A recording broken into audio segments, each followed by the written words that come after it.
All right, we are live. What's going on, everyone? I am Double D, and welcome to the Ally 400 stream. So Chase Elliott is the points leader, and I think he's tied with Truex for regular season points right now. So today is going to be an interesting race, that's for sure.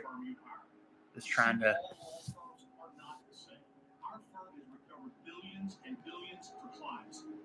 Okay, yeah, right there. That's good. All right. Just adjusting my camera so that way I couldn't get in trouble for copyright trying to stream the race. But all right. So if you're watching, comment down below who you think will win.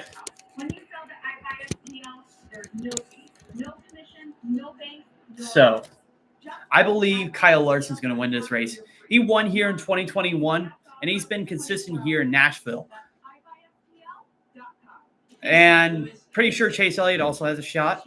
Denny Hamlin is on pole as well. So.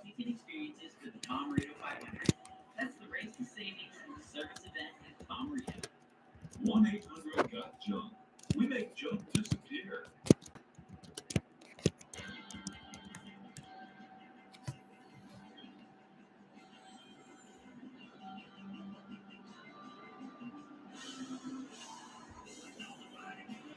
Yeah, it's about to start soon. They're about to give the command to start the engines.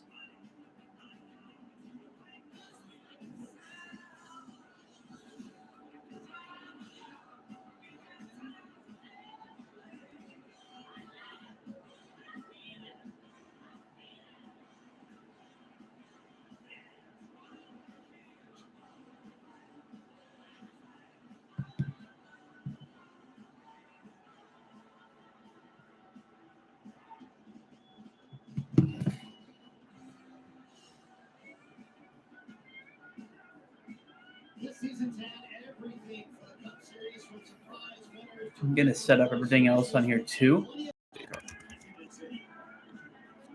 Oh, and of course, my computer decides to lag when I'm trying to look something up. There we go.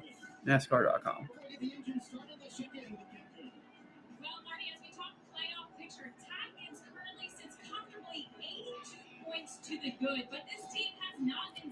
So, I believe Kyle Larson's going to win this race.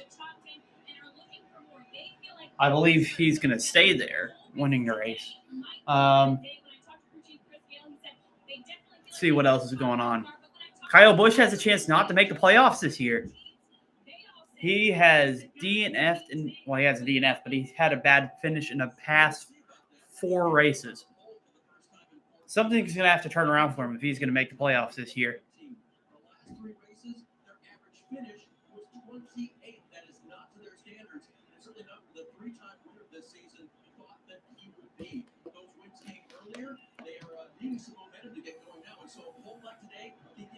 Control of this race. He's out front. He can stay out front if the team can keep him on off pit road with that lead on off of pit road all day. Marty, it's going to be fun to see here in Nashville. Denny Hamlin, one of many drivers wearing a cool suit today. Kyle Larson included among those. Normally, he is always a factor here in Nashville, but Cliff Daniels told him how we're doing, because we weren't great in practice. A lot of changes for Kyle Larson and his race team. How did the drivers survive the heat? Let's find out and get the engines fired here in the volunteer stage. All right, engines are about to fire, so this race is going to start soon. And now, here to say the most famous words in motorsports. Please welcome 5-time ACM Award winner and 2-time CMA Award winner, Hardy.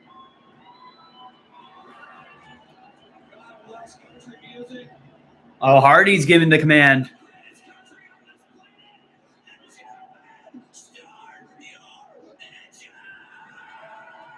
Wow. A+ on the command right there. That is awesome. Why Hardy's one of my favorite artists.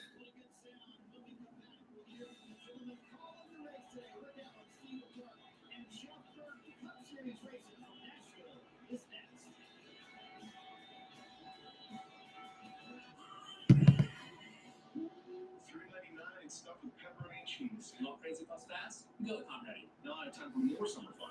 Go on! Get for $3.99 hot and ready crazy sauce at Little Caesars. Pizza. At Consumer Cycler, we pride ourselves in giving you fast, reliable nationwide coverage at up to half the cost of the leading carriers. But don't worry, we've got more than that going for us. New customers who buy a new phone get 2 months of service free when you sign up by July 31st. Call or go online to switch today. Pure, real brewed iced tea using tea leaves. No artificial flavors, nothing that doesn't make our tea better. Pure leaf iced tea, real variety, real brew. What a lovely place. Oh, the kids weren't joking. This place is something else. Straight from the history books it is. Now to find that fudge we've heard so much about. No, that didn't take long. You can thank Junior for that. All the parts you need at the prices you want. Guaranteed to fit every time. So you can keep your ride and die alive.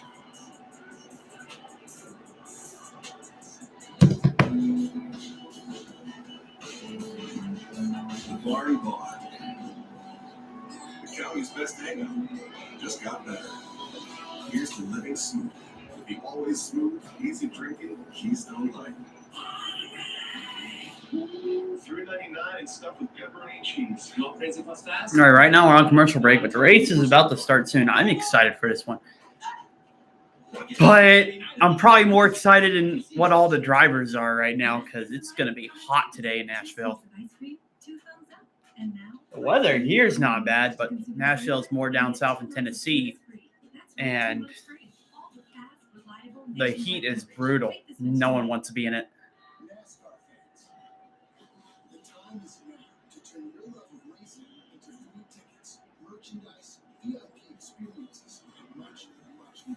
Rack up game rewards points by watching races at home, playing fantasy, completing challenges, and visiting trails. Then redeem your points for epic prizes. You are in the driver's seat. What are you waiting for? Sign up for the free NASCAR Fan Rewards Loyalty Program today at NASCAR.com/fanrewards. Nashville has become the entertainment mecca. It's got private auditorium. More honky tonks here than anywhere in the world. Country Music Hall of Fame, the Grand Ole Opry. It is Music City, USA. Just outside of Nashville is Nashville Super Speedway. And want to check out the Allies starting grid as the field is making their way. All right, they're showing the starting grid. So as I said, Denny Hamlin is on pole. Josh Berry, great at short tracks, and a hometown favorite, is second place. We got Bell Larson, Kozlowski, Reddick, Byron Gibbs, Buescher, and Cindric round off the top 10. Not shocked by all those names, but not Buescher. Cindric had a good run in qualifying, getting 10th. His only win was in St. Louis this year. And other than that, he hasn't really done much at all. Well, let's see. Notable names down the field. Kyle Busch in row 14. RCR has struggled so much this year. He could make some ground today. Could this be the day where he changes it all around this season? Yeah, they went by the starting grid really quick. But don't worry, I can pull it up on here.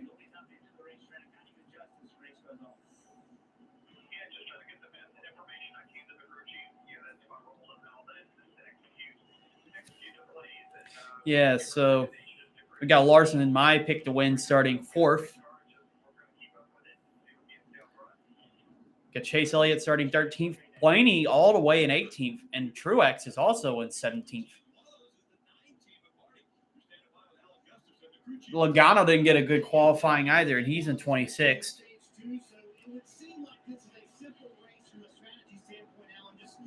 Yeah, we're going to see a few names trying to work their way up to the front with not having good qualifying runs.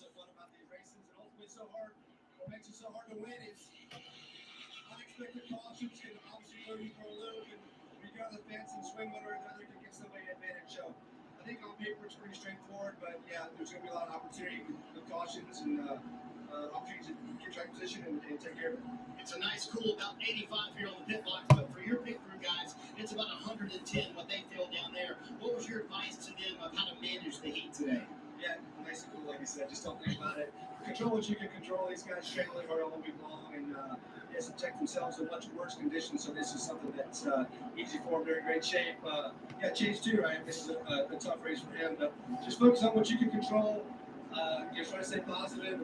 Good car and good performance will make all that a lot easier. It's been a career year so far for Chase Elliott. We'll see if they can keep it going today, Kim. Well, Arnie, when crew chief Matt McCall joined RFK in 2022, he didn't come alone. He brought almost an entire road crew from his previous team, the number 1 Chip Ganassi racing team, over to RFK. He knew there was going to be a lot to overcome joining a new team. He did not want to tackle it alone, which begs the question now, let's look at the bigger picture. I wanted to know, how many people does it take to put Brad Keselowski on track for a race weekend? Matt said, if you take in everything, the car building, the sponsors, all of it, over 100 people contribute to getting this car on track each and every weekend, Dave. Let's talk about last year's winner, Ross Chastain. You know him as the Watermelon Man, or the man who did the Hail Melon that right around the outside of the track at Martinsville to make the playoffs. Yeah, that's this guy here. He won this race last year. They did not qualify well earlier. They will start from the 20th position, but don't count them out. They came from the back last year, and Ross Chastain and his team believe that they've got a car that is capable of winning again today. You can see the focus in his eyes. Ross Chastain would like to go back-to-back at Nashville. Smashing a watermelon. Saw it right here at the start-finish line of Nashville a year ago. All right, Steve, getting ready. Yeah, Ross Chastain is the defending winner here. So it's a mathematical calculation. We check their road speed. They don't have speedometers in these cars. So basically what happens is they measure time over distance in different grids up and down pit lanes. You get a test. All these teams will run down in a certain setting. There'll be lights on the dash. And then the speeds will be reported via computer to the crew chief. So they can say, hey, we're great. Let's see, in Kyle Busch's car, it's 109 degrees. That is, yeah, I wouldn't want to be in there racing right now. If you do get busted, there's no excuses. You had a chance to check it out earlier. In other series around the world, the driver can push a button and it maximizes the RPMs and you can run on pit roads and you don't speed. In this series, NASCAR says no. It's a driver's responsibility to do it right. And it puts it on the driver to make sure he's looking at the tachometer and making sure he knows exactly what he can and cannot do. Also, that window down to the driver's left. You want to make sure where your pit stall is. So you see the pit board and everything. You want to make sure that you get that and not to the left. Yeah, you think it would jump right out at you, but as you up the windshield right here on Kyle Busch's car, the pit signs kind of blend together, and especially looking at the dash above those lights, you can easily lose your positioning. It varies from track to track. You can be early or late on pit road. All right, Jeff, 109 right now, and these guys are just cruising around. They just fired the engines up. Yesterday we saw 130. We're going to see temperatures like that again, and how difficult is it for a driver to deal with? I think we'll see mid-120s today in that range. But this is a longer race than what we had yesterday. So maybe a little cooler temperature, but you're asking more of the driver. And this series is more competitive. Cars 2x2 as we're getting ready for the green flag. Before we see that, let's go down to Marty. So, Rick, in 2022, Martin Truex Jr. won both stages here in Nashville. Last year, he finished second right on the heels of Ross Chastain. So why would James Small completely change the setup they brought this weekend? Well, this morning he told me last year and the year before, honestly, we were good, not great. We need to take another step here. So they came with a completely revamped setup, Kim, that they think is even better and might get Truex his first win of the year. Well, Arnie, yesterday, John Hunter Nemechek won the NASCAR Xfinity Series race, leading 76 laps. But let's talk about what this team did last week and why they have momentum this week. Last week, the team fought from even 2 laps down to finishing in the top 10 for the last 70 laps of New Hampshire. That takes a special team. It takes perseverance. When I talked to Crew Chief Ben Bayshore, he said last week's rebound was huge for team morale from a big points perspective. And Dave, he said, it told them, we can do this. To the outside, row number 6, that'll be Alex Bowman in the purple number 48. Talked to crew chief Blake Harris this morning about their speed this year. He said, we are a step better than we were last year. This time last year at Nashville, we were searching for speed. We think we got it this year. We could sure use that win to secure our place in the playoffs. Rick? The cars are still 2x2 right now. I think we got a little bit before we start. Listen in, we'll pep talk with a 5 team. All right, here we go. Nashville. We got a great crowd on hand. Thank you all for coming out here and sticking it out just for the heat. Thanks to folks at home, as always, for tuning in. 5 team, we got 300 laps ahead of us today at Nashville Super Speedway. 300 laps. on this, I think, 1.25 miles. We are about to go green. All right. So there's one to go. We got Hamlin, Josh Berry on the front road. A pace car is exiting to the pit road. Side by side, we got Denny Hamlin and Josh Berry coming to the restart zone, and that green flag's in the air.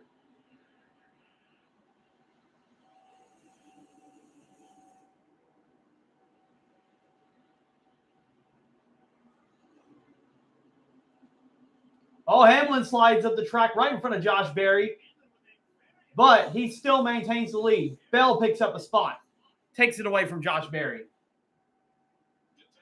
Could have been close. Hamlin almost wrecked, almost took his race away before it even started.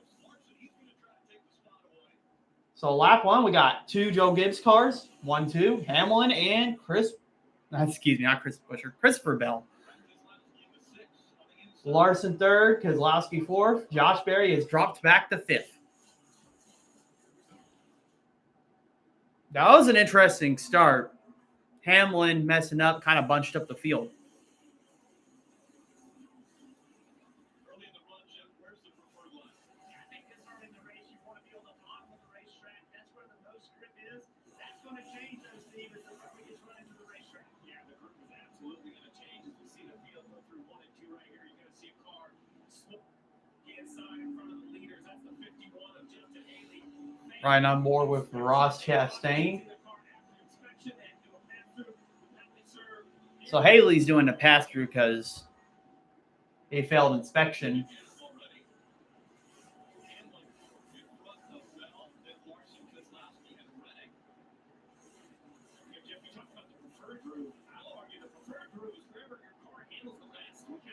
Oh, we got 3 wide. Gregson, Chastain, and Buescher for 17th place.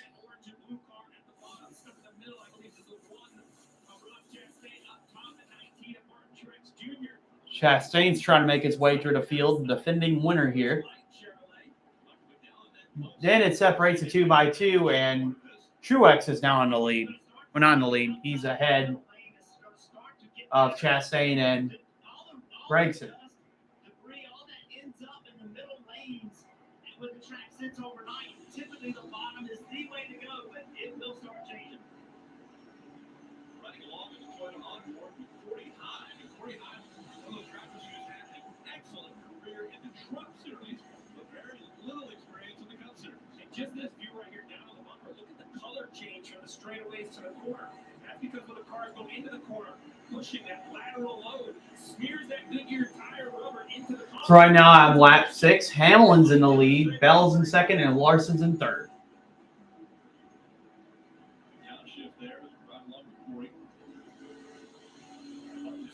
Berry has lost a few spots, so he's in 8th place right now. Other than that, the top 10 has not changed that much.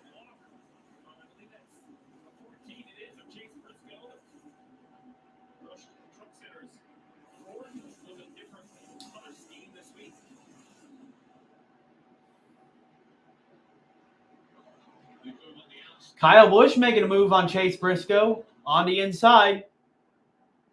Getting passed by a teammate. Ryan Preece with a 41. So Ryan Preece willing to jump up there in that third lane. If he's able to start making that work, then the information is going to just flow through the field. Hey, the top starting to work. You can change lanes to try to make flat passes. That's what Preece is trying to do. And Kyle Busch is going to pick up a couple positions. He started 26th. He's moved up 2 spots. Great success at this racetrack in the Truck Series and the Xfinity Series, but not on the Cup side yet. About Kyle Busch, though, talking to 2-time champ.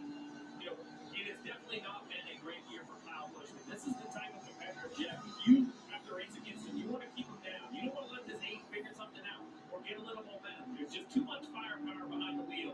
If they gain some instant confidence, we were talking about out of the playoffs, they could become a favorite in the playoffs if they can get there. Well, when you put a guy like that and you start making it. So yeah, the playoff bubble's going to change an awful lot, even to the regular season finale in a few races. Right now, Logano's 2 points ahead on the cutoff line in front of Bubba Wallace in 17th to make that pivotal playoffs. They can run about 70 even run this first stage if we don't. But so far, no one is challenging Hamlin. It's early. It's only lap 10. You can hear the tone in his voice, which is, they can have some other ideas, Marty, I'm not going to tell you. That's what it sounded like in the interview.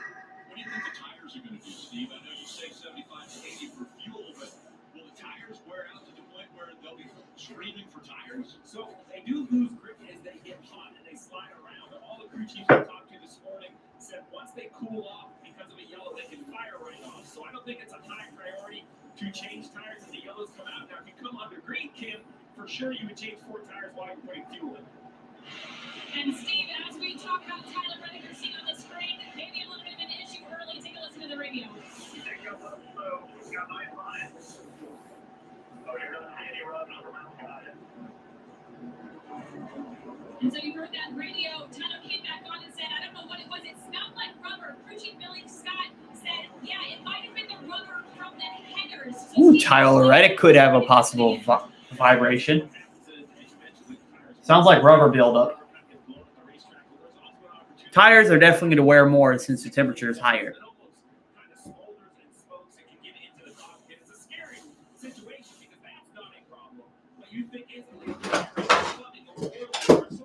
What the heck? My stuff just fell. That's crazy.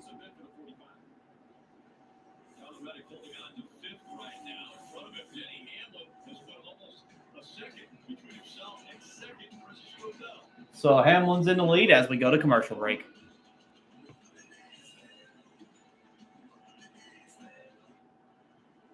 Ally has savings buckets to help you save for anything you want to buy. I'll be right back. Because everyone has something they're saving for. Like that new car Literally knocked my Bolo tile. or a fancy vacation. Or party supplies. Your delivery budget. Or even the down payment on your dream home. Our savings buckets help you save for what matters most to you.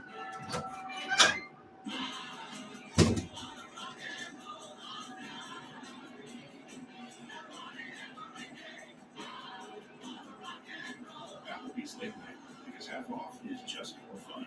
Now that's eating good in the neighborhood.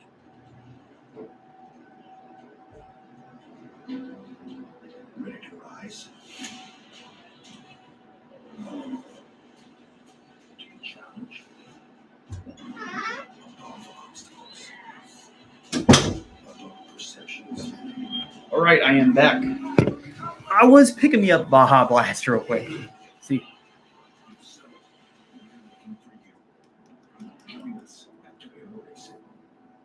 Ashley Stars and Stripes mattress. all right. So right now we're on commercial break.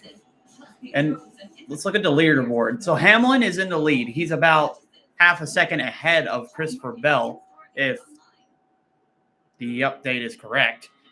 Larson has moved up to third, so he's picked up a spot since the start. Kozlowski has moved back to fourth. Reddick's in fifth. Byron's in sixth. Ty Gibbs is in seventh. Josh Berry has fallen back from second to eighth, so he's been the biggest loser out of the top 10 right now. Chris Buescher's in ninth, and Austin Cindric is in 10th place.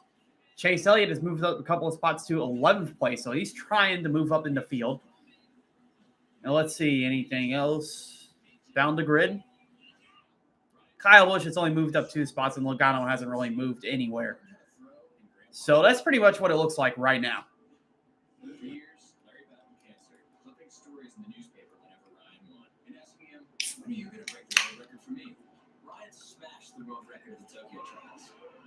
If Ryan wins Shockwave Gold again, he'll be the first ever to do it 3 times straight. Even more history for Ryan, the Krausers, and the man who was there from the start.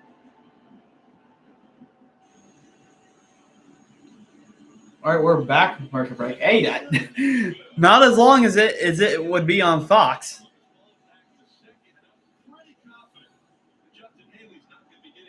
Oh, Christopher Bell took the lead from Hamlin. That must have happened in between I was giving that update. Let's see what happened. I caught up lap traffic from Justin Haley. Took the air away from Denny Hamlin. Hamlin tried to pass, and Bell just had the big run on the outside and took the lead away.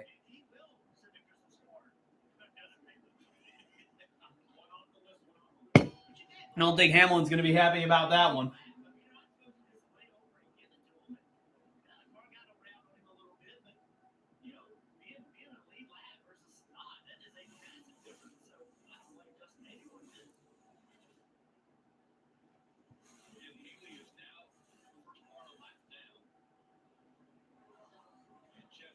just been let down also. Yeah, it's that 66 car right there. The 51 wants to get by the 66. Put it back in position the free pass if we do see a yellow.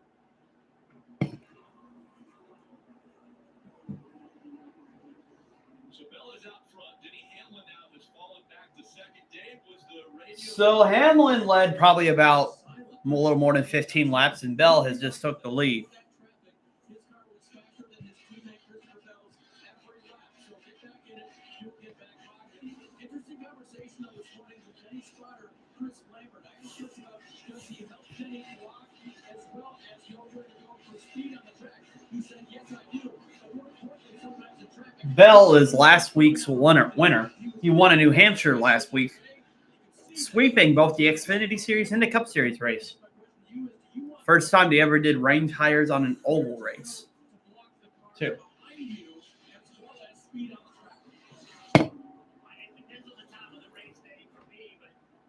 Should call them wet weather tires. They raced when the track was damp, not raining. See Logano gained a spot on Chase Briscoe for 25th. Larson has caught up to Keselowski for third place.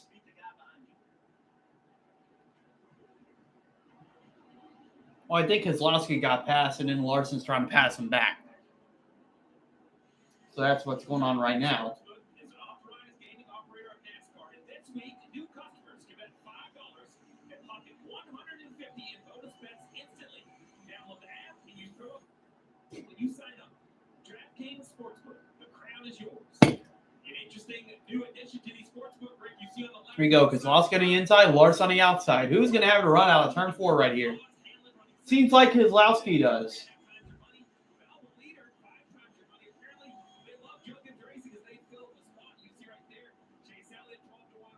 Seems like entering, you want to be on the outside, on the inside. You want to be exiting corner.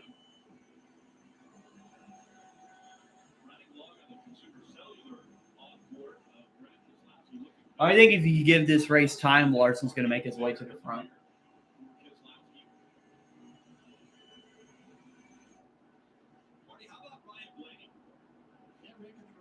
This morning, a lot of people expected Ryan Blaney, who won 2 weeks ago in Iowa, to really march to the front. He started 18th, but he's only gained 3 spots.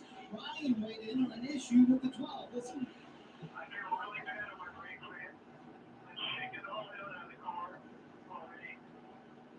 So Blaney's having issues with his brakes, and he's in 15th. Looks like an intermediate racetrack for the driver. It's Won at Iowa a couple weeks ago, and Blaney is already having issues. a little concerning if you're Jonathan Hassler or Gucci. Well, it is concerning because you pointed out it looks like a mile-and-a-half track, but even So, man, they look like they overslow the car for the corner. That's just the fact. driver's struggling out here in the heat in Nashville right now. You can run whatever pad you want, but you have options, either a light-duty brake disc or a heavy-duty. And the garage area of most tracks is very aligned. Here, there is a variety. Some teams run that light-duty. They say we're not going to use many brakes. Other cars are heavy-duty. The problem is handling can change that. Jeff, as a driver, I don't want to take the brakes away as a tool for you. And we're going to see a little bit of cooling. There are some cars that are running some fresh air in the brakes. And to be clear, when the brakes are shaking, it's not just an inconvenience to the driver. It hurts the handling of the race car. It does not turn as well. It does not drive as well. It does not make as much grip. And braking is a huge part of this racetrack. It's getting And Chase Elliott has passed Austin Cindric to get into the top 10. So, new driver in the top 10, Chase Elliott. It's even more sensitive for Ryan Blaney because this track specifically is a track where they have Kyle Busch has also moved up to 23rd. straight into the wall. He only picked up 3 spots. The brakes that fail, they go through the wheel, they flatten the tires. You see the heavy impact. So I'm confident this team talks about it. You don't have an issue like that without having it in your notebooks. But now you have a driver who's already talking about the brakes. Those memories go flashing back. Excuse me. Notebooks. This is only the 4th race for the Cup Series here at Nashville. So, Steve, how do you build your notebook up with such few visits here? Well, it is very difficult. Now, the good news is this is a track where you saw a tremendous amount of testing before it was a full-time circuit for the series of races. But it's really kind of a one-off. So, Bubba Wallace just passed Cindric for 12th. Seems like some are better on short runs, some are better on long runs. Still early in the race, so We'll see how strategies, car handling, all that changes things. What you hope is that you have found something that worked or feel. You heard Chase Elliott say, the race I won, we had delay, and the lights came on. So now take those notes and throw them away. So yeah, Blaney is dropping back. He's about to get passed by Truex for 16th. Having brake issues. His car is not handling well at all. All right, now top 10, we got Bell, Hamlin, Keselowski, Larson, Reddick, Ty Gibbs, William Byron, Josh Berry, Chris Buescher, and Chase Elliott in the top 10. Josh Berry has lost the most positions, going from 2nd to 8th place.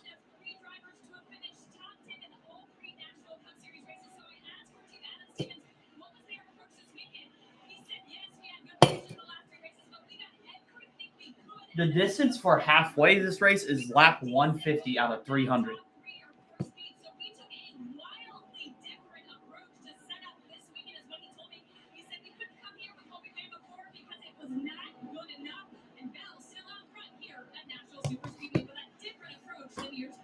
See Ty Gibbs passing Reddick for 5th place. First time Ty Gibbs is going to be in the top 5 today.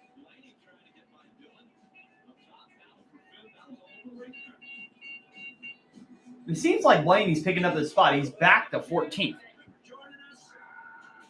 Which seems like to me, maybe it's not really much his brakes. It's more of maybe that it's just the heat and the cars are just handling not good right now.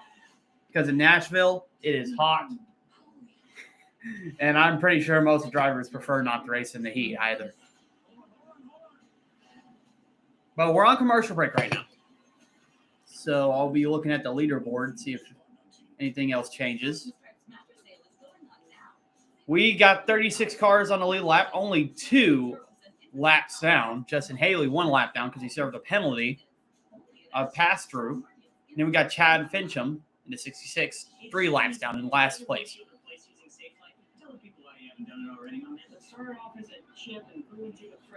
So Bell still has the lead on Denny Hamlin. I wonder how many laps it'll take for them to make pit stops. Probably they are going to make more pit stops because of how hot the track is and how slick it's going to be. It's more wear on the tires. So it's going to be a lot of strategy and a lot of adjusting going on throughout this 400-mile race.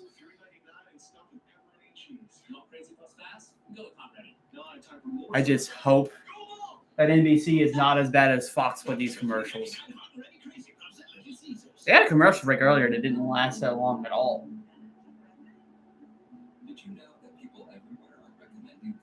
So yeah, whoever's watching, comment who you think is going to win this race. I think it's going to be Kyle Larson. He won here in 2021. And he's had success here the past years he's raced here.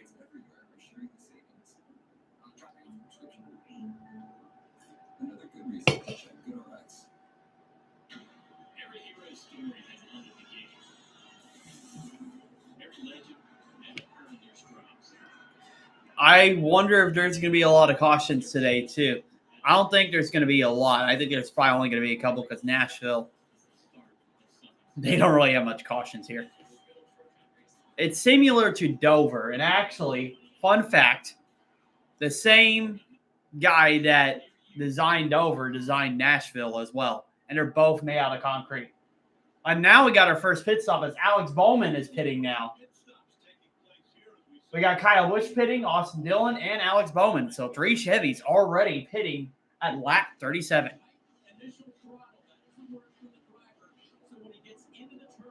So let's see. Oh, man. Kyle Busch's pit crew's blowing it with 13 seconds. That is a slow stop for Kyle Busch.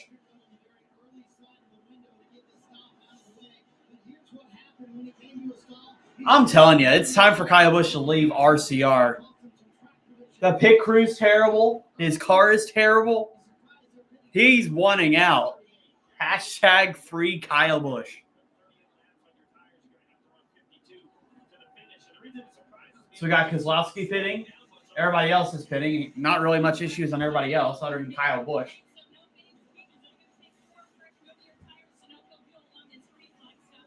I mean, honestly, I could probably put on tires better than any of Kyle Busch's pit crew. Just kidding. I wouldn't. Takes a lot of skill to do that. But I mean, seriously, he needs a new pit crew.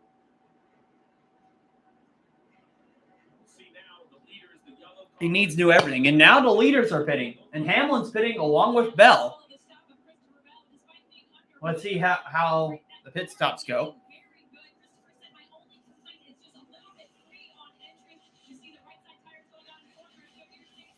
All right, so Bell's taking 4 tires. Only 9.4 seconds. Not a bad stop. We'll see if Hamlin can beat that. Because he came in right behind Bell.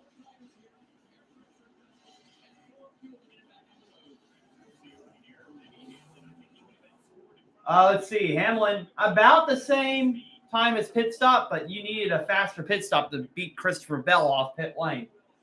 And Bell maintains the lead, the provisional lead in front of Hamlin.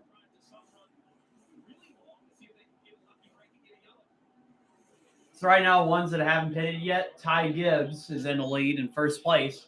Reddick's in second, Byron's third, Greg's in fifth.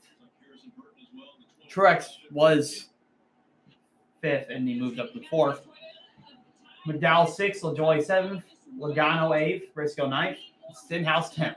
Some of them are just trying to stay out, so hopefully to catch the yellow to help them with track position and strategy. As the leaders are finally pitting, so Gibbs is in the pit lane right now, and he's away.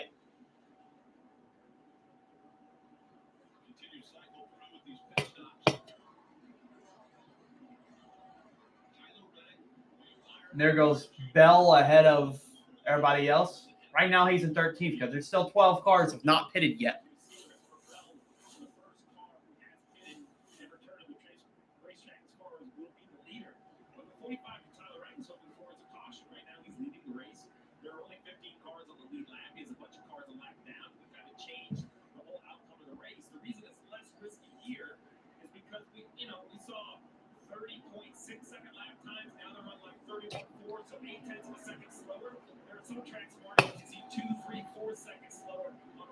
I mean, they're not. I'm hearing on the TV that they're not as slow here. They're only like 8/10 slower than if they had fresher tires. So I think that's pretty much what everyone is betting on to stay out.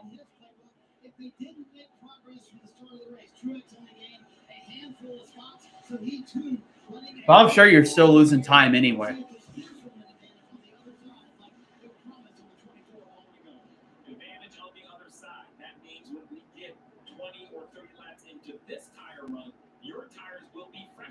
By 8 or 9 laps, so as they slow down, even those 8/10 of a second we talked about, maybe you won't slow down as much. You can be the aggressor and move forward. As we talked about, just a lot of strategies on pit road. Right in the middle of stage 1, 45 laps of the 90 for stage 1. And again, at the end of Tyler Reddick's pitting, the leader, and so is William Byron. So those two are going in. That's going to give the lead to Michael McDowell if he doesn't decide to pit this time.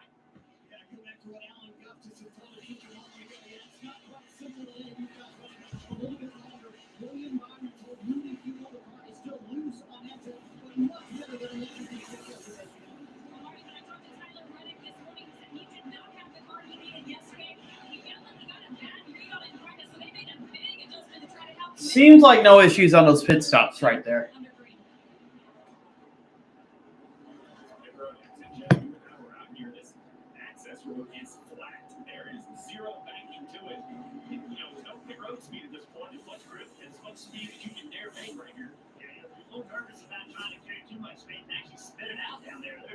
It's slick, it's dirty, no thinking whatsoever.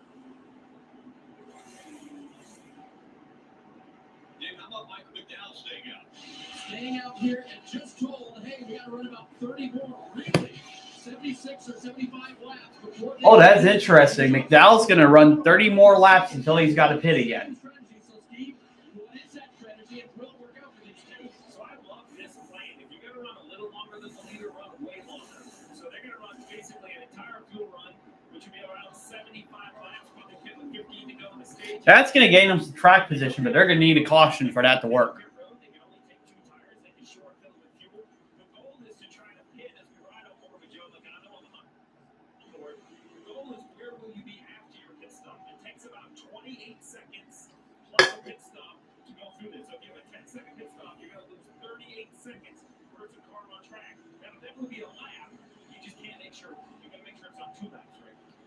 Well, I mean, if they're planning on staying out another 30 laps, that'd be like probably pit cycle started around like 40 to 45.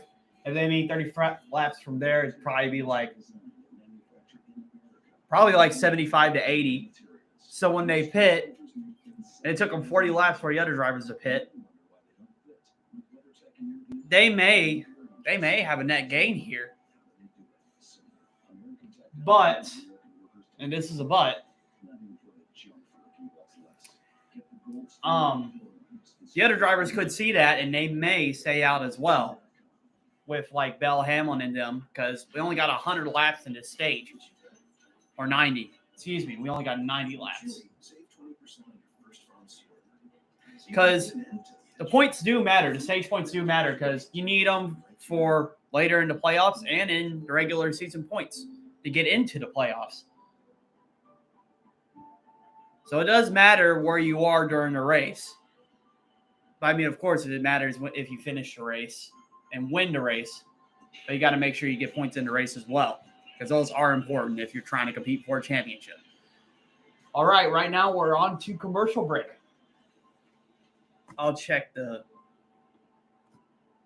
scoreboard right now. McDowell's first, Logano second, Stenhouse third, Hendrickson fourth, Todd Gilliland's in fifth. So the top five have not pitted yet. The first one to pit is Christopher Bell. He's only 9 seconds back from the lead in sixth place. Denny Hamlin's in seventh. Keselowski's eighth. Kyle Larson's ninth. And Ty Gibbs is in 10th place. And through the rest of the top 20, we got Tyler Reddick, Justin Haley, William Byron. Haley's also on that same strategy. He got a penalty earlier, so that's why he's in 12th. William Byron, Josh Berry. Okay, something just disappeared. I'm not sure what happened. Bubba Wallace, Chase Elliott, Alex Bowman in 18th, Truex in 19th, and Ross Chastain in 20th. So they're hoping for the strategy to work to help them in the race. Still a long race to go, though. We still have not completed stage 1 yet. We still got stage 2 to go and the end of the race. So anything can happen. I don't respect boomers. I just mock them. All right. That was another short commercial break. Thank you, NBC. You're a lot better than Fox.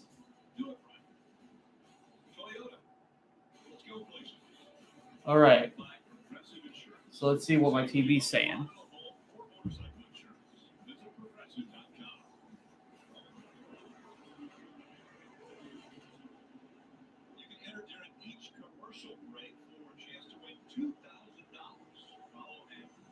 Bush beer advertisement. Chance to win $2,000.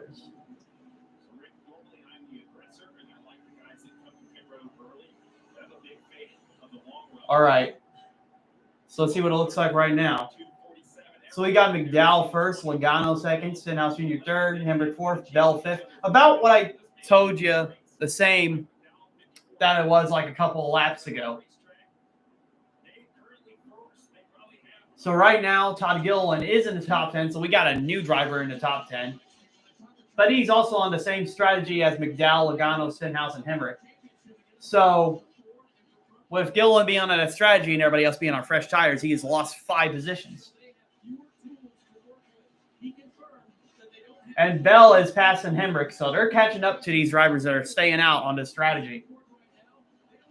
I'd say Bell will probably pass Logano in the next 10 laps. Or Michael McDowell that's in first.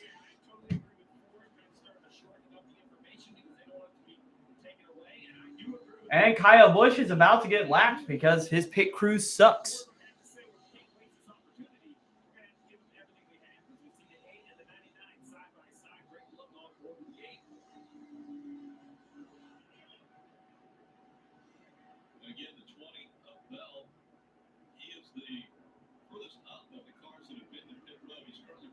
Well, Kyle Busch is actually lapped by McDowell because he hasn't pitted. But if Bell were the leader right now, which he's about to pass McDowell, he'd be lapped down still.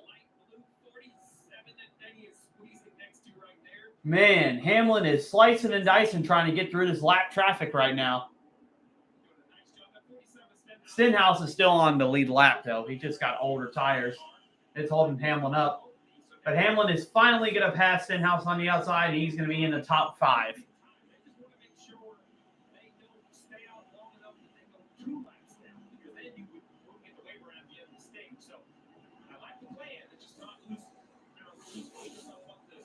I sure wish they have a night race in Nashville, though. I mean, you have lights. Why not use them?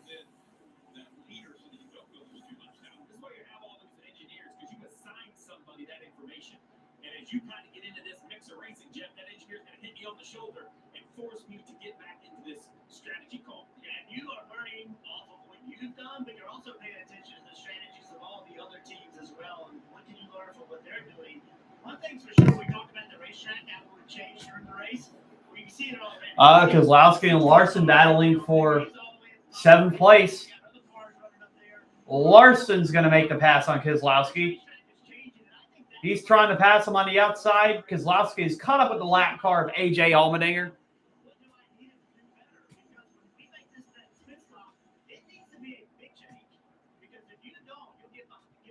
And he makes the pass.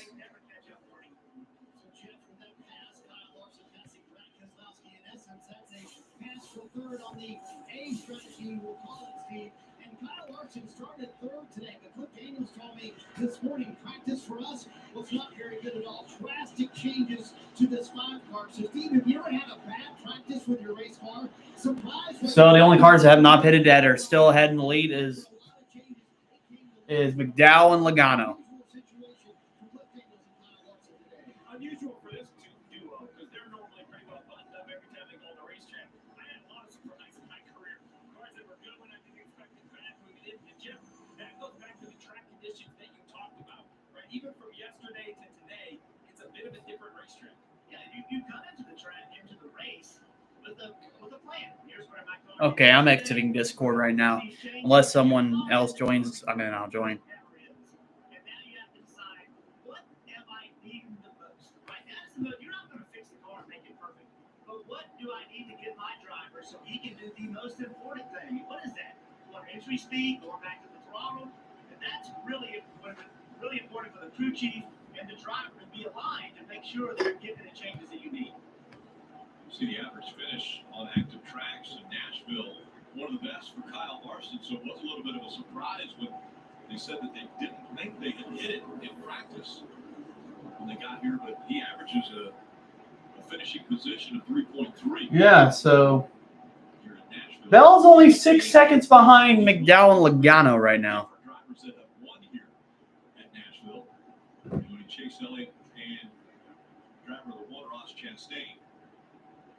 McDowell still out front. Logano has decided to pit. So he couldn't last on those tires. Or at least McDowell's going 30 more laps and Logano didn't go 30 laps.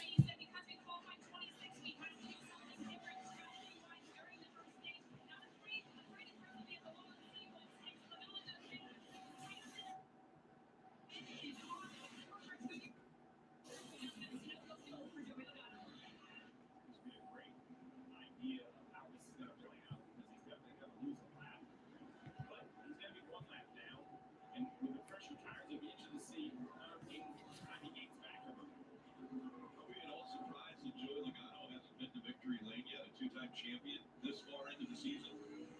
It has been surprising, or perhaps that the other two Penske cars have already won. So Logano is pitted, and he's getting lapped by Bell right now, who will be the leader when he passes McDowell. This morning that he wears more of a cool shirt in very, very hot situations like today, and also the helmet with air conditioner that blows cold air into the helmet. Well, he was just told, try turning off your cool suit, Steve. That tells me they're not sending up voltage coming through that race car. He may get to lose some of that comfort equipment.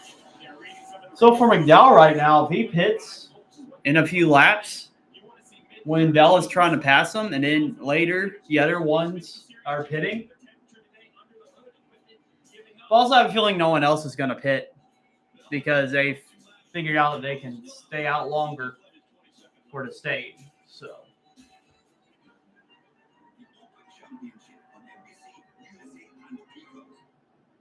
When it comes to Cory Bush's record in Congress, here are the facts. Bush was one of just 6 Democrats to vote against President Biden's Infrastructure Act, against fixing our roads and bridges, against thousands of jobs for St. Louis, and Bush voted against the president's debt ceiling deal, putting Social Security payments at risk when Biden really needs her. Cory Bush just is facts. Cory Bush has her own agenda, and it's hurting St. Louis. UDP. All right, we're on commercial break, so I'm going to check We know that internet is a vital tool to the help top you 10. fulfill your dreams. My dream. McDowell's still the leader. Video game developer. Bell's 5 seconds behind. Hamlin's third. Hemrick 4th. Larson 5th. Keselowski 6th. Ty Gibbs 7th. Reddick 8th. William Byron 9th. And Stenhouse is in 10th. To keep you connected. We are committed to delivering reliable, affordable internet. Well, Stenhouse is now falling out of the top 10. I think it's because he pitted. Have you ever heard the saying too much of a good thing? Yeah, but it obviously doesn't apply to syrup. Well, this month at Glendale, we have way too much of a good thing. Like inventory. We're blowing out grand shares at Floor by Eden, only $2.49 per month. We're going out Dutch Barnett's, only $139 per month. And we're blowing out new Jeep Compass, just $99 per month. Now that's a blowout. Say we only got like 20 more laps until the stage ends. Glendale Chrysler Jeep Dodge Ram, just the way it's delivered on Manchester and goodcars.com. Do you triathlon? Let's splash through rushing rivers, comic trails, and race straight to the top. What's the point of winning if you can't kick back and enjoy the view? Yours, Toyota SUVs. Visit your local Toyota dealer to get great leases on 2024 RAV4 gas models starting as low as $315 a month. Find yours at Toyota.com. Toyota. Let's go places. At New West Bank Center, we dream big so we can all rise together. NASCAR Drive, that's your live race day companion. Follow your favorite drivers with access to their in-car cameras, or you can choose from alternate camera angles and customize your streaming experience. Visit NASCAR.com/drive or download the NASCAR mobile app today. Make sure to scan the QR code for your chance to win a new Camaro and VIP race weekend from Ally and HenryCars.com.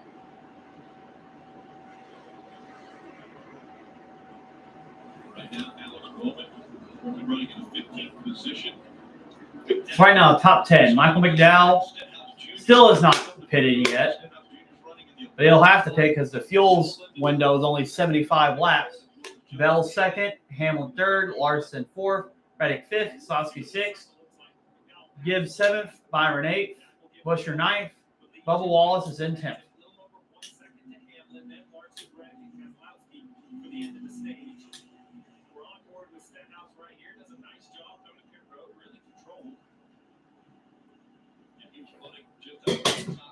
I don't know who fell out earlier when I was looking at the scoreboard, but Stenhouse is finally pitting.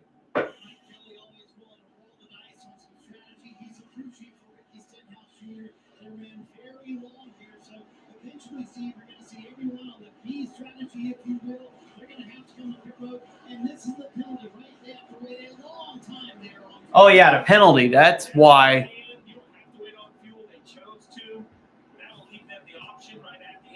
That's why he pitted again. So it gets a little complicated. Just kind of follow along, see how your drivers do. I like that Stenhouse is trying something different. This is a team that are looking to try to shake something up to make the playoffs. So I think an off strategy is a good call. First on a wide red, along the board with Ricky Stenhouse Jr. giving us those on-board looks from his car today.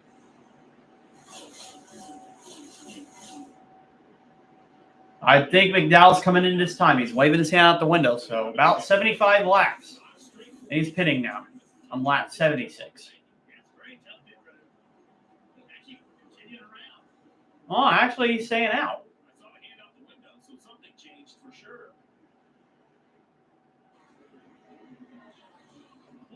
we see Justin Haley on pit road. I think that's why the 51 is pitted in front of the 34. Excuse me, behind the 34. So they have one Dr. McDowell come around the 51, just trying to get organized on pit lane. So let's try that one more time. 34 coming to pit lane right here. Hopefully the 22 knows that he's going to catch a pass on the brakes. Okay, McDowell is going to pit lane now.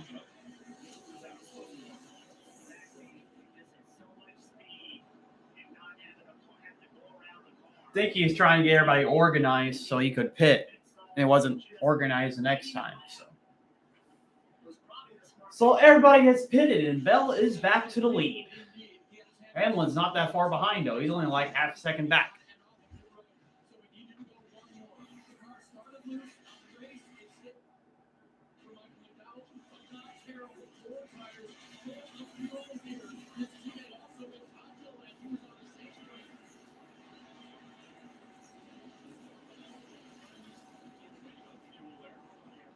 He was waiting on fuel. That's why his stop was a little slower.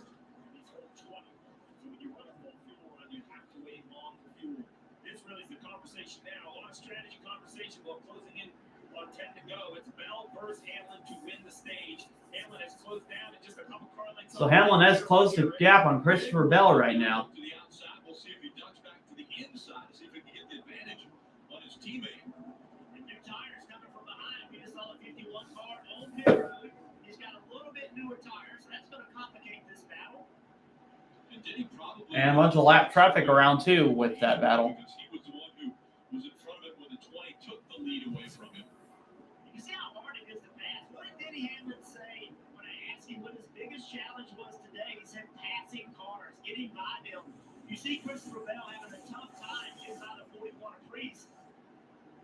Just cannot clear him with 10 to go in stage. And Justin Haley in the 51 is 2 laps down. So this is kind of his race. He has got to get back to 1 lap down to have a chance to kind of make things happen. And to do that, he's got to get in front of the 20. He's going to have to get by the 11 of Denny Hamlin. And Denny Hamlin obviously is working to get by the 20 as well. The bottom is the 9th, battle for 9th between Truex and Bubba Wallace. We're hearing from the 23. Someone in the right rear just doesn't feel great. We're not sure if it's a wheel or... All right, so still a battle for the lead between Bell and Hamlin. This is getting very interesting. With 9 laps to go in stage 1, teammates winning first place in stage 1. Very hard against Christopher Oh, Bell. man. Not want to go a lap down. Larson's third, Reddick's fourth, Kozlowski's fifth, Bell is trying to get past him to put him a lap Gibbs is down. 6th, Byron 7th, Busher's 8th, Truex 9th, and Bubba Wallace is in 10th. Truex has moved up a couple of spots, so he's in 9th place.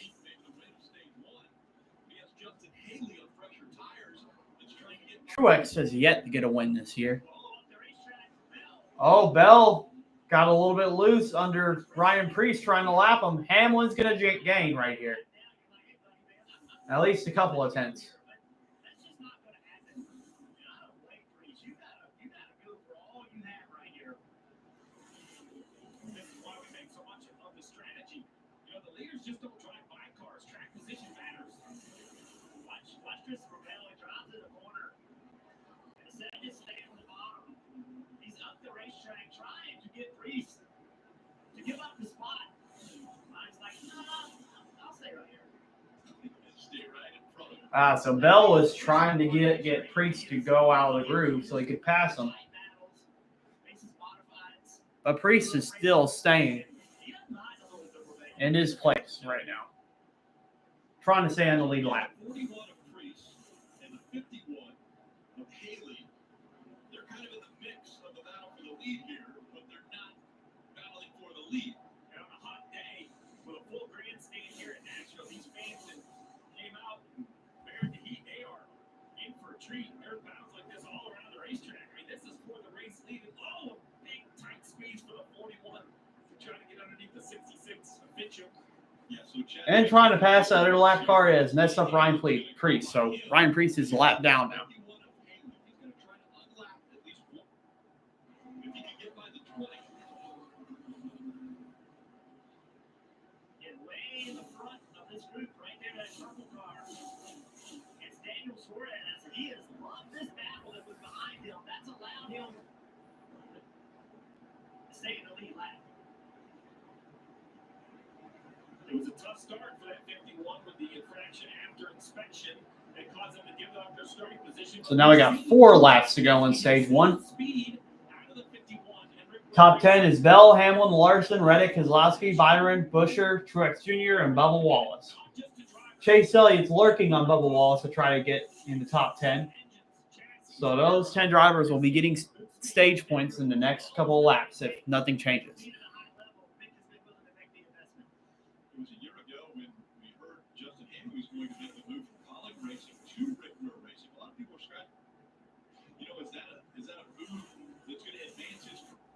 I think we're seeing that Rick Ware Racing has really invested in this team and made a great opportunity for Justin Hamlin. Yeah, and we've been talking about him trying to save the lead lap. He's not going to do it, but Haley getting in front of Bell, and now that puts him the first car lap down, so he'll be able to make the caution come get back in the lead lap. If he can hold Bell. Justin Haley is not the first car 1 lap down right now. He had a penalty. He'll go 2 laps down. That's a mistake NBC made right there.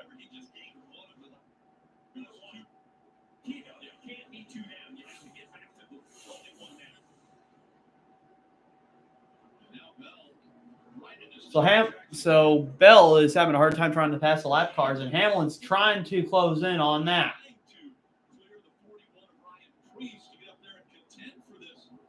So now I got 1 lap to go in stage 1.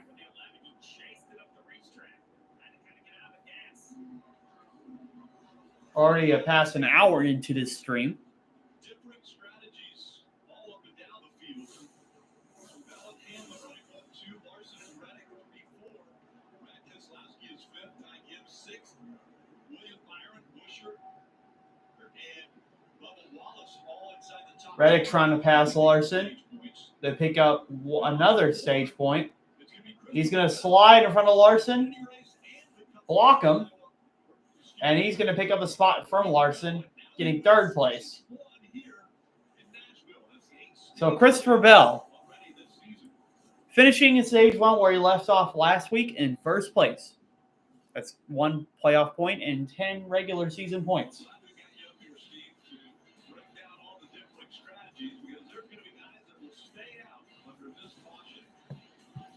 So we'll look at the top 10 for the stage. So we got Christopher Bell, Denny Hamlin, Tyler Reddick, Kyle Larson, Brad Keselowski, Ty Gibbs, William Byron, Chris Buescher, Truex Jr., and Bubba Wallace.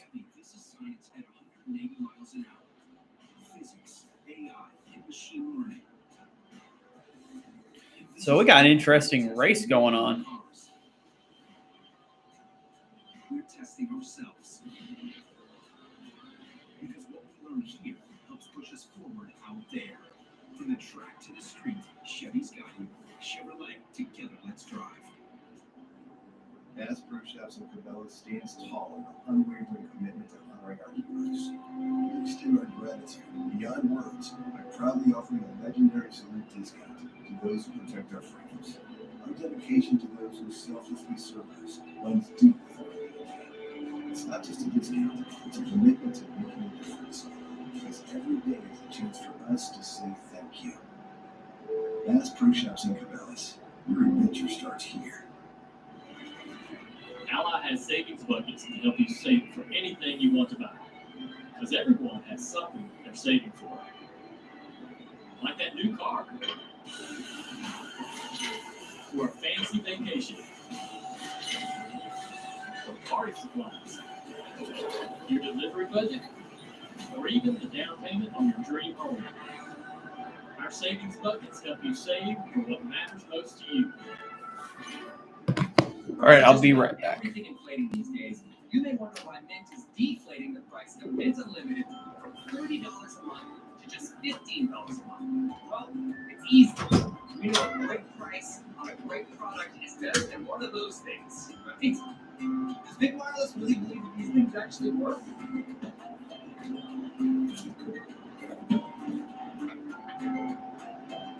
So this one will never see the light of day. All right. So for a good chaos. Dash and drama. Such contempt. take it to the streets. And to regular try it. All right, I am back.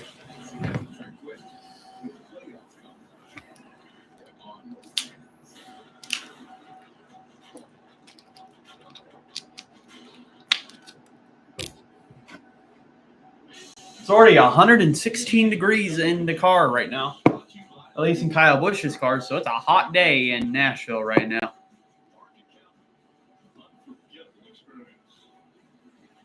I've seen it got hotter than that in the car though.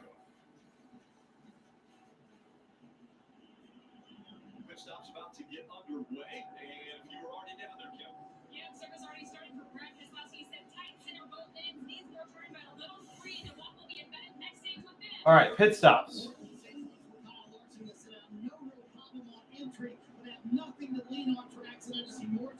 Bell has a little bit of a slow stop.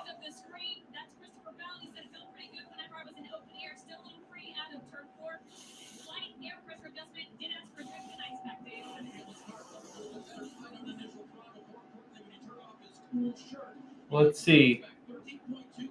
So Hamlin actually won the race off pit road by timing. That's the advantage of winning pole and qualifying. You get the first pit stop, pit box, and that's what he did.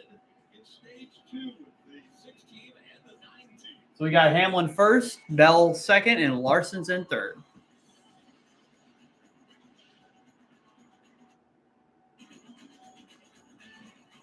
Macy's 4th of July fireworks. Live, 8/7 Central. DMP. This is your moment. Never know what you're doing until you try. History is made. In the buzzer. That would be like winning gold. American Ninja Warrior, Monday on NBC and Peacock. Inspector, Meineke checks mein Auto und sends Fotos aus dem Fahrzeug New York. There are rarely any surprises. So I added a few. Surprise! I only trust Meineke with Meineke. Deprioritized. It's a work call. Oh, work call. Deprioritized. All right, so right now let's take a look at the top 10 after pit stops. So yeah, we got. You can be deprioritized. All right, this looks kind of funky.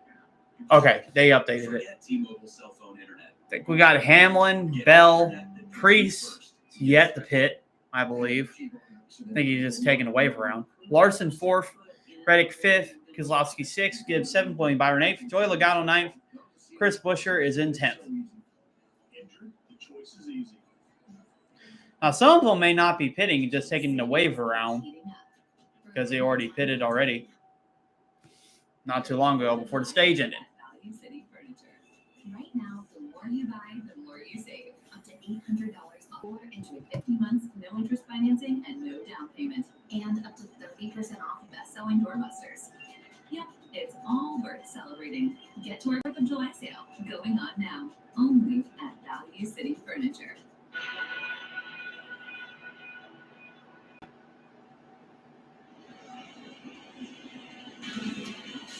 Welcome back to Nashville Super Speedway. You're watching the Ally 400. Stage 1 is over with here. Christopher Bell winning stage 1. We'll be embedded with, Chase Elliott and also Brad Keselowski here in this stage. And I want to brag on Chase Elliott and their pit crew. If you look at where they have ranked over the years, this crew has been together as a solid group for them really for the better part of it.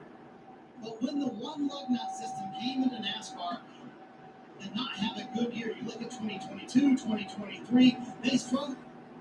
But Alan Gustafson said, hey, in a day and age where everybody's changing crew members, we're not going to do that. We're going to go to work. And they have done that in the last 18 months, making technique changes, doing everything they could to make their pit stops better. And they are number one here on pit road, Kim. And that helps out Chase Elliott every time he comes in.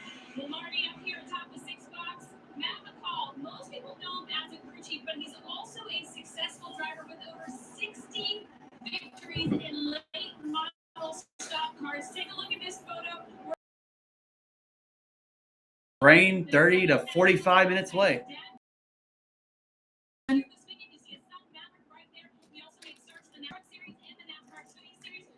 Welcome to the Ally 400 watch party, presented by myself, Double D. So yeah, if you're watching, comment what you think about the race so far. I'm not gonna lie, it's kind of been boring. We've only had one caution for stage, but we have a possibility of rain 30 to 45 minutes, and the race is halfway at lap 150. But if it's just a pop-up and it's not that big of a rain shower, we can race into the ninth, so we could try to finish this race.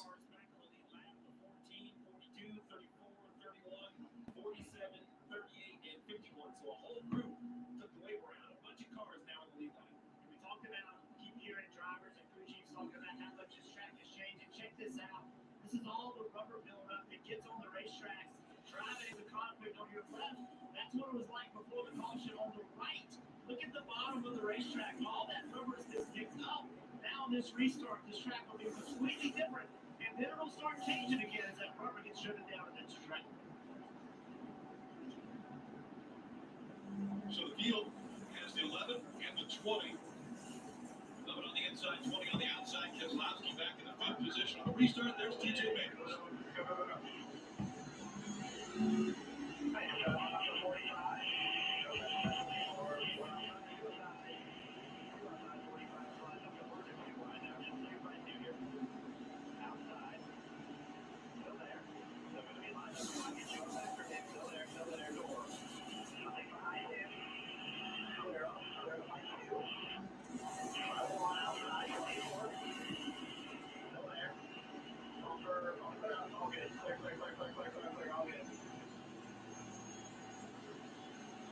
All right, so restart. So Hamlin's in the lead, Bell's in second, Reddick's in third.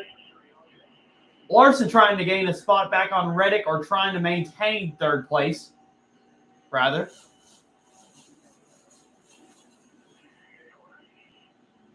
Still side by side with Reddick as Hamlin and Bell have checked out. So Hamlin, winning the race off pit road, is in first place right now. TJ Majors, by the way, is wearing a cool shirt as well. He said that Texas a year ago was so hot, they thought if they could do something with portable suits that would work, he would try it. And so they went to work. He started researching and found out that actually a lot of doctors and surgeons use a cool shirt like that in surgery to keep their core temperature cool and give them more of an ability to focus on what they're doing. So even TJ Majors wearing a cool suit here as well. That's undeniable. Frank Keselowski, you saw he got a good run. Little 3 and 4 2X.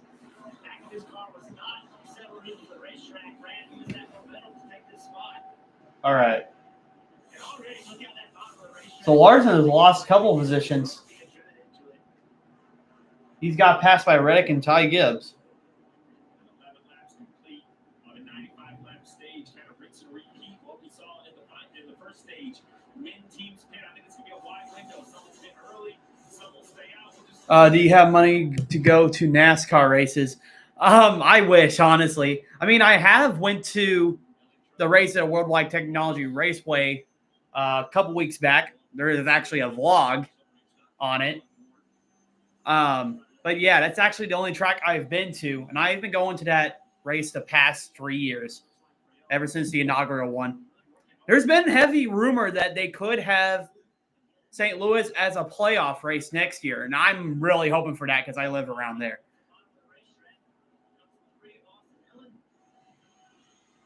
Yeah, hoping maybe one day when I get my electrical job, maybe in like a year or so, I make quite a bit and I'm able to go to more and experience it. Definitely have a lot of goals of types of race tracks I'd like to go to. I don't live in Indiana. I live in Illinois. I live around the St. Louis area, so I'm only like a few miles away from Worldwide Technology Raceway. So I would like to go to the Indianapolis 500 and the Brickyard 400 one day, because Indiana is only like 3.5 hours away from where I live.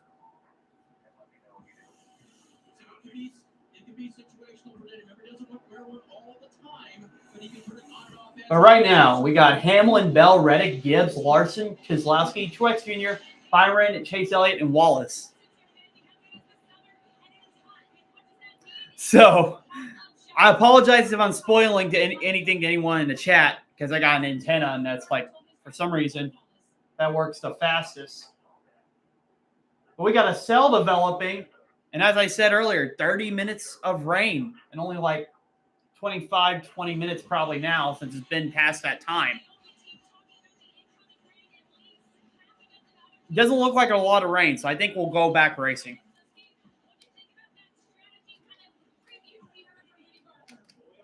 Halfway is only at lap 150.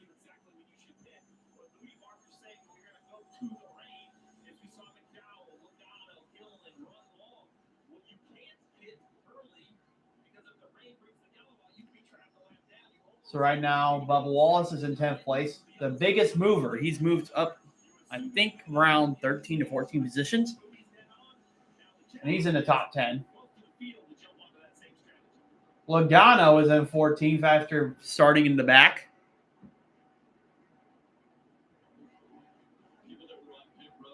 Hamlin's in the lead. Bell's only a half a second away.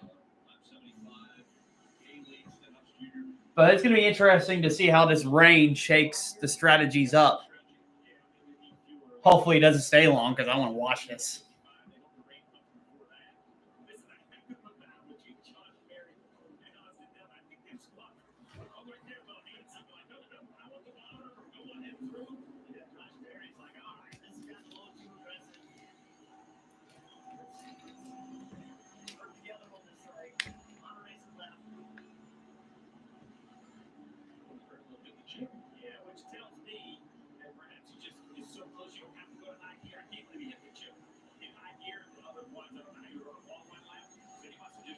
All right, so Bell is closing the gap on Hamlin. He's not that far behind. I'm not sure if these drivers are trying to be aggressive or they're trying to just play it safe until the rain comes. Because I think the rain could probably get here before halfway happens, so it's likely we're probably going to go back racing after it. And the cell's not even that big at all. Kind of like New Hampshire last week. You had a big cell of rain coming, and it just went by. Then they started racing. Of course, they ran on the damp tires, but might go into the Chicago street race. I wish, honestly. But no, I'm not going to the Chicago race. Maybe in a few years, but not this year. Probably going to witness Shane Van Gisbergen win that race, too.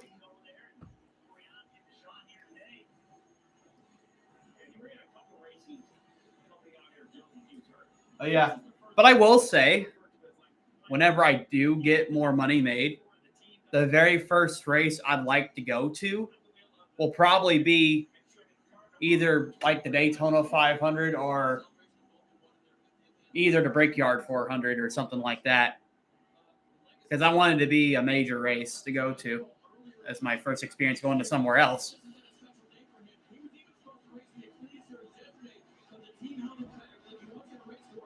Definitely like to go to as much races as I can.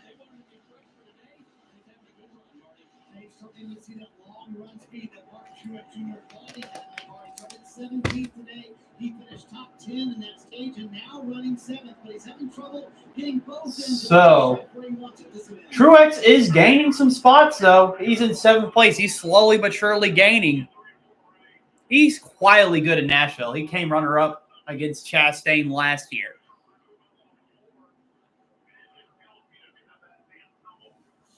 Elliott has made his way back into the top 10, too. He's in 9th place.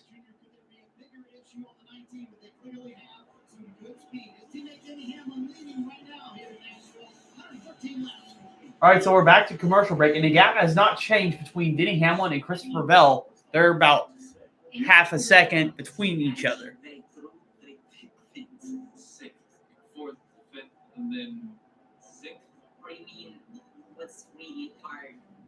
Xfinity race previous days and watch Christian Eckes and John Hunter Nemechek. Well, To be honest, I had some work, so I didn't really was able to watch the Xfinity or the Truck Series last week. But I heard there was drivers really exhausted from the Xfinity Series, and I heard Eckes dominated the entire race as well. Only the 12th driver in the entire Truck Series history to lead all the laps. So that's congrats to Eckes and company. Then we got John Hunter Nemechek that won yesterday. Didn't really see much of the highlights, but I did see where Ty Gibbs got spun by Justin Allgaier.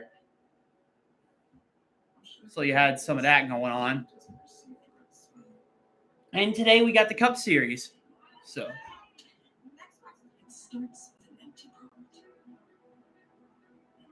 right now I'm going to check the leaderboard. Yeah, still leaderboard still about the same, other than Bubba Wallace has fallen out of the top 10 and is passed by Chris Buescher in 10th place. He's lost 2 positions. He also got passed by Ryan Blaney. The Bush guy, old and smooth survival skills. Should you become stranded, be ready to signal rescuers.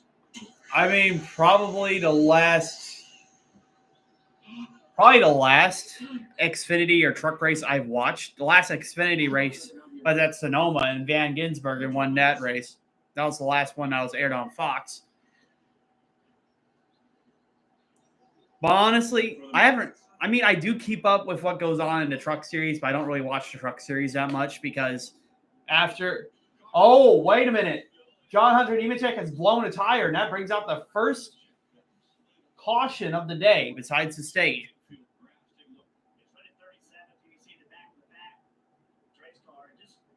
Yeah, he just spun around into the grass.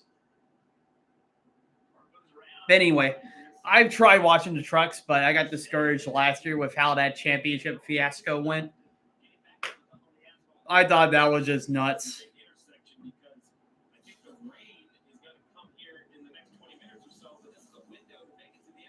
Okay, so everybody is pitting. Is anybody going to try to stay out, though, because of weather?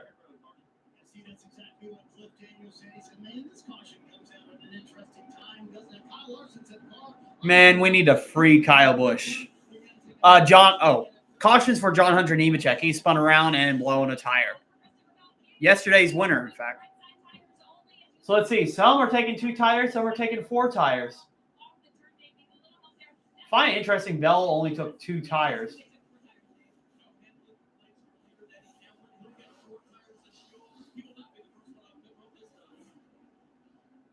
So let's see. Bell wins the race off pit road. We have 1st through 5th place taking 2 tires, Keselowski, Buescher, Logano, and somebody else. Like I said, halfway is at 150, but that cell that popped up is not that big at all.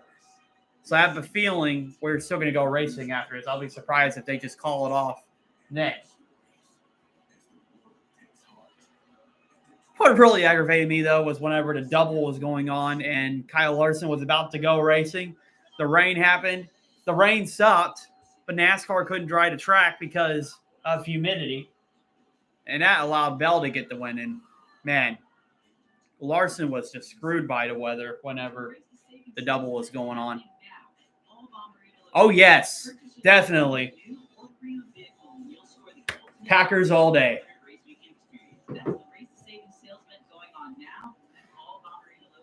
Yeah, I'm a huge football fan. I've been a fan of the Packers since I was a kid.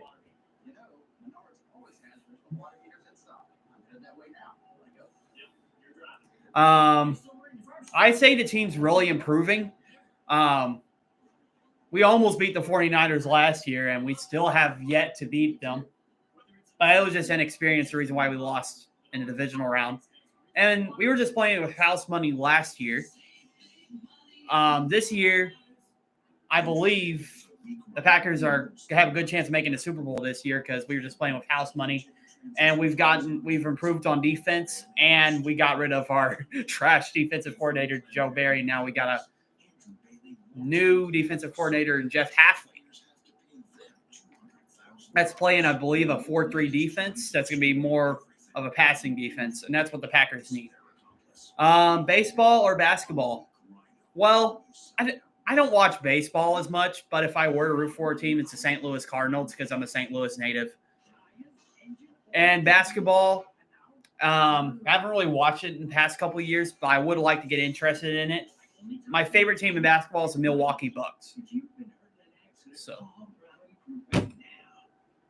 I was happy for Jason Tatum winning the NBA Finals with the Celtics because Tatum's also a St. Louis native, so I was happy to see him get his ring finally.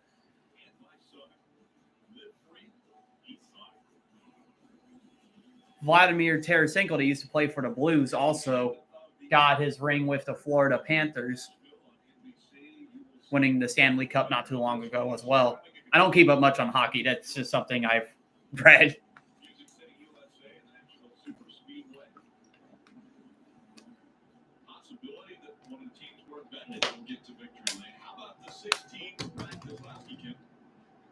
All right, so we're back from commercial break.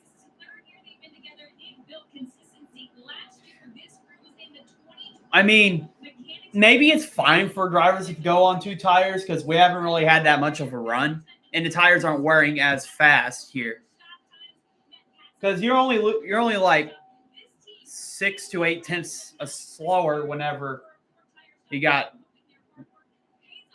older tires. So. Here's a pop quiz for you. Who's the most decorated member of the 9 team? Chase Elliott, he's won a championship, and he's been the most popular driver 6 straight years. Alan Gustafson, he's won races with Hall of Famers Terry Labonte. So let's look at the top 10 before the restart. So we got Bell, Kozlowski, Buescher, Logano, Chastain, Hamlin, Gregson, Reddick, Larson, Bowman. We'll see how this is going to shake out. Monster Energy Supercross. Well, I haven't seen that in a while. I mean, I used to watch it whenever I was a kid, but I've been so busy, I'm really only interested in like a couple of things. We'll say it's a fun sport, though. I used to watch it whenever, I think his name's Villapoto, if I'm correct. He used to drive the Monster Energy Supercross one. Dungy used to be in it, too. I used to watch him as well. Man, those were some good times in Supercross. Those were actually entertaining to watch. But, yeah, I don't watch it as much now at all. The other motorsports I do watch IndyCar and F1.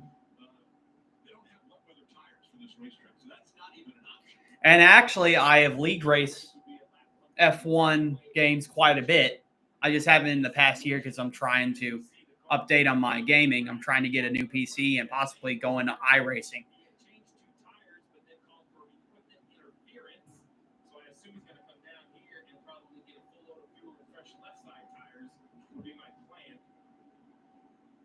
Any John Force update?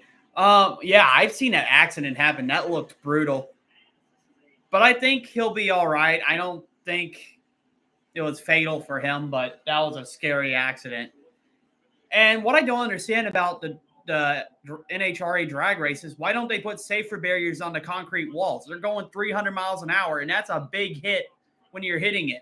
And maybe it's not like head on, but when you're hitting the concrete walls, that's a lot of G-forces that you're having to deal with. So why not put safer barriers there? That's just an issue I'm pointing out to NHRA because they need to prove safety quite a bit. So I hope he's all right. I mean, he's a tough guy, honestly. Any Haley Deegan fans? Because let's see.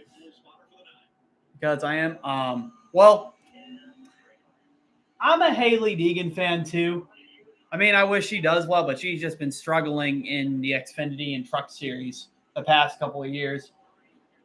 It's about the team she's running with right now is about like a mid-pack to back team, and she just hasn't really had any luck at all. everything's been going wrong for her.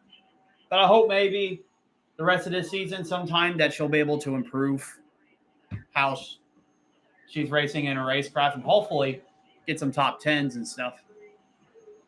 Because she's really hyped up whenever she was in K&N and ARCA coming up. But the race has restarted, and Bell is still in the lead. Kozlowski second, Busher third, Reddick fourth. Gregson has picked up a couple of spots on the restart, and Chase Elliott has made his way up to sixth. Chase Elliott won in 2022, and he's trying to get a second win here at Nashville.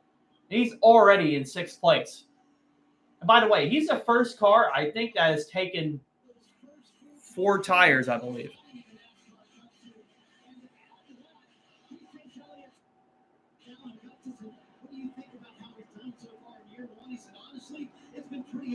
But I believe rain's not that far away, so we're about to get a shower in a little bit. We're 25 laps away from halfway.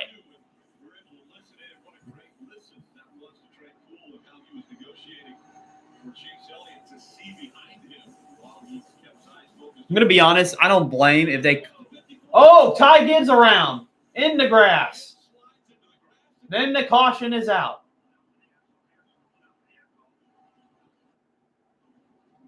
We'll have to see how he spun around.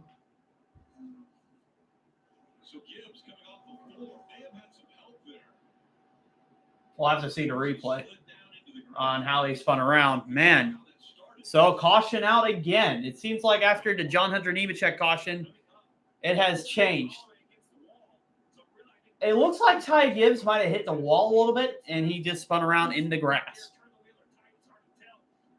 Let me check it again. He's trying to pass Bowman, and he got into Bowman, and that's how he spun around. So, yeah. See, any American Ninja Warrior fans? I guess out of random time, sometimes I do watch American Ninja Warrior, but like I said, I just don't really have time for that show either. I would like to watch it more, though, because I do think it's entertaining. Let's see. Replay on the restart. It seems like Hamlin has lost a ton of positions because Logano got a bad restart. That just pretty much shook up the entire field, that restart.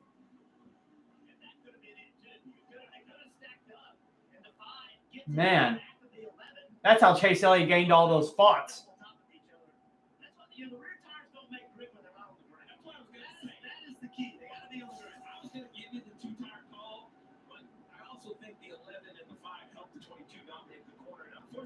Corey Heim. Yeah, he's an interesting driver. I mean, like I said, I haven't really watched like the truck series as much, but I do kind of pay attention to some what's going on. But yeah, I think Heim's a really great driver. And seems like he's doing well also in the Xfinity series as well. And I think he's part-time, I believe, in the Xfinity series. I may be wrong. But yeah, he's improving as a driver. I feel like he'll be great when he gets to the Cup Series, maybe in a couple of years. Yeah, I see that. He's Cup driving right now. He made his debut replacing Eric Jones whenever Eric Jones got hurt at Talladega. And he raced at Dover, and now he's racing today. So he's definitely getting experience.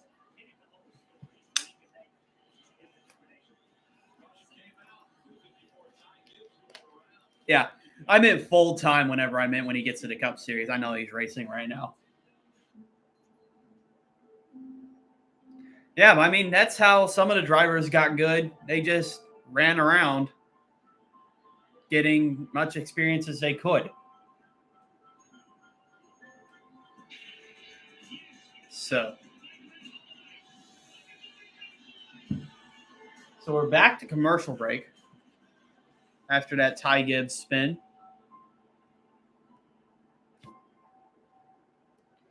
So let's look at the top 10 right now. So we got Christopher Bell, Kozlowski, Chris Buescher.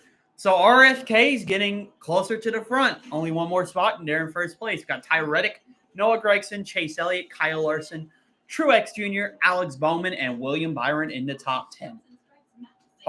Shout out to Carson Hocevar, Spire Motorsports, in the 77 car in 11th place.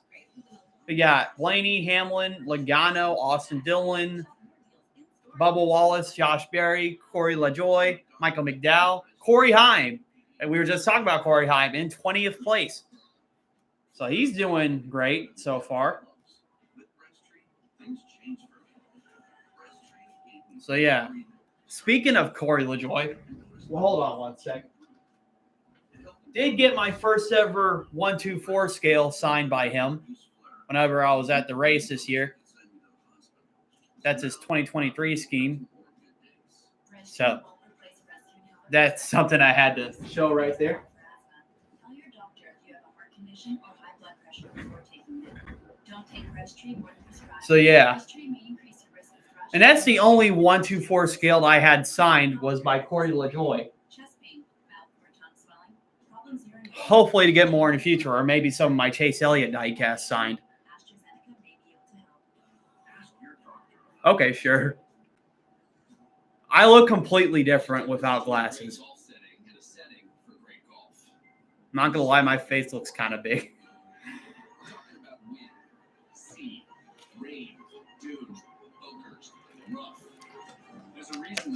All right. So, yeah, so if you're just joining in, we've had 3 cautions today, 1 for stage, 2 of them for accidents. John Hunter Nemechek spun probably like 20 or 30 laps ago. Right out the first caution, then another caution came out for Ty Gibbs getting into Alex Bowman and spinning into the grass. So, rain is still around. It has not hit Nashville yet, so they're still racing around there.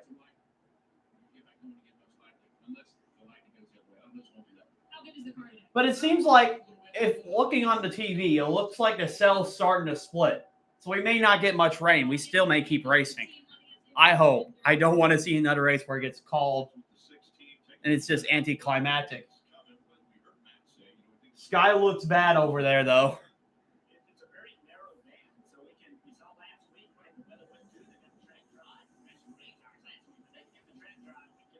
All right. So we got Kozlowski, Bell, side by side. That green flag's back in the air. Oh, I think that's Reddick trying to go to the top, trying to pass on the outside. He makes it 3 wide, 4 wide, right behind first and second place. Larson getting a lot of spots on those 4 fresh tires. And now he's in 3rd place, passing Chris Buescher. But now Bell's in the lead, and Reddick, making that move, has gained a couple of spots on the restart in 2nd place. Man, that restart was chaotic. Chase Elliott also on 4 fresh tires trying to make his way through the field as well, behind Brad Keselowski in 5th place. So, man, that was almost like the last one. It was kind of crazy. Or I wonder if everybody's being more aggressive because rain's coming. Because we do have halfway at lap 150. Let's see. You watched the ARCA race last night at Berlin Raceway? No, I didn't see ARCA last night. Sometimes ARCA is on like FS2 and other stuff, and I'm not really able to watch that. I really only have like USA and FS1. But I didn't see it last night.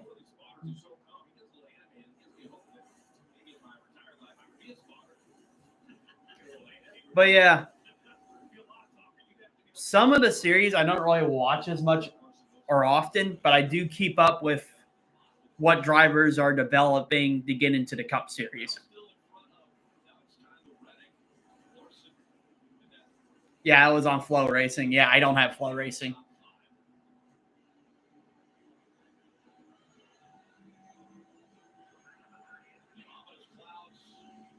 Riding on board with Corey Heim right now. He's trying to get past Austin Cindric in the back right now. Well, not really in the back. I think he's in the top 20.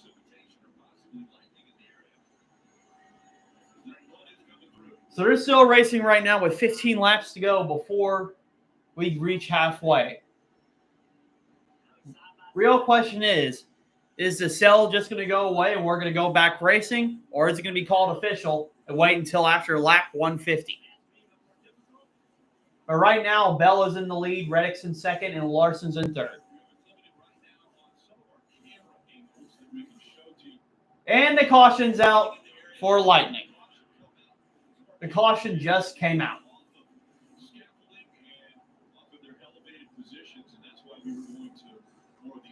So it got called before halfway, so it seems like we're going to keep racing.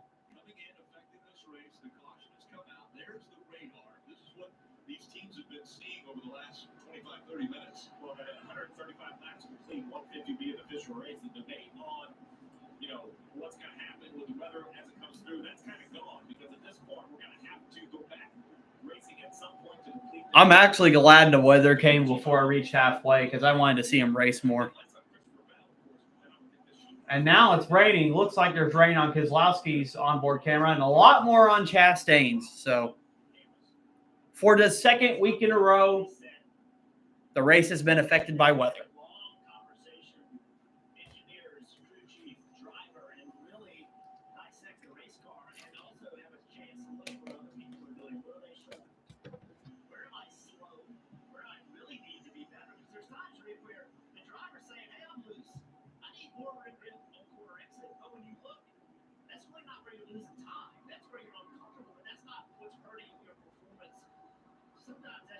You think Harrison Burton should go to Xfinity next year since he has been struggling really bad this year? Yes and no. I mean, I say yes because he is struggling and he should be performing better since he's in a Penske-affiliated car. But also at the same time, pretty much all the other drivers are all over the place with trying to get positions and stuff. I mean, you see other teams like Rick Ware Racing, tongue twister there. Justin Haley's doing well. And some of the drivers are improving throughout the season's going. So I feel like if Harrison Burton had more time, he'd be able to get better in the car. But I also say no, because no meaning that he shouldn't go to Xfinity. Well, hold on. I said yeah. I'm confusing myself here. I think I said yes, that he should stay and get more experience. No, he should go to Xfinity. I feel like if he can get a top team in Xfinity, I feel like he'd be a really great Xfinity Series driver. He kind of reminds me of Cole Custer because Cole Custer didn't really do well at all in the Cup Series besides that lone win at Kentucky. He got lucky on a restart, but he ended up winning one championship as an Xfinity driver. Cole Custer. So, how do you think of Blaine Perkins? I mean, I've seen Blaine Perkins kind of be there here and there, and he's had some good performances. I don't think he's ready for Xfinity yet, though. I think he still has some time going. Let's take this opportunity to chat with Alan Gustafson, who we've been embedded with here in Stage 2. So when we were planning all this week, we didn't plan a halftime break in Stage 2, did we? So, yeah, we are under a red flag right now due to lightning in the area, hoping that it passes by really quick. So how has the car been and where are you guys? Yeah. So, if you're watching, comment below who you think is going to win this race. I have Kyle Larson winning this race. Won here in 2021. He's had some good finishes here at Nashville.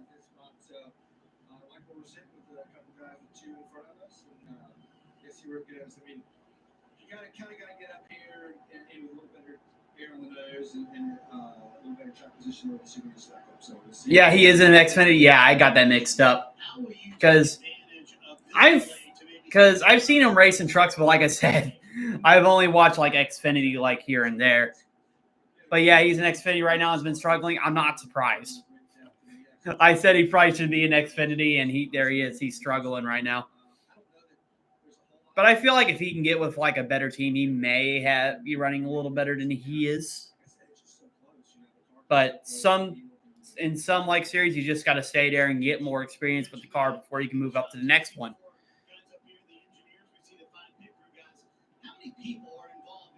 There's been some drivers I think would get like a false sense of success Like, for example, I think a couple of the Monster Energy drivers are great examples. Haley Deegan, Riley Herbst. Haley Deegan looked well in K&N and ARCA, struggled in trucks, and now she's struggling in Xfinity. Herbst looked great in like the K&N series, same place where Haley Deegan was racing. And then he started to struggle for quite a bit. And then finally, he's starting to turn it around. Took him a long time to do it. And yeah, those are some drivers I think that are kind of being rushed up there. Now, there's been some drivers that have, like, even though they were rushed up, have actually done good. Like, for example, Ty Gibbs. He's just really talented. And he won his Xfinity championship, and he's running consistent in Cup. Still has yet to get a win, though. What do I think of Danica Patrick? I think she had a great IndyCar career, but she had a terrible NASCAR career. I think she was more of there for marketing for Stewart Haas more than anything.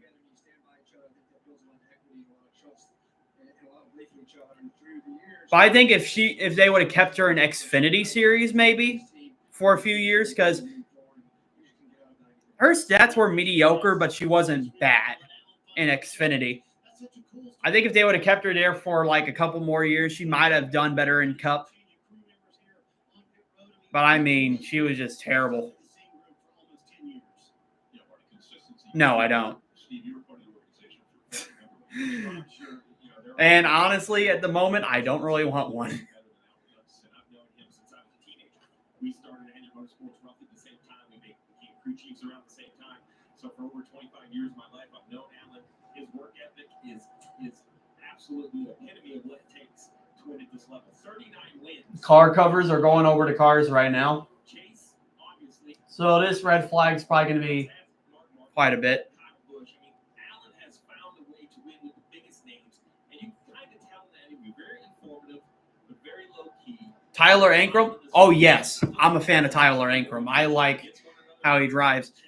For a little bit, it seemed like he was doing well in the truck series, and then he kind of fell off a little bit. But he's still running. He is still getting some top tens. I feel like he's a talented driver for Elite Trucks. Hadn't seen him. I don't think he's raced Xfinity yet, but I feel like he's a great truck driver. There's some drivers that they're only good in one series. Like Justin Allgaier, he was only good in Xfinity. He struggled in the Cup Series, although he drove well in Larson's car, whenever he was subbing for him in the Coke 600. Then he got Matt Crafton, did well in the Truck Series, and won him a couple of championships. But he only did well in the trucks. And what do I think of Natalie Decker? I think she's more closer to Danica Patrick than she is Haley Deegan. Because I think she runs better than Danica Patrick, but she's still not good, I believe. Remember, this is the first time we've done this at an oval with this much pace and this much speed. There was a lot of concern about putting rain tires. So that's what I think of Natalie Decker. Well, like I said, I don't wish for these drivers to do bad. I hope they do try to improve their careers and try to have much success as they can. But some of them just can and can't do it.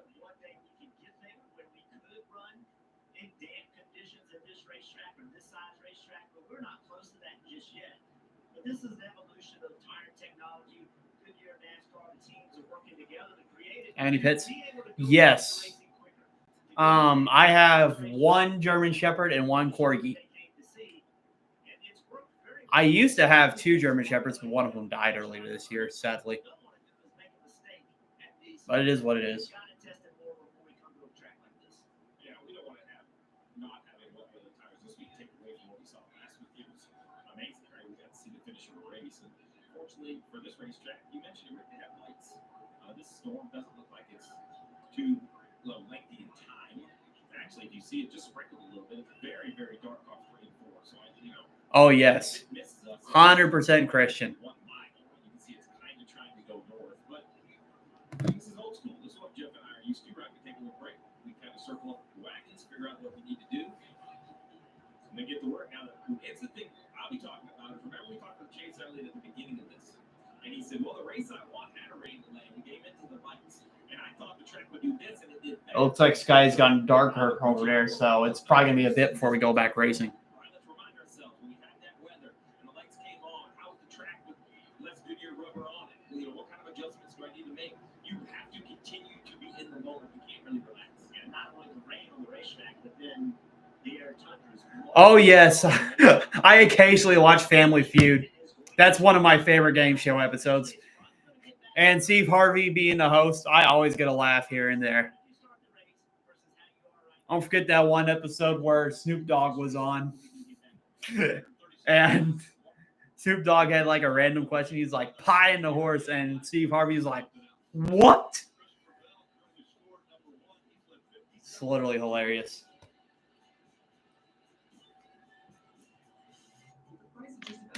I do like the Celebrity Family Feuds too. I'm a huge WWE fan, so whenever WWE goes on there, I do watch Family Feud. I think IndyCar even went on Family Feud before as well.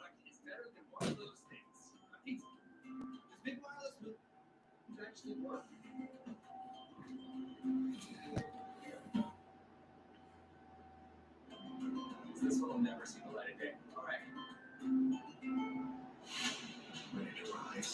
So I guess since we don't have any racing going on right now, I'm going to go through the entire field. So we got Christopher Bell first, Tyler Reddick second, Kyle Larson on 4 tires in third, Brad Keselowski in fourth, Chase Elliott in fifth, Denny Hamlin in sixth, Chris Buescher in seventh, William Byron in eighth, Martin Truex Jr. in ninth, Carson Hocevar is in 10th. Good run by Hocevar. So we got 11th, Gregson, Blaney, McDowell. McDowell was trying to play strategy earlier, and he's in 13th.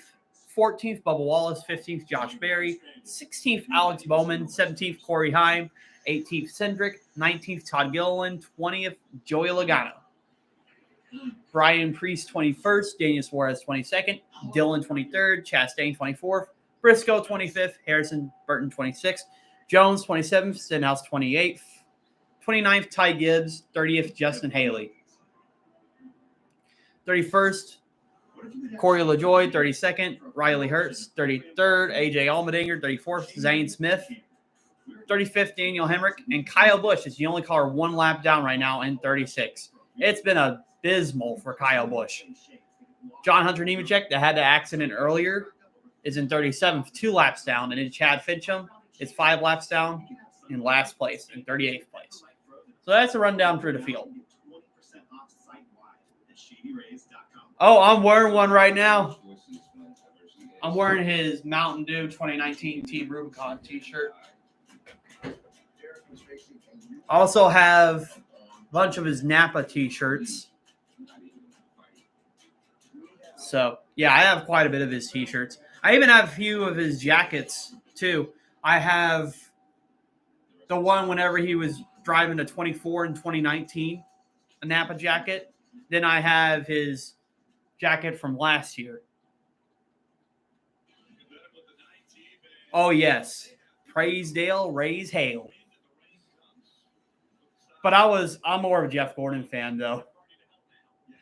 But I really wish I was alive to see Dale Earnhardt race. It was sad to see Dale Earnhardt go, but also he has to sacrifice for the safety in the sport. So it's just a bummer that we lost him because I really like to see him race. I was born in 04 and he died in 01.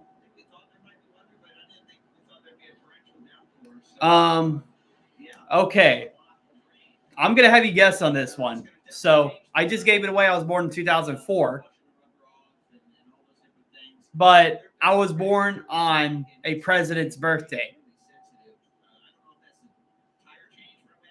That's all I'm going to give you. I was born on a president's birthday, and I was born in 2004.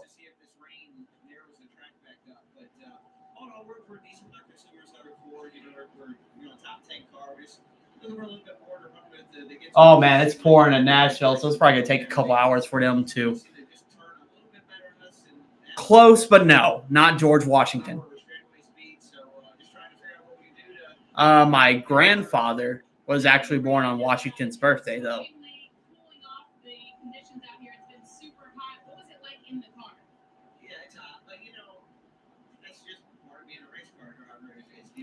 I'll give you another hint, and this is probably going to give it away if you know.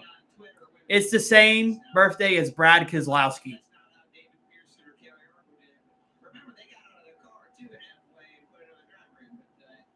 Not Thomas Jefferson.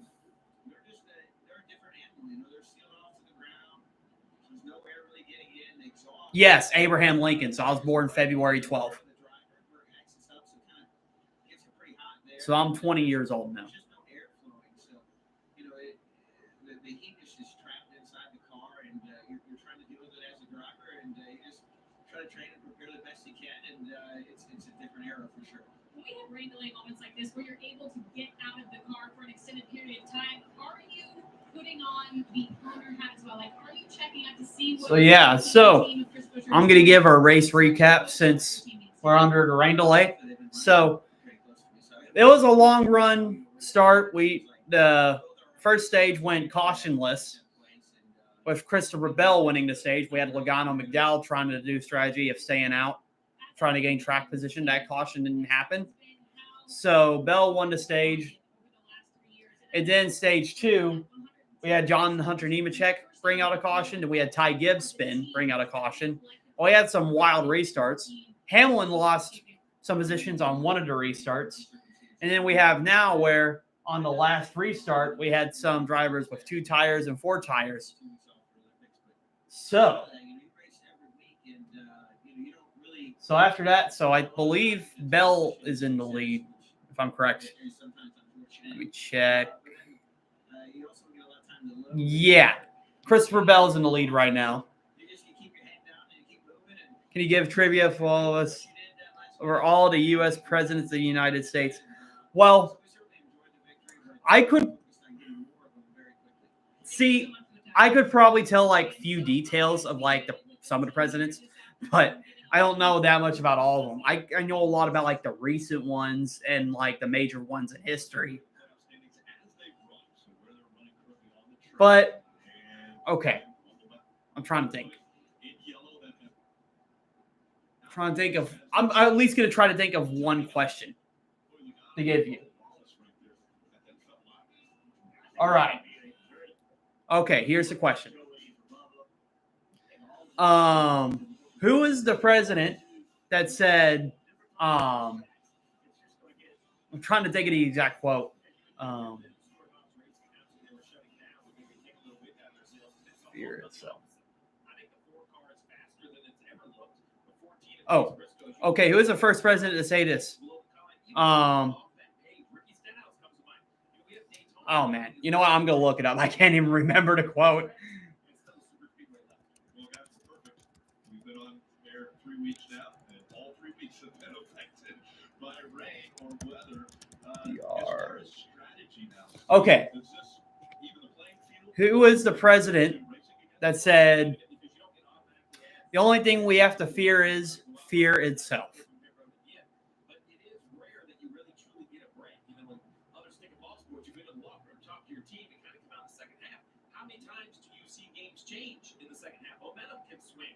That's the one question I got. Now, listen, I don't think a bad car's going to drive good or a good car bad. I'll give you 30 seconds. And who uses this opportunity to communicate face to face, maybe discuss some bigger changes that you just don't have time to normally? Yeah, as you look further through the field, right, you have, except for the cars that have had issues, we have a huge amount of cars in the lead lap. So it's a brand new race. I mean, those guys get to say, all right, I'm running 28, I'm running 22nd. It is a brand new start of the race for those guys. It is an opportunity. What do we need to do? How do I do a better restart? Yes, correct. FDR said that.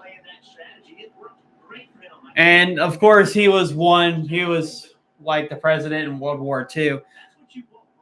Strange thing about all like the top countries, well, the United States, most of them didn't want to go into war. And then FDR was kind of like the one like, I don't want to have war, but if I have to, I will. And he did. Calvin Coolidge.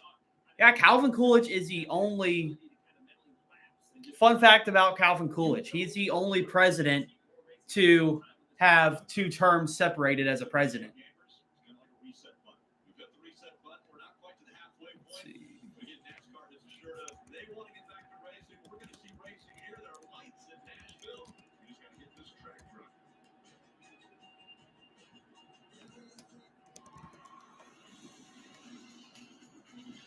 Yeah, he's the only one to have be president 2 terms and have them separated.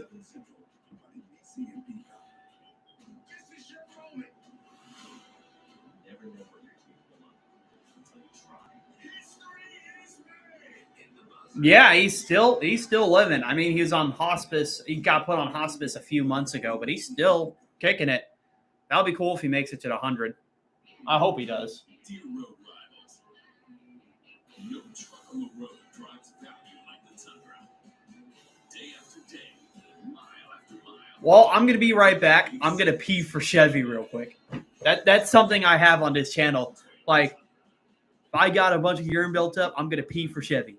So I'll be right back. The good luck charm.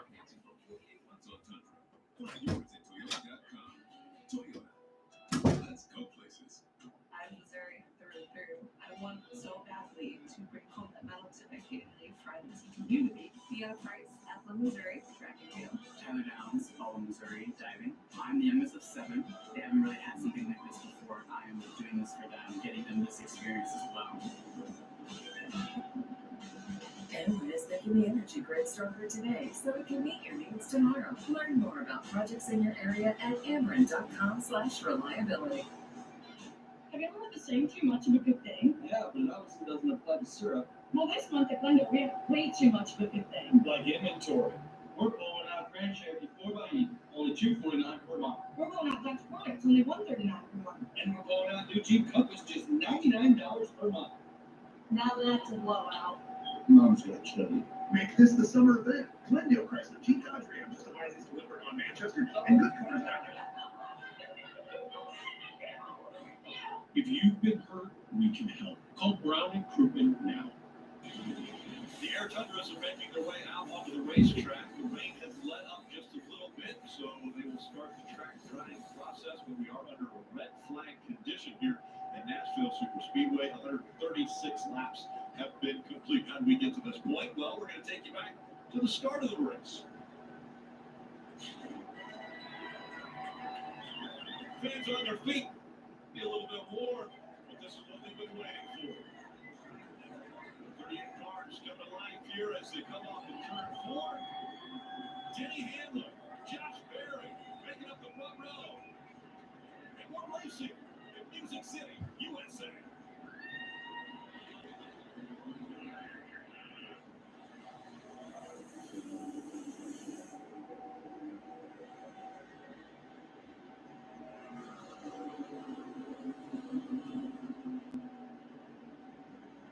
Hamlin with a very aggressive move to block Josh Berry to take that first spot.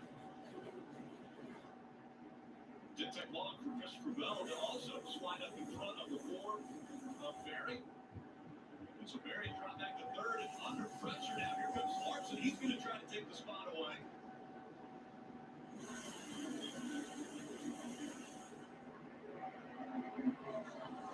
Frank Keselowski in the 6 on the inside. Kyle Larson in the 5 on the outside.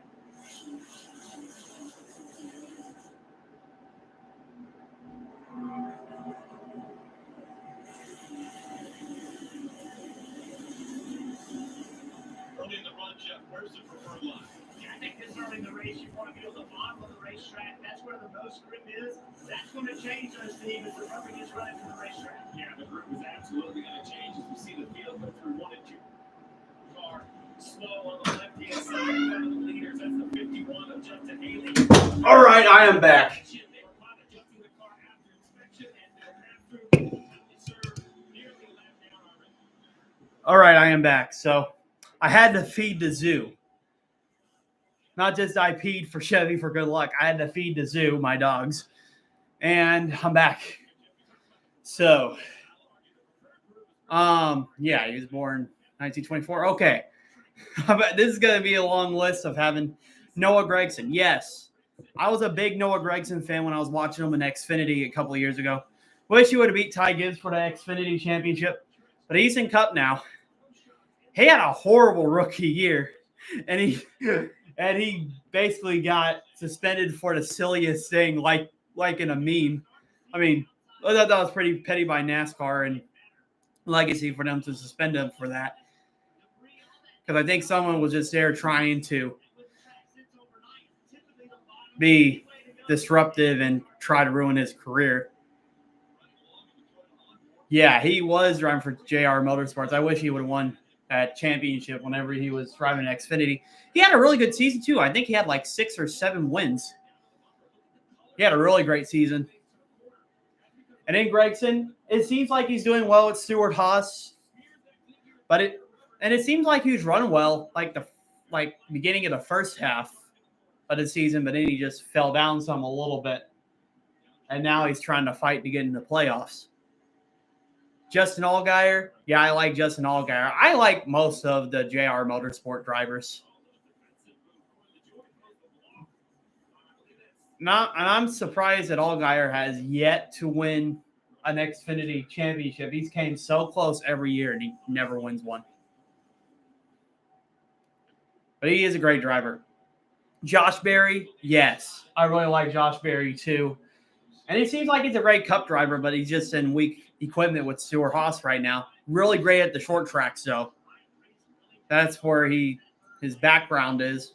He used to drive for Junior Motorsports as well. And that's actually the reason why Junior hired him, because he's great at short tracks. Sam Mayer, yes, I'm a Sam Mayer fan as well. I think he's a great Xfinity driver as well. I don't see him moving up to Cup soon, but he's a great Xfinity driver.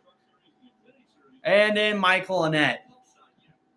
Michael Annett's not driving right now, but he was an interesting driver. I mean, he'd struggle. Like the first half of his career, he'd just struggle. But then he ended up getting a couple of wins whenever he would drive at restrictor plate tracks. So he made the best of his career. He wasn't the worst driver, but he really thought hard. He's kind of like Truex Jr. Struggled in the first half of his career, and when it got to the second half, he ended up getting better and better. So sometimes you just got to try to stick in it, and just try to win.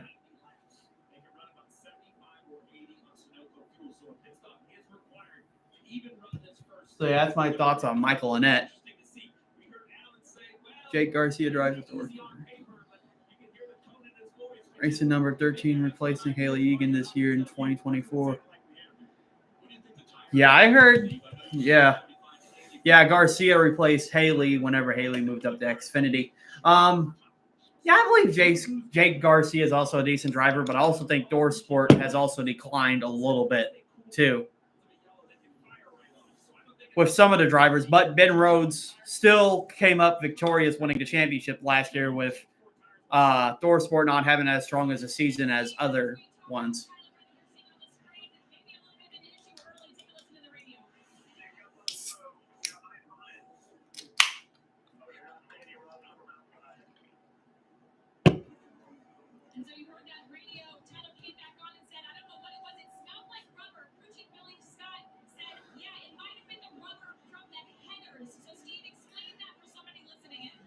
Right, to finish ahead of Hamlin. Got it.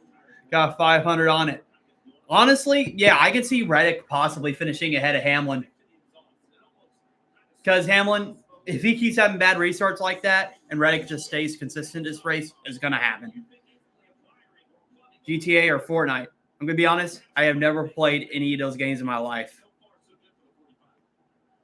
Known people that play Fortnite. I wanted to get into Fortnite recently, but I just haven't really had the time to get into Fortnite.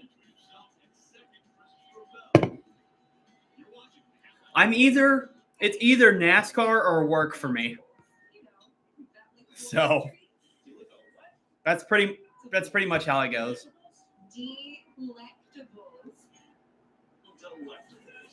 GTA, yes. I've heard of GTA. And I see all the memes of this thing is out before GTA 6. Oh my goodness. I'm trying to think of one good example.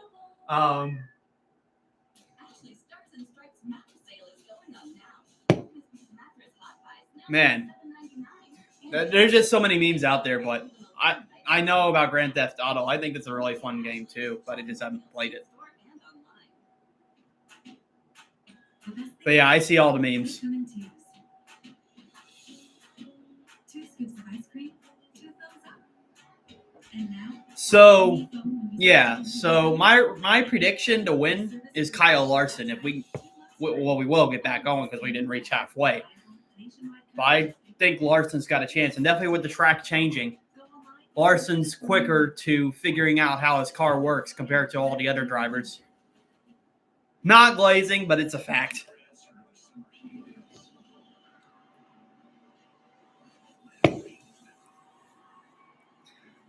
Recently, I've been calling Larson the Patrick Mahomes of NASCAR because everybody talks about him like the greatest driver of all time. I mean, Larson has drove in so many vehicles. Yes, you have an argument. He's one of the greatest drivers right now. But remember, he's only won one championship in NASCAR. I mean, you got Kyle Busch in Logano that's won 2 championships racing right now. Larson is a consistent driver in winning races, winning here and there, but he's got to win when it matters most. And that's what makes the difference between a good driver, a great driver, and a Hall of Famer driver.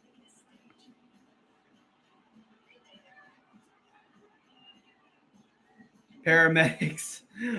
Yeah. And GTA 5. I've seen some videos of GTA 5, but I just haven't played it. Back in the day, I'd watch Laserbeam play GTA 5, and he'd mess with all the mods. They were hilarious.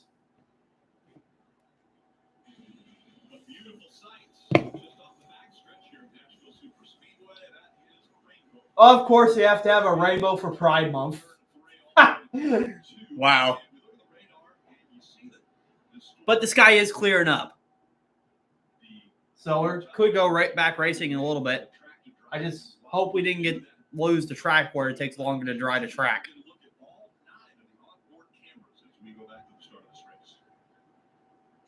For people watching right now. No, I didn't fart. I hit my can on the table, and that's what happened. I'll be honest. If I were to do it, guys would never know.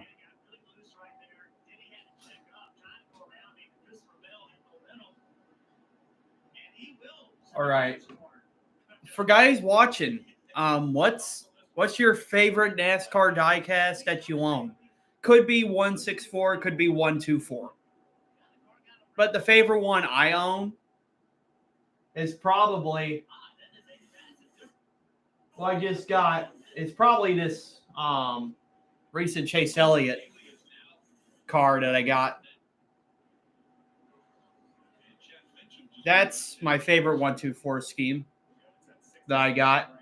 I only got like 6 or 7 of the 124s. I got a bunch of 164s.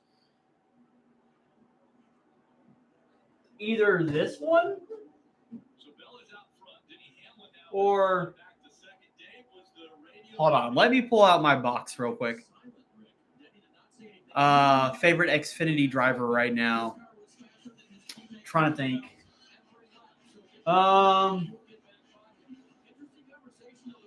Who's my favorite Xfinity driver? I like Sheldon Creed.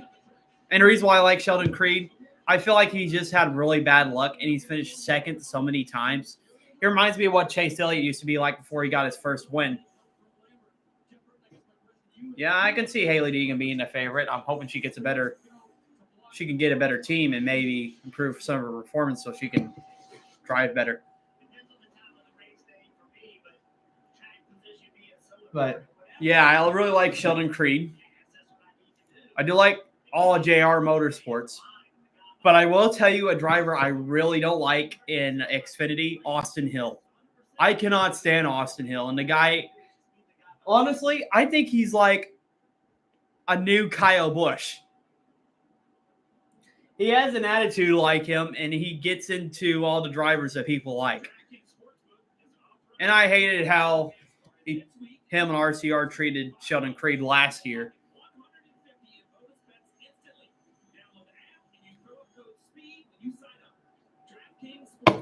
Jesse Love? I think Jesse Love is decent too. Do I think he's ready for Cup though? No.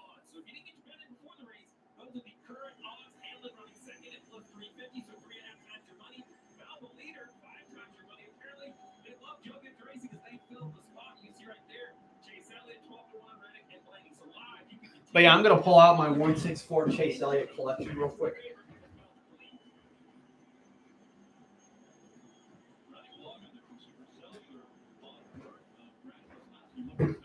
I have like an entire shoebox of like Homeman Jr. I see him get like a few good runs around there, but I don't really pay attention to him that much.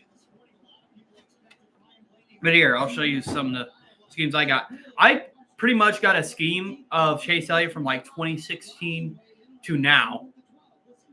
I'll show you one of my favorite schemes. I like the Baja Blast scheme from 2018. So yeah, that's a Chase Elliott one. I'll try and get it close to the camera right there. But yeah, he had that in 2018. That's one of my favorite schemes. I tried looking up the 1-2-4 scheme, and the Mountain Dew schemes for Chase Elliott are like expensive. I would like to get one, but they're just outrageous. Now, let's see. The only rookie one, and I had this one since I was, I think, 12 years old. This Chase Elliott Sun Energy scheme, and it's the only rookie scheme that I got.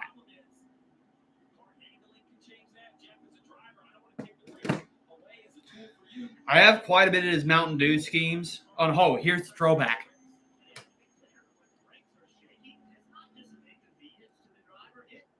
Yeah, that's Chase Elliott's Jimmy Johnson throwback. No, actually, I don't have any Haley Deegan diecast.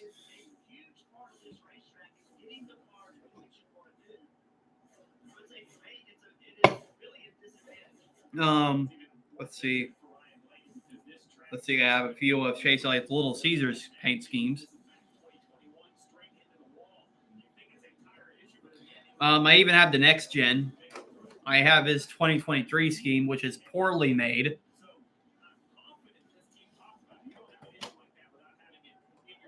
So yeah, that's pretty much all the schemes I have. All right. Put this back.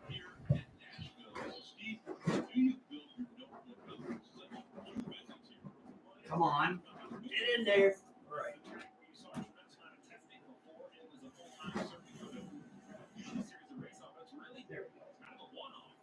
I'll leave it like that. Stuart Friesen? Yes. I was a big Friesen fan when I was watching him in the Truck Series. But I think he's only a Truck Series driver. I don't think he can do well in any other series. But yeah, I was a Friesen fan as well. Anyways, I do got this bolo tie, this 2024 bolo tie that I actually wore to Worldwide Technology Raceway. I know a guy from Instagram that made this for me. I bought it for it was like $55, but I was supporting him and I bought it. So that's one of the 2024 schemes I got. And then they got like the bolo tie, you put it around about like that, and you just wear it.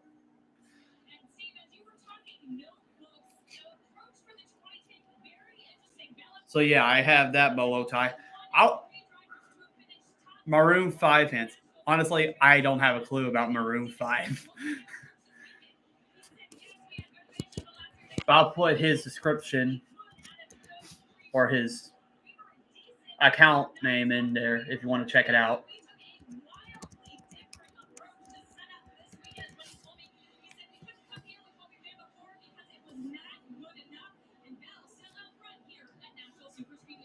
But he makes like bolo ties for pretty much every driver. And you can even ask him to make a custom bolo tie. That's what I did because I wanted the updated Chase Elliott bolo tie. And I asked him to make the Chase Elliott bolo tie, and that's what I got.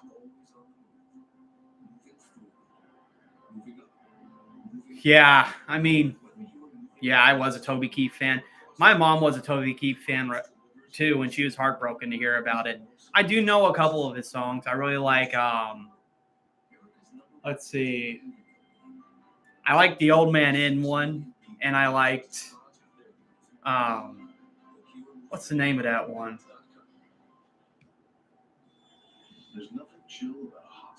The Red, White, and Blue song. I like that one as well. It was sad that he was gone.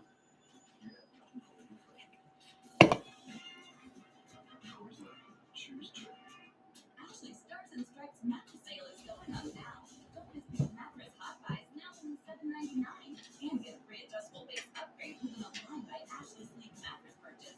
Only at Ashley. Shop more deals in store and online. Yeah, but I pretty much keep all my die casts in one spot. I have them like all separated. I have like, oh yes, that one too. There's some I just couldn't think of off the top of my head. But yeah, I have pretty much my die cast all in certain spots. So I have the 1, 2, 4. I have the 1/6 scale of Chase Elliott in the separate box. I have Jeff Gordon and Jimmy Johnson's schemes in a separate box. Also, I have the Gen 7, the Gen 6, and even some of the Car Tomorrow cars back in like 2012 when I was a fan. So yeah, I've been a fan since 2012, and ever since I just been hooked to NASCAR.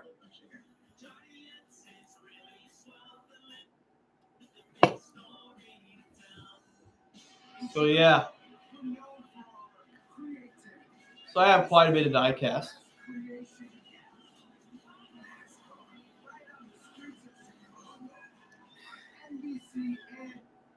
So still under commercial break right now.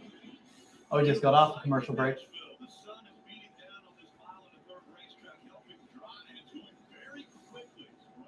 So they're trying to dry the pit lane right now, and the sun is drying the track as well. So we could be going racing within the hour. Oh, yes. Larson is actually one of my favorite drivers.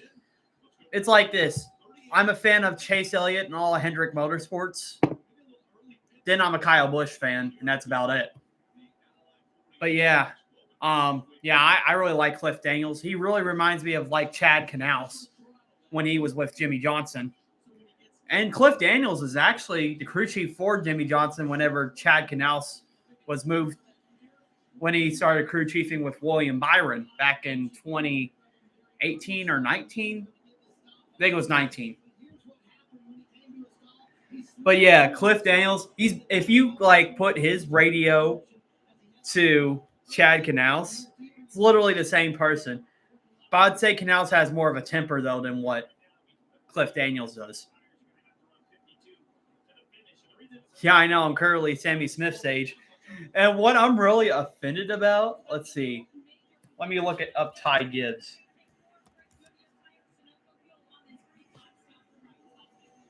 Oh, no. He's only a couple years older than me. I was about to say, there's like some people right now that are younger than I am, and they're racing. I wish I was doing that.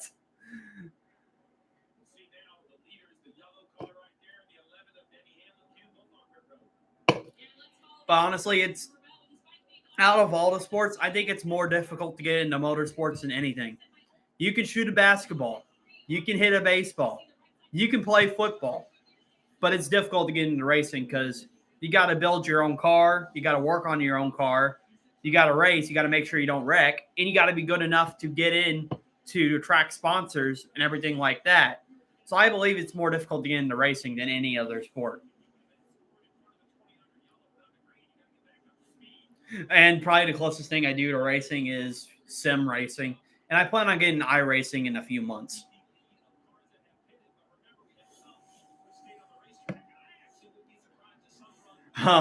Yeah, I'm not a Sweet Tea fan. I'm either anything Mountain Dew or milk or water. But if there was anything like, if there was no Pepsi brands and there was all Coca-Cola brands, I do like Mellow Yellow. That's the other soda I like. Other than that, I don't really like as much drinks.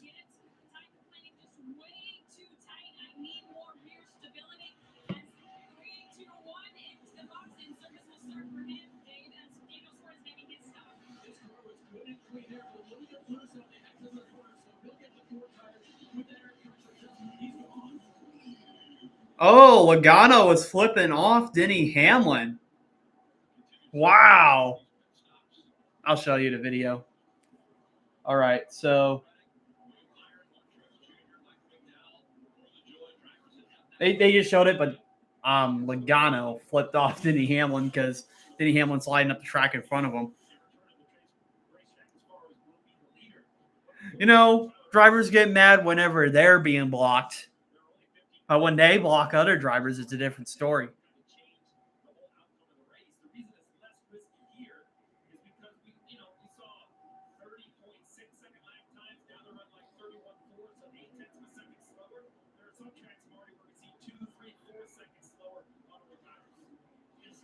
Rudy Fugle just told William Byron a moment ago, give me 4 or 5 more good laps, and I will buy you an advantage on the back end. James Hall told me this morning, crew chief for Mark Truex Jr., this was certainly all right.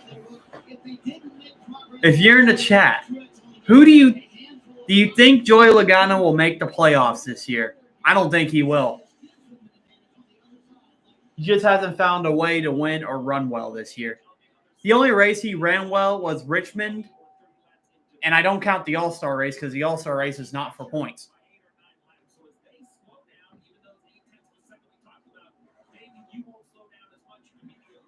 And he ran decent in Iowa, but Iowa is a new track. He's good at new tracks.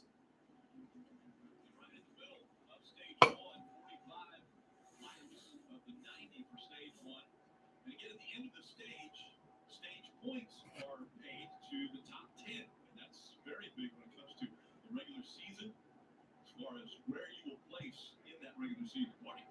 Yeah, come back to what Alan Gustafson's on just a moment ago. Yeah, it's not quite simple. We've got a little bit longer. William Byron told Rudy Fugle the car is still loose on it, but much better than the other piece of yesterday. Marty, when I talked to Tyler Reddick this morning, he said he did not have the car he needed yesterday. He felt like he got a bad read on it in practice, so they made a big adjustment to try to help him. Maybe we'll complain. All right, so what do you think's going for whoever's in the chat? What do you think's going to happen whenever the race restarts? I'm thinking it's going to be chaotic because it's a whole clean track, and everybody's waiting for racing, and they're all worn out because it's been hot here.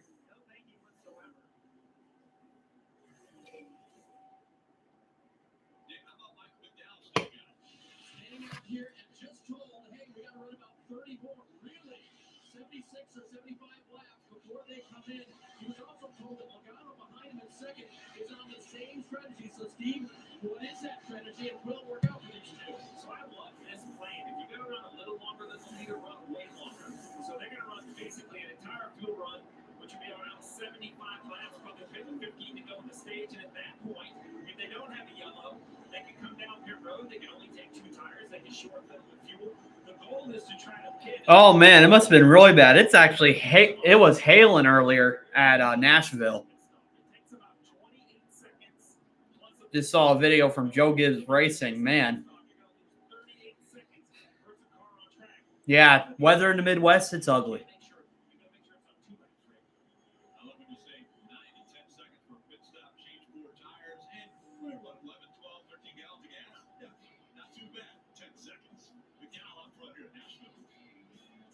You don't have to be in the race to be in the race. The Nascar Powerball Playoff is back. The 58 is going to win in Phoenix. Enter now for your chance to win a VIP trip for 2 to the NASCAR Cup Series Championship race at the Phoenix Raceway, with the grand prize winner taking home. So yeah, hopefully we can go racing soon.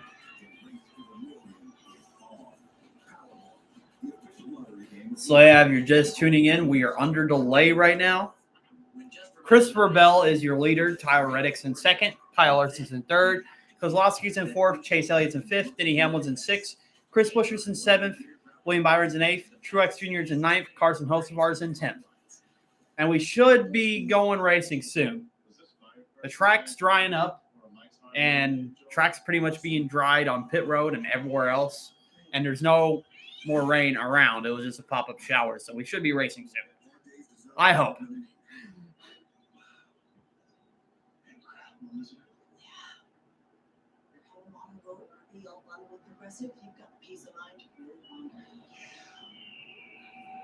So, if you're watching this race, comment down below who you think's going to win this race. As I said earlier, I have Kyle Larson. Hey, Sam. I am just at this beautiful lake that I just discovered. Practicing gratitude, manifesting abundance. Ashley Stars and Strips mattress sale is going on now. Save up to $500 on select mattresses.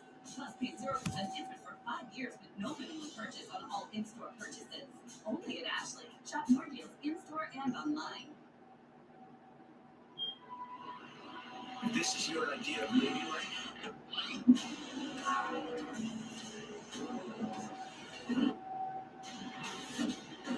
you're going to fit right in.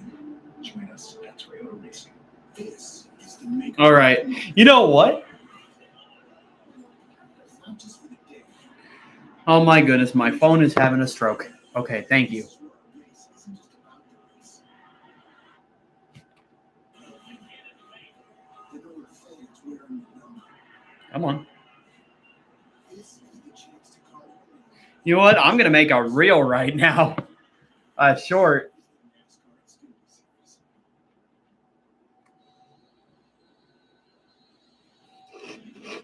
Great progress being made here at Nashville Super Speedway. In the front went through. Dropped a lot of rain, but so quickly was the drying team onto the track with the air. Things are boring. They have almost got the And I hate rain delays. pit road's still getting cleaned up, but the sun is helping as far as the track drying process. Please, goes. NASCAR. While they continue to do that, Get it all back going. and watch another segment of the race from earlier. So, Rick, normally I'm the aggressor, and I like the guys that come to pit road early, but I'm a big fan of the long run. For both 34, 22, 47, everyone out there, we see the 20 of Christopher Bell, the 11 of Denny Hamlin kind of chasing each other through traffic. Well, this man's the leader of the race. Mike McDowell, 54 laps. Every lap he's run, he's been on the racetrack. They are currently first. They probably have, by my math, maybe 20 laps more fuel in the 34. That sounds about right. Travis Peterson this morning, he reminded me, we're still trying to win a championship to get into the playoffs for Ford and for Front Row Motorsports, but they are not staying here. The driver is not next year, and so they have. Okay, I'm trying to hold it short. I am slow with this stuff. NASCAR. He's in the Ford right now. They don't want to share everything they know with him. If they get into the playoffs, that might be a little bit of a different story. But right now, they're trying everything they can without all the full steam. Sometimes you got to make do. Yeah, I totally agree with Ford. Hashtag Motorsports. They don't want to be taken away, and I do agree with Michael McDowell and the team that if they do advance into the playoffs, Ford would have to say, we can't waste this opportunity. We're going to have to give them everything we have. As we see the 8 and the 99 side by side, great look on board with the 8.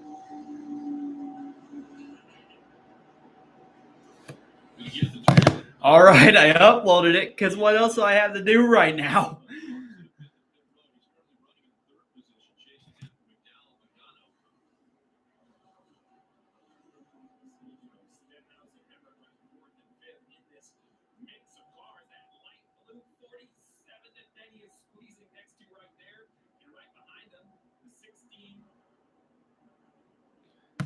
All right.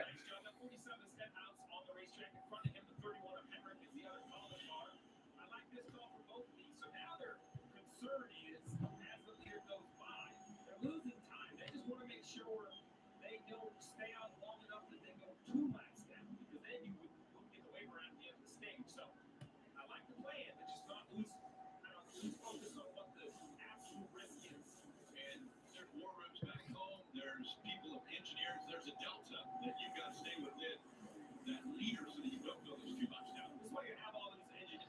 So yeah, they're still playing a replay at a race right now. We should be going back to racing soon. Hope so, because I'm gonna bore myself out. You've done, but you're also paying attention to the strategies of all the other teams as well, and what can you learn from what they're doing? One thing's for sure, we talked about the racetrack, how it would change during the race. Well, you see it already. You see, he's all the way at the top of the racetrack. We got other cars running up there. Cars still right on the bottom. So this racetrack is changing, and I think that's a vital part of the rest of the race as well. What is my car doing right now? By the way, if you're watching this stream, also follow my socials. It needs to be a big change, because if you don't, you'll get behind on the changes, and you may never catch up, Marty.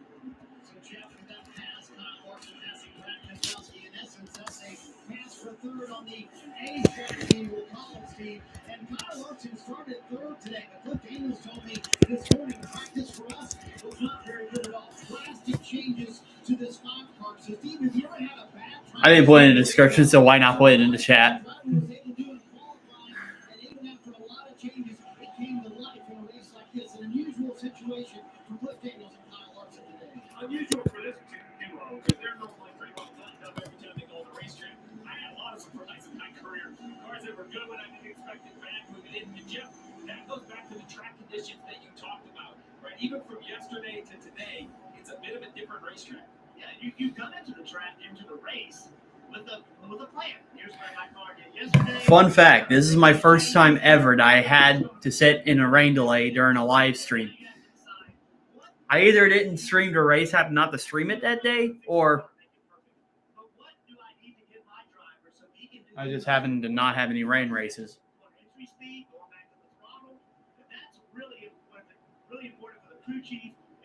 Now, I did stream the race whenever we had that rain happen at Kansas, but I happened to stream the full race after the rain delay.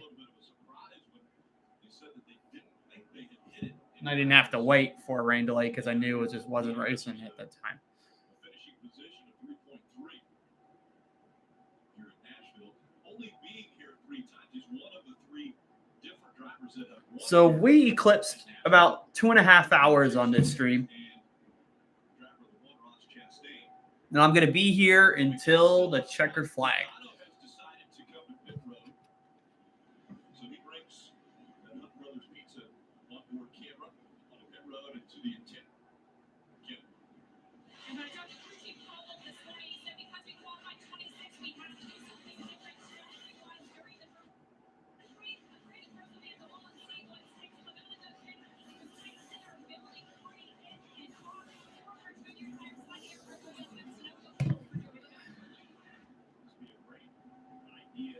I'm calling some people because I'm bored right now. We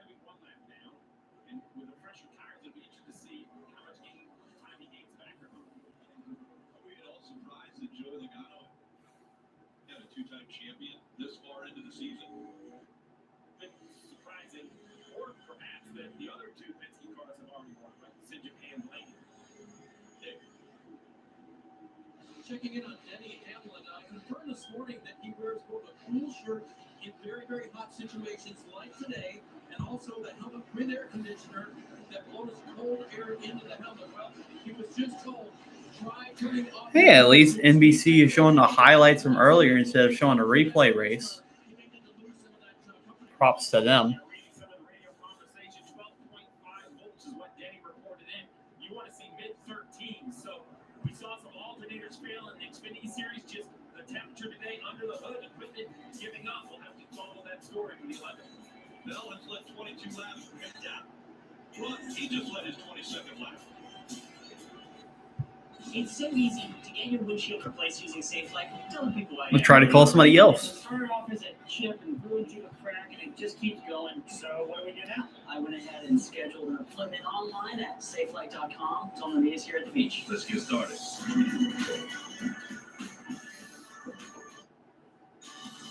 Oh, SafeLight repair. SafeLight replay. Schedule free mobile service at SafeLight.com. SafeLight repair, SafeLight replace. Can I have some mics, please? Who's this guy's day, Harden? Lemonade Inc. I don't know. Was it?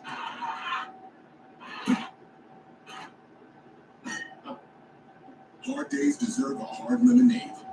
Jane, this is your father. Before you hang up, get arrested. Hello. You sure you're paying your bills because this phone don't work? I've been here to ask the full story since you got it. All right. I'm dying for them to go back racing right now. Please tell me you didn't get arrested again. Twice when I broke out.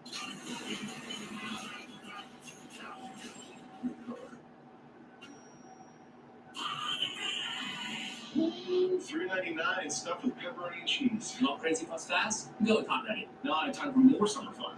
Go ball! Fuck it for $3.99. Hot Ready Crazy loves it. Little Caesars. Pizza. Now I have has savings buckets to help you save for anything you Man, he didn't join. Because everyone has something they're saving for. Like that new car. This is torture. Vacation. Or party supplies. Your delivery budget. Or even the down payment on your dream home. Our savings buckets help you save for what matters most to you. Ryan Krause, the greatest shot ever seen. Learned how to throw in his backyard. For years, Larry battled cancer, clipping stories in the newspaper whenever Ryan won, and asking him, "When are you going to break the world record for me?" Ryan smashed the world record at the Tokyo Trials. If Ryan wins shot put gold again, he'll be the first ever to do it 3 times straight. Even more history for Ryan, Krausers, and the man who was there from the start.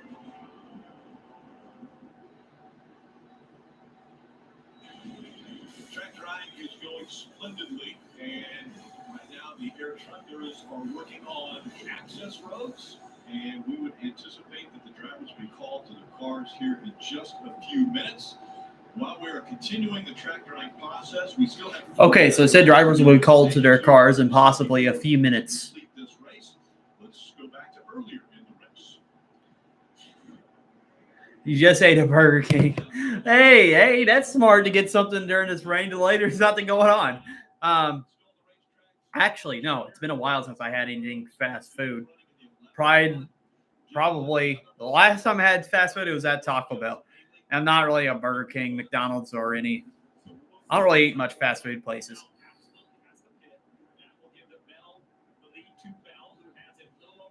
If I were to go somewhere, probably Hardee's or Carl's Jr., depending on where you live.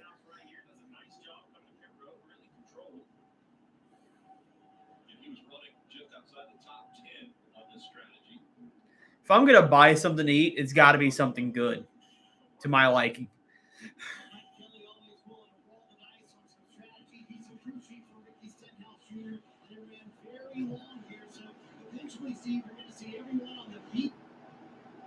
They're going to have to come to pit road, and this is the penalty right there after waiting a long time there on fuel. My real name is Daniel DeForest. That's why I came up with the YouTube channel named Double D, because that's what everybody would call me. Some people would call me Double D. Some people call me by my rapper name Dirty Dan, which is also Double D. So why not go with that? But yeah, my real name's Daniel DeForest, and that's my initials.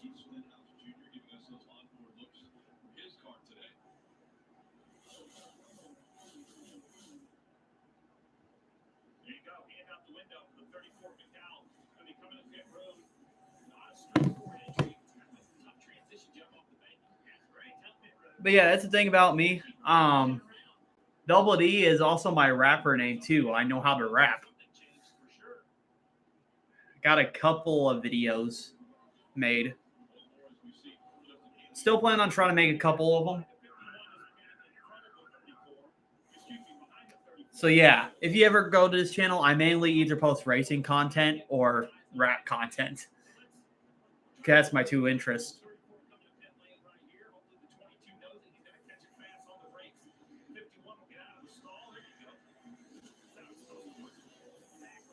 Who is my favorite movie actor? It's either Will Ferrell or The Rock. And I'm mainly into The Rock because he's from WWE, so he'd be my favorite actor. And Will Ferrell, I've watched a couple of his movies, and he's just funny. I watched Talladega Nights, Elf, Die Hard. I think he was in that. Was he in Die Hard? I don't think he's in Die Hard. Old School. He was in Old School.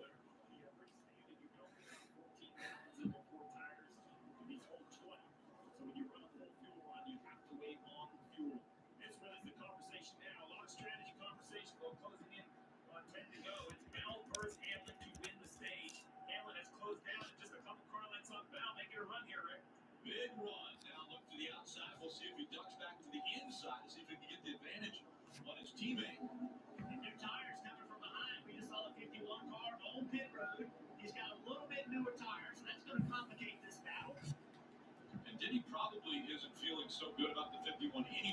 You watch Haley Deegan YouTube videos?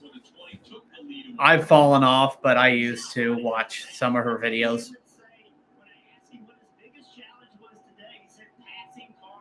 Whenever she first started making YouTube content, I'd just binge watch her videos. But like I said, work and some of the other stuff I do just catches the time of me doing more things.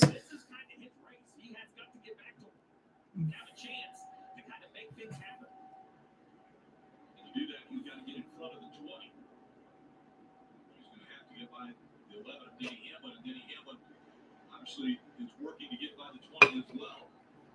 Bottom is the ninth. The battle for ninth between Truex and Bubba Wallace. We're hearing from the 23. Something in the right rear just doesn't feel great. Tire.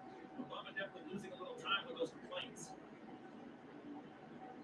At the top of the screen, this is getting very interesting. Ryan Preece in that 41 is racing right now very hard against Christopher Bell. Let's see. Preece does not want to go a lap down to Bell. Bell is trying to get past him to put him a lap down. While all of that is happening between Bell and Preece, Denny Hamlin is trying to catch up. So it was just announced that Chase Briscoe made his son Dino Nuggets during the rain delay. That's cute.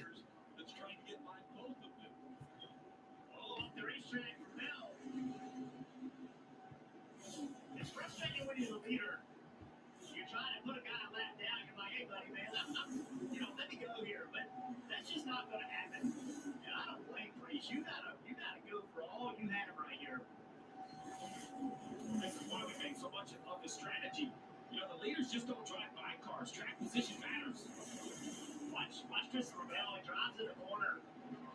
Instead of just staying on the bottom, he's up the racetrack trying to get Preece to give up the spot. Mine's like, nah, I'll stay right here. Stay right in front of him. Look, Preece is a hard racer. He has used tight battles, races modified, grew up racing them. And he doesn't mind a little double banging. He's accustomed to it. So again, the 41 of Preece and the 51 of Haley, they're kind of in the mix of the battle for the lead here, but they're not battling for the lead. Now, on a hot day, with a full grandstand here in Nashville, these fans that came out and bared the heat, they are. Okay, we should be going back racing soon. I hope. This is for the race lead. Oh, big tight squeeze for the 41. Trying to get underneath the 66 of Fincham. Yeah, so Chad Fincham comes into the mix here as Denny Hamlin's going to go by him. But here comes that 51 of Haley. He's going to try to unlap at least one lap down if he can get by the 20. And way in the front of this group right there. Nothing really much going on. I'll be right back. He has loved this battle that was behind him. That's allowed him to get the 20 car would be trying to stay in the lead lap. It was a tough start for that 51 with the infraction after inspection that caused them to give up their starting position. But we've seen moves like this. We have seen speed out of the 51 and Rick Ware Racing. Building this organization. They're really committed, not just to drivers like Justin Haley. Jeff, you and I talk a lot with the engines, chassis, aero, and you're seeing good speed, improves, all the stuff it takes to compete at a high level. Mick has been willing to make the investment. It was a year ago when we heard Justin Haley was going to make the move from Colleague Racing to Rick Ware Racing. A lot of people are scratching their head thinking, is that a move that's going to advance his career? But I think we're seeing that Rick Ware Racing has really invested in this team and made a great opportunity for Justin Haley. Yeah, and Preece, we've been talking about him trying to save the lead lap. He's not going to do it, but Haley getting in front of Bell, now that puts him the first car lap down, so he'll be able to take the wave around when this caution comes out and get back in the lead lap. If he can hold Bell off, Bell kind of making a charge. Sometimes, I wonder if whenever Bell's balance is, once he got behind the 51, the car almost looks like he drives a little better. Like the shift has helped him. Remember, he just gained one of the laps back. Right, he should have won 2 laps back. That's the key, though. You can't be 2 down. You have to get back to the only 1 now. And now Bell right in his tire tracks again. As Hamlin, with under 2 laps to go, trying to clear the 41 of Ryan Priest to get up there and contend for this stage win. You saw the low grip on the back of the 11. He chased it up the racetrack. Had to kind of get out of the gas. Final lap of stage 1. Differing strategies all up and down the field. Valid Hamlin running ones. Reddick P4. Brad Keselowski is 5th. Ty Gibbs 6th. William Byron, Busher, Truex Jr., and Bubba Wallace all inside the top 10 right now, hoping to get stage points. And off of 4, it's going to be Christopher Bell. He won the Xfinity race and the Cup race in New Hampshire a week ago, and now he wins stage 1 here in Nashville. That's the 8th stage win already this season.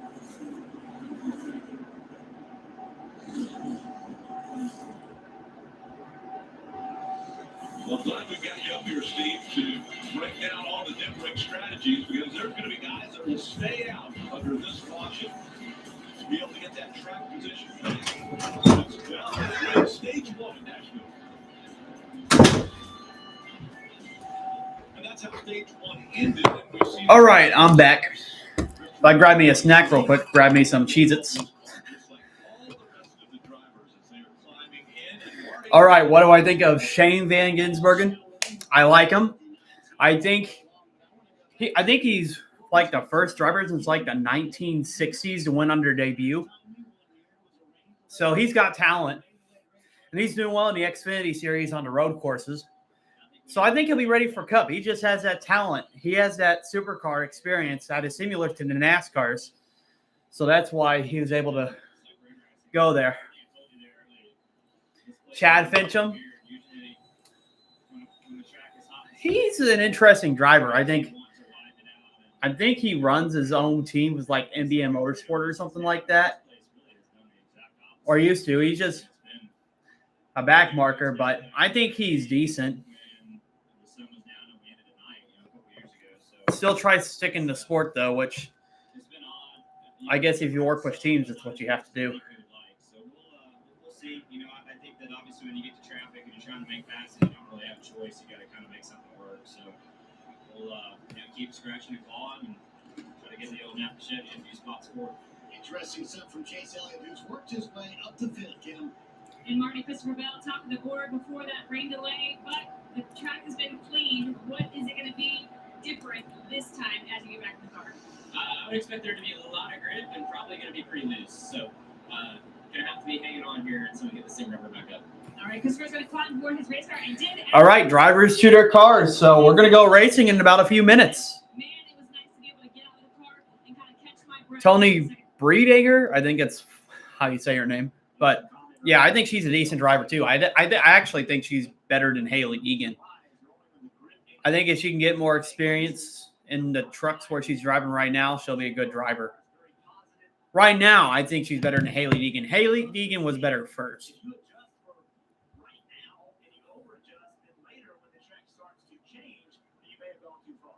That's really the whole idea of this. You kind of have to guess what you need at the end of the race. And I think, look, we've run 136 laps. We have to run 164 more. So I expect, Dave, that the track will kind of get all the way back to what we saw right before the rain.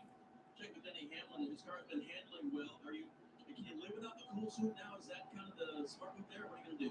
Yeah, we're just managing voltage, and so she doesn't run it that often anyway. So yeah, I can run that.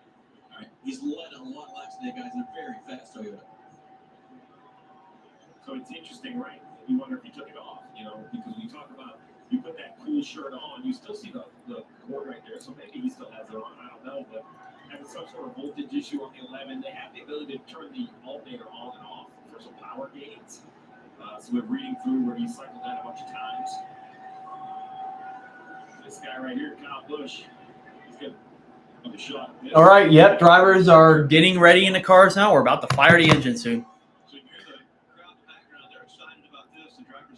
Have you heard of Luke Combs or Luke Bryan there? Yeah, I think Luke Combs is at the race.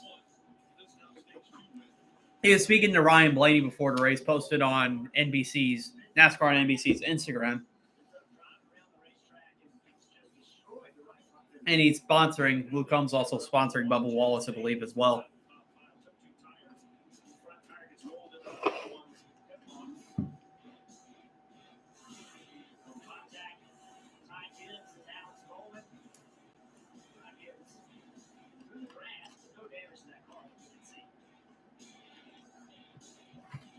the weather came, it started with some lightning, a few sprinkles, then some heavy showers and some wind. But it moved through very, very quickly. And track is looking good. The rainbow off the backstretch. Brad Keselowski about to climb into his number 6 again, embedded with the 16 and the 9. All right, let's go over to top 10. So we got Christopher Bell, Tyler Reddick, Kyle Larson, Keselowski, Chase Elliott, Denny Hamlin, Chris Buescher, William Byron, Truex, and Carson Hocevar. And we still have more than half of the race to go. Where do I think Zane Smith will go? I believe he stays at Spire Motorsports. I don't think he's going anywhere else.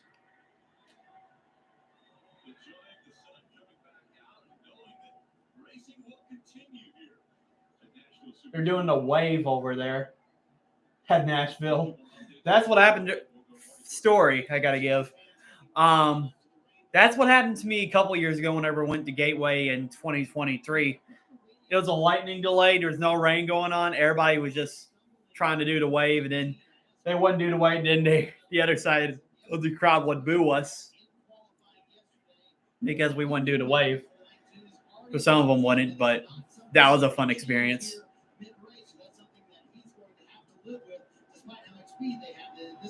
Yeah, I know McDowell's going there in the 71. I just think Zane Smith, I think he'll still be at Spire. He may go to like a different car. I may be wrong. I'm not really sure that he's actually going to go anywhere because with Stewart Haas closing, there's like 3 free agents that are available from there. Briscoe's going to Joe Gibbs Racing, of course, but you still got Noah Gragson, you got Josh Berry, and you got Ryan Preece. Doubt if anyone's going to pick up Ryan Preece because it seems like Ryan Preece is kind of weak in Cup right now. He may just go to the Xfinity. Who knows? He could even go to Xfinity with Haas. With Haas and Xfinity. So.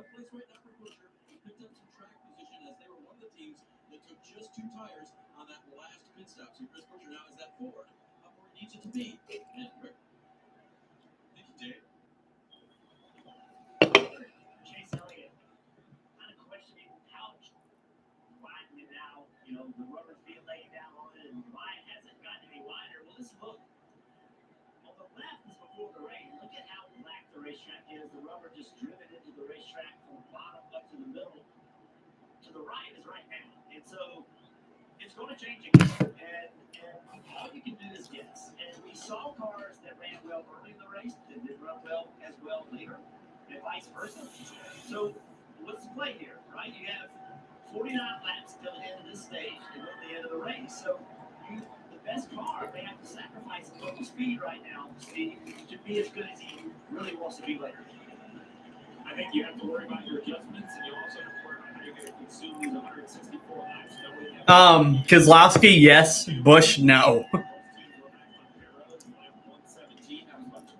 I actually met Keselowski before. I've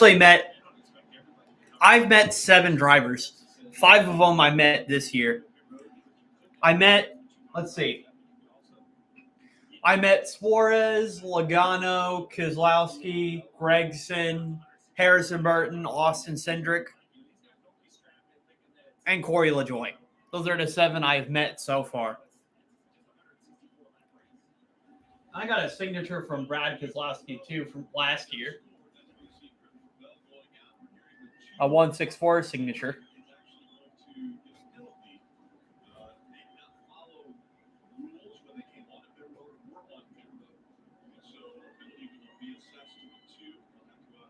Austin Cindric's got a penalty. He didn't follow the protocols. They're saying that they made some sort of adjustment during the red flag. He just pulled a Sterling Marlin. He can't do that.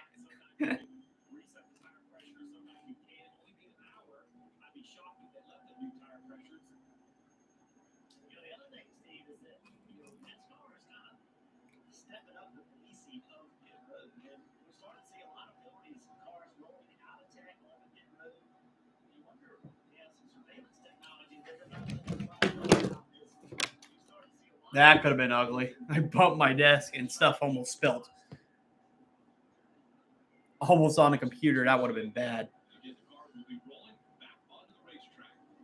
So cars are going back on the racetrack finally.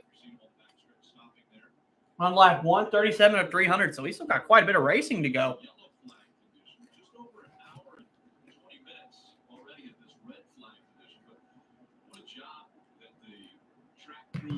Hurts.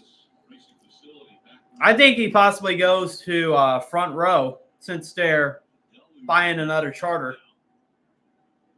Because he actually did well in the races that he did with Front Row Motorsports last year. So I believe this year there could be a chance. And he brings the Monster Energy sponsorship too.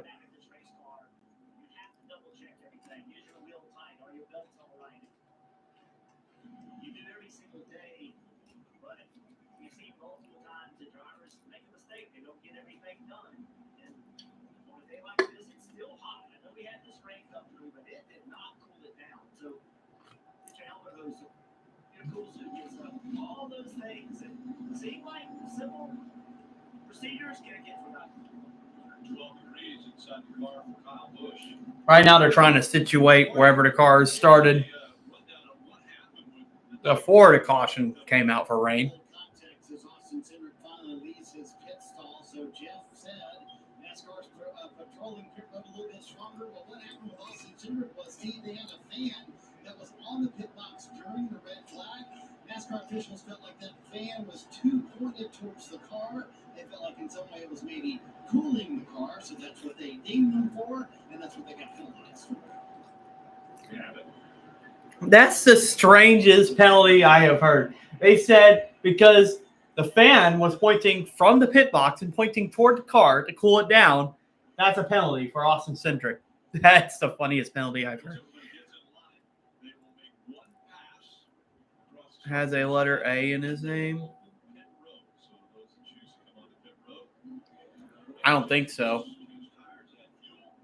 Yeah, that's my TV right there. I don't have part. I have part of it not showing due to copyright. I want to get the stream taken down. But I'm watching it on antenna on NBC, so that's why I'm further ahead.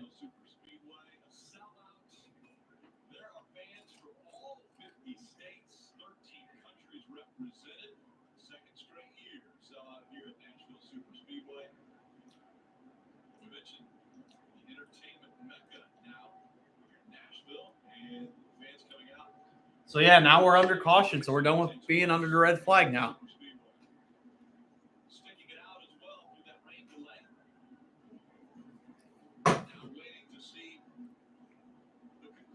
Now we have a possibility of the race finishing during the night because it's almost 6 o'clock, and the race could end around 8 something.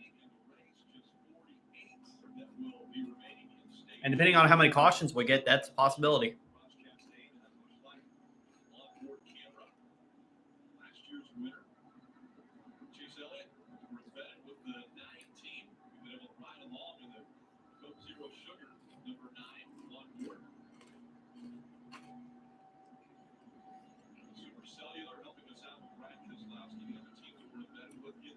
Yeah, so you're Eastern time.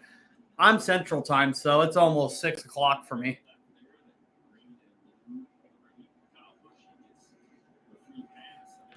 I believe Nashville's Central as well, if I'm correct.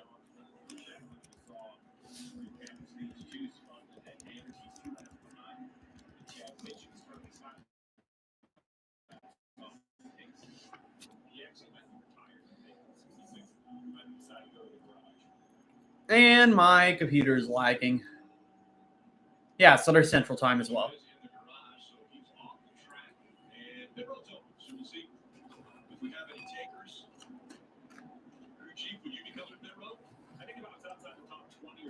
I'm looking at where Alex Bowman is right here. That's probably a great decision. He's 16. Probably get a few to come behind. You see Austin Dillon falling as well.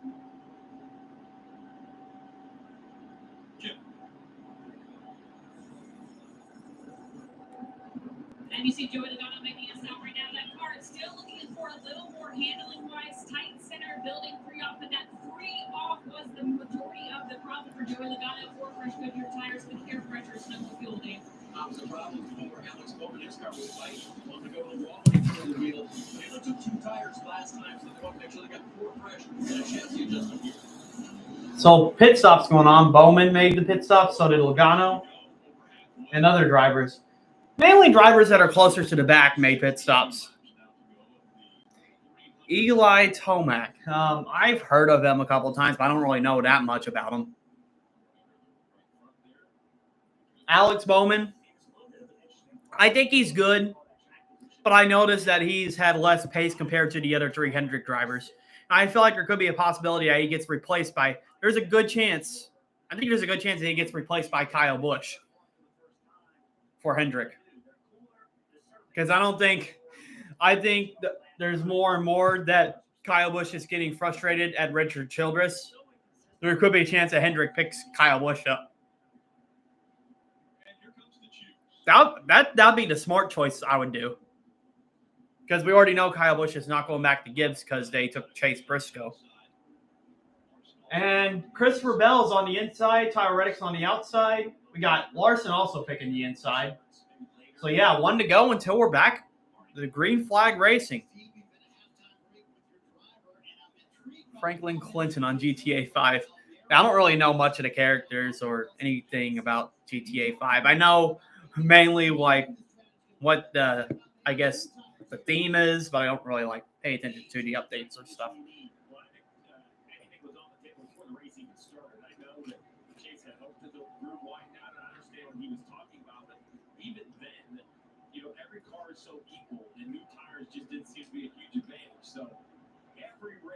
All right, lap 140 at 30.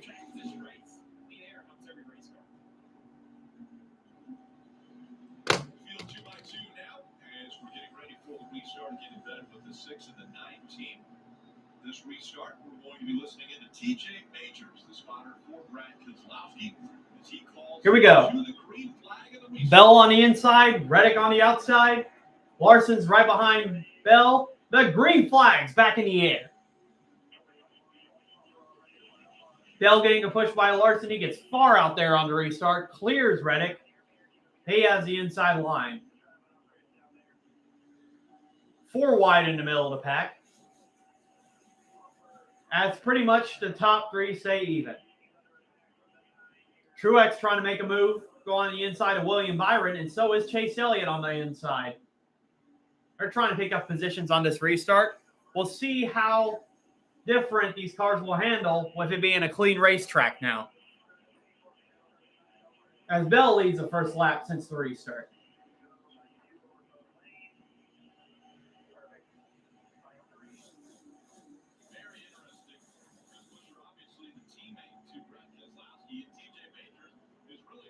So right now, as we run, we got Bell first, Reddick second, Larson third, Keselowski fourth, Buescher fifth. Well, now he's getting passed by Chase Elliott for fifth. Hamlin seventh, Byron eighth, Truex ninth, and Noah Gregson's in 10th place.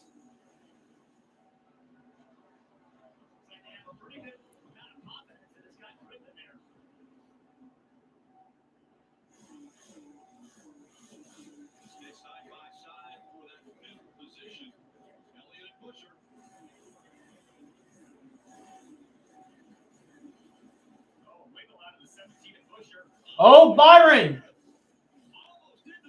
gets out of the groove and almost hit the wall.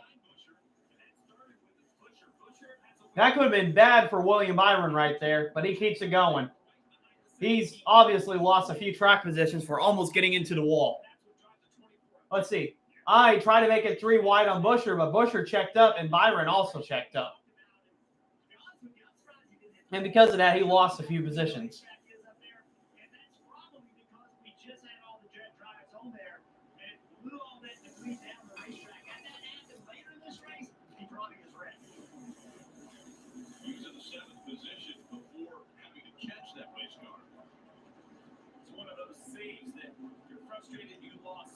You're so thankful you still are racing. Could have been the end of the day.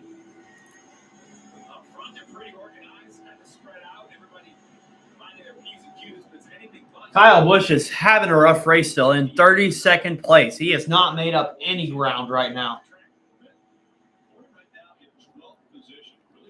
You know what I'm going to say right now, like I said earlier? Hashtag free Kyle Busch. He's basically in racing prison right now.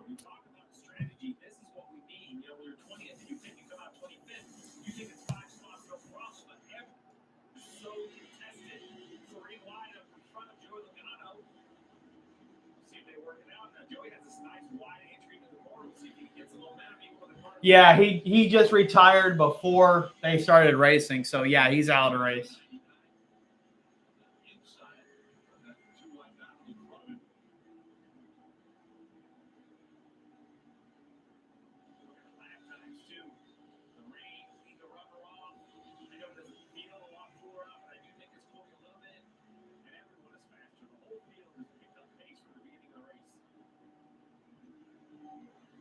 During the fastest laps of the day. And we see Suarez able to make the pass. And Reese Logano trying to clear the 16 of AJ Allmendinger, and he does. Top three separated by 1.2 seconds. That's Bell, Reddick, and Larson up front. I like that. Bright green. So pretty much top 10 is still the same. Bell is in the lead, ahead of Reddick by a half a second. So it looks like Bell has the best car right now.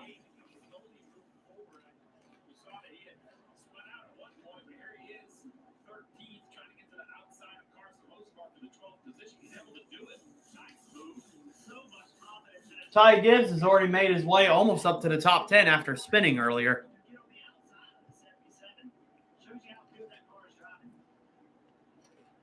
Up to the straight in of Suarez trying to go by the 23 of Bubba Wallace. Bubba Wallace way up in the light gray. Oh, wow, you saw the fire come out of the lights. He was way out of the gas on quarter exit. Fight for 20th as Reese has taken it away from Bubba Wallace. And here comes Logano.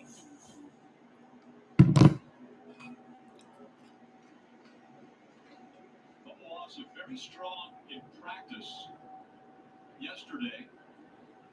And then the qualifying effort didn't go as planned. And has not been marching toward the front as we had anticipated.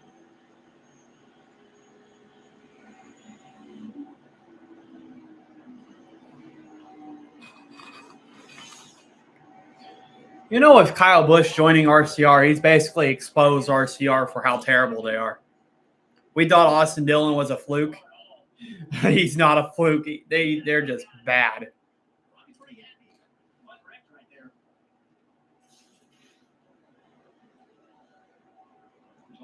In the two, trying to clear that 15 Riley Hurst. We're going to see Riley back in the car, and he got overheated yesterday. They had a cool shirt. Yeah, Dillon's in 35th. Unscheduled pit stop under yellow to try to assist him and cool him off. He's able to actually nice recovery. They finish okay in the Xfinity Series race, but when we talk about double duty, he definitely had to work overnight. He's got to get rehydrated and rested for today.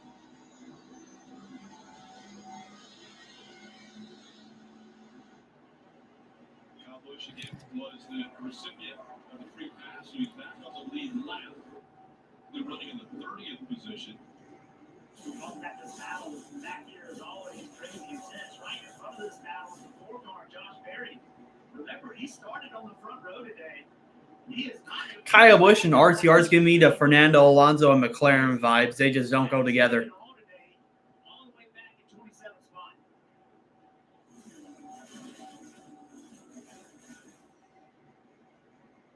We mentioned that the lap speeds have been picking up. How about we look at the Xfinity fastest laps now, and it was the 45 car, almost a 30 flat, really looking almost like qualifying speeds that we saw yesterday. That was like 144 when that fast lap was started 10 laps ago. So we're past halfway at lap 155. Bell, Reddick, Larson, Kozlowski, Elliott for your top 5. And it's pretty much the same throughout.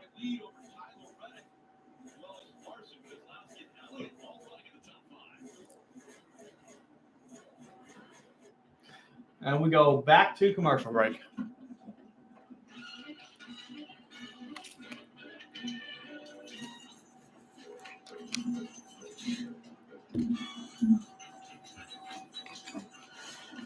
With Chewy, get food that's delivered before the itching begins. Or after, but before is definitely better. Good job. Save 20% on your first pharmacy order and get it delivered right on time. At DriveTime.com, we know you just want to shop across online without impacting your credit. No, Harrison Burton. you can get approved. So No, he's doing better than RCR. Definitely. Trying to see what position he's in. Oh, I can look at NASCAR.com. Hold on. He's in 26, so it's not having a good race right now. But he's certainly having a better race than Kyle Busch. Ally has savings buckets to help you save for anything you want to buy. Because everyone has something they're saving for. Like that new car. Or a fancy vacation. Or party supplies. Your delivery budget. Or even the down payment on your dream home. Our savings buckets help you save for what matters most to you. So let's see. You got Bubba Wallace battling Ryan Preece out of the top 20 right now. Corey Heim. I think Corey Heim is in. Corey Heim is actually having a good run. He is right now in 11th place. He's knocking the door on the top 10. That's impressive. And only his second start in the Cup Series.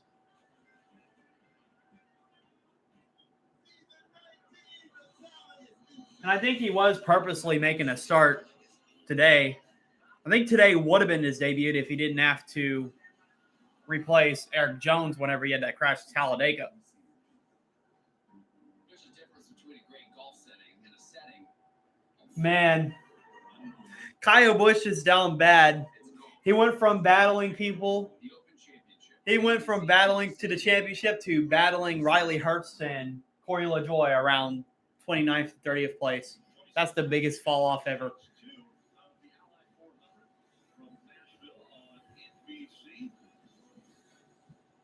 And this has been a very interesting battle. The 41 of Ryan Preece and the 23 of Bubba Wallace. Take a look.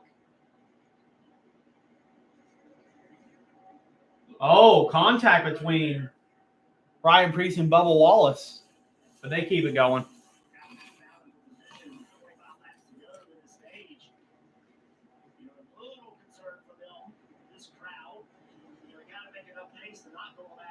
Should be safe, but it's not a given. Kyle Busch running Riley Herbst up the racetrack just a bit.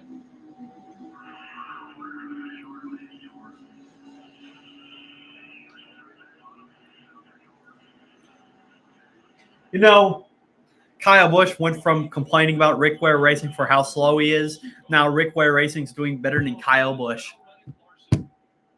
Man.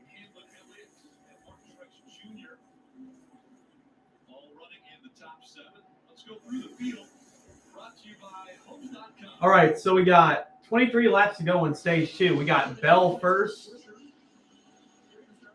Reddick second, Larson third, Keselowski fourth, Hamlin fifth, Elliott sixth, Truex seventh, Busher eighth, Blaney ninth, and Gregson's in 10th place.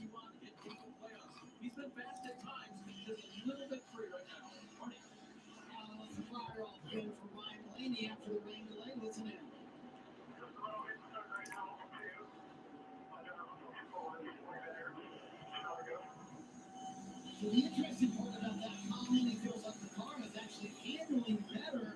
It is cooling down now that the sun is dipping behind the green, so we'll keep an eye on that. If any driver how about Noah Gregson yesterday in the Xfinity Series race? His cool Gregson's having a good run in 10th place, though. I asked him what he did. He said simply, got some fluids, took a rest. Gregson using that two-drive strategy, hanging in the top 10. Marty Tigans running in the 11th position after his spin early. This is kind of played into exactly what he did. Well, that's cool. Yeah, The only time I listen to the radio is whenever I can't see it on TV. Whenever I'm out somewhere.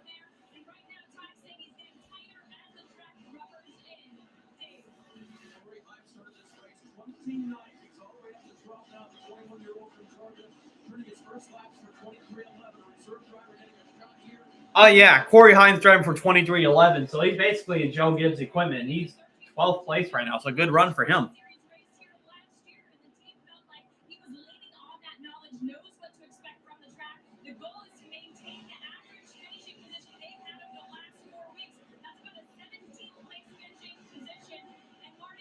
I'm impressed with Kosovar as well. He's holding it.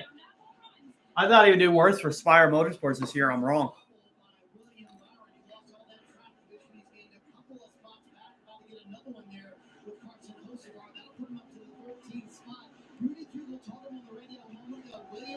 Stay calm. I'm working on a plan to get our track position back there. Michael McDowell, who led 31 laps earlier on off-strategy long play, he is now working his way back through with a great spike race car. Interestingly, he was told that the one car in front of him was making some ground in the high line. You should try that. As for Ross Chastain, his car is the same way. The one not turning well, so he's looking at the high line to try to make better lap time.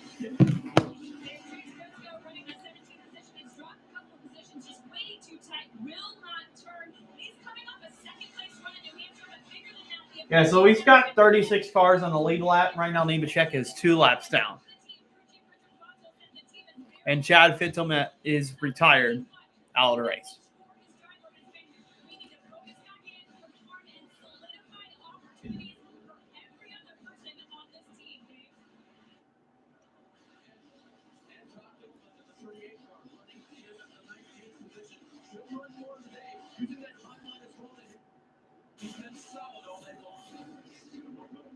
Oh, man. Todd Gilliland got into the wall a little bit, squeezed a little bit by Daniel Suarez. 16 laps to go in stage 2. Those of you that play fantasy, be sure to check your fantasy lineup. Make sure you don't have somebody in the garage that would benefit you if they would be a part of your lineup.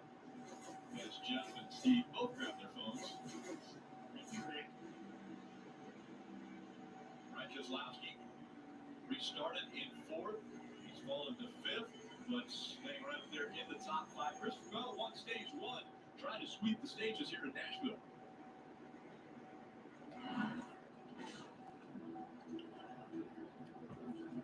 So, yeah, Bell's still in the lead. Bell has led the most laps so far. And Kyle Busch is now passing Bubba Wallace. I think Bubba Wallace may have an issue, possibly. Because Wallace has fallen back.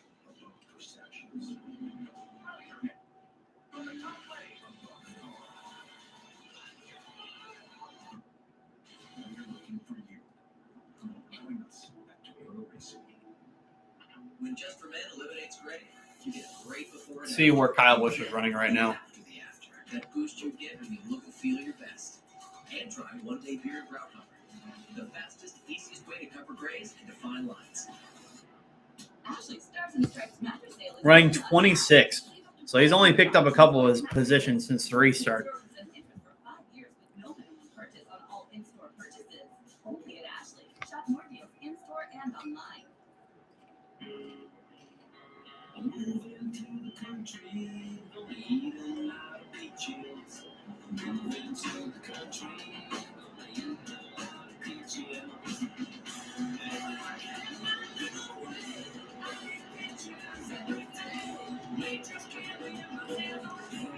So top 10 is pretty much the same. We got Bell, Tyler Reddick, Larson. Denny Hamlin passed Brad Keselowski for 4th.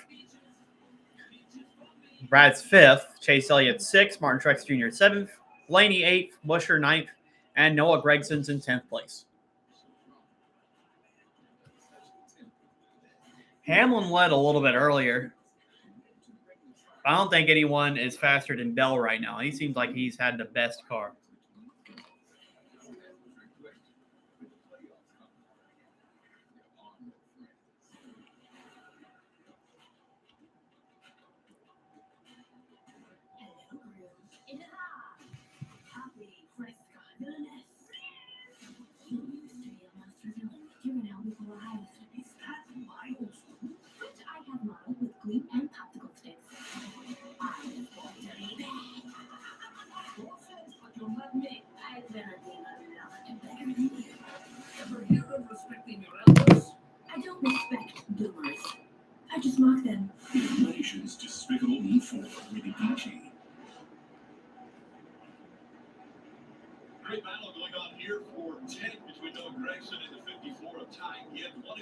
So we got a battle between Noah Gregson and Ty Gibbs for 10th place.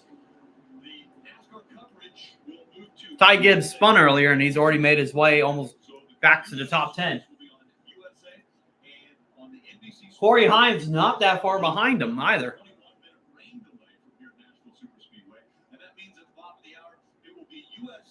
Olympic track and field trials from Eugene, Oregon.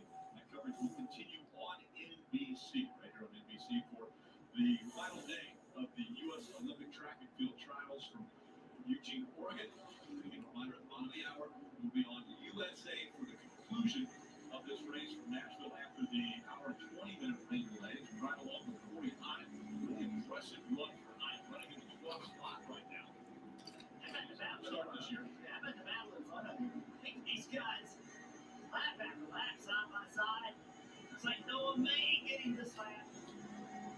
Man, Gibbs just split up right behind Gregson. That could have been an accident. Gibbs as Corey Hines just behind them, running 10th, 11th, 12th. Starting to see some of the cars move up the racetrack just a little bit, widening out. Yeah, more options. Old enough on tires where moving up is an option. You see how dark the racetrack is. So, kind of getting back to where we were before the rain delay. 7 laps to go in this stage. See some adjustments. Very important as we enter that. We continue to chase the racetrack's balance. Bell has a little over a second lead over Red, but it's Larson, Hamlin, Keselowski, Chase Elliott. Again, Keselowski and Elliott embedded with those teams. So Bell has stopped the lap traffic. He's trying to lap Hunter Nemechek. And easily goes by Hunter Nemechek. So Nemechek's now 3 laps down. I've heard a number of crew chiefs say that, hey, our car's actually getting better. It is cooling down. I mentioned that. The sun's going down behind the grandstands. Concrete seed, normally not extremely weather sensitive, but how much will this track change, and how important is this next adjustment for these crew chiefs? Well, I think this is very important because if it runs correctly, we don't see a lot of yellows. You're going to get one more shot in the middle of the final stage, but you know you're down to basically 2 pit stops. So the goal would be to kind of reset after the rain. Now the rubber's going back on the racetrack. The sun is starting to kind of get behind the grandstands, as Marty pointed out. Now it's time to make those very, very important final adjustments. Down for 16. You see Chase Briscoe chasing after Michael McDowell. Bottom of your screen. Yeah, I think after the New Hampshire race, Bell has became the championship favorite because he's dominating again today. Definitely not falling back.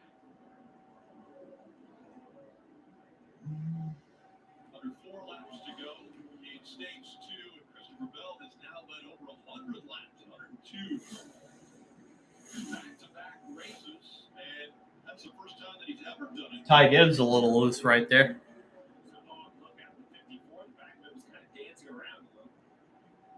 As far as handling, a little funny, coming close to the end of the stage. Look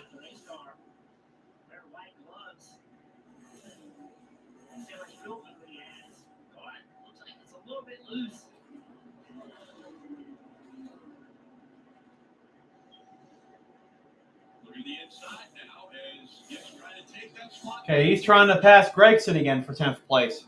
He wants that one stage point before the stage ends. Not able to throw it into turn 3 is deep as Gregson. Under 2 laps to go. Pit road. Got Bell trying to put Austin Dillon a lap down. Complete the pass on the 3 of Austin Dillon, trying to put him a lap down. And the fight for that 10th position continues. That's a point at the end of the stage. One more time around for Bell. Oh, contact between Dillon and Bell. Austin Dillon's trying everything to keep his lap.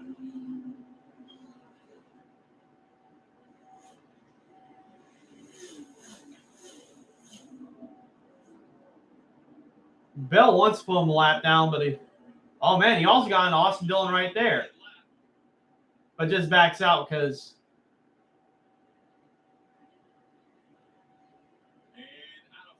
he knows he's got a better car. He doesn't have to battle Austin Dillon, so He backs off right there. Bell wins stage 2. The first 2 stages of the race.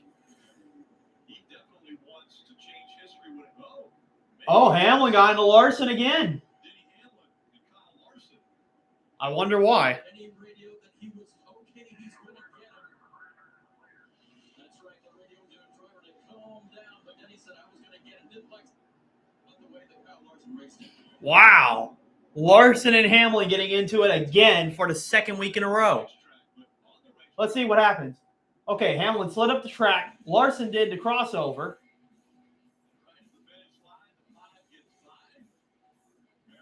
Larson kind of ran Hamlin out of the groove right there.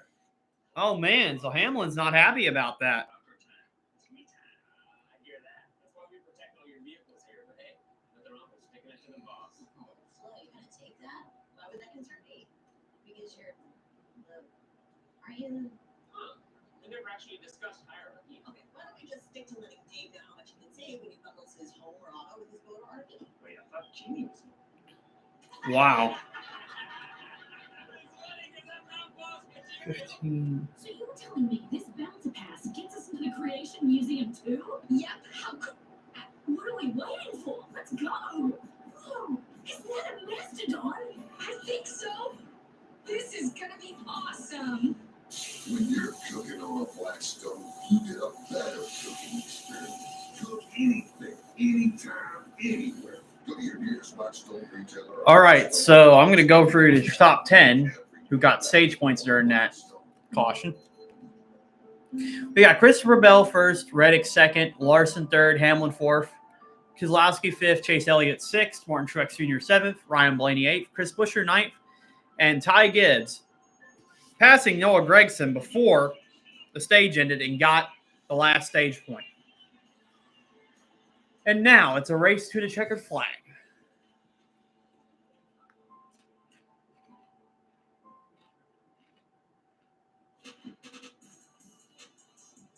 All the parts you need at the prices you want.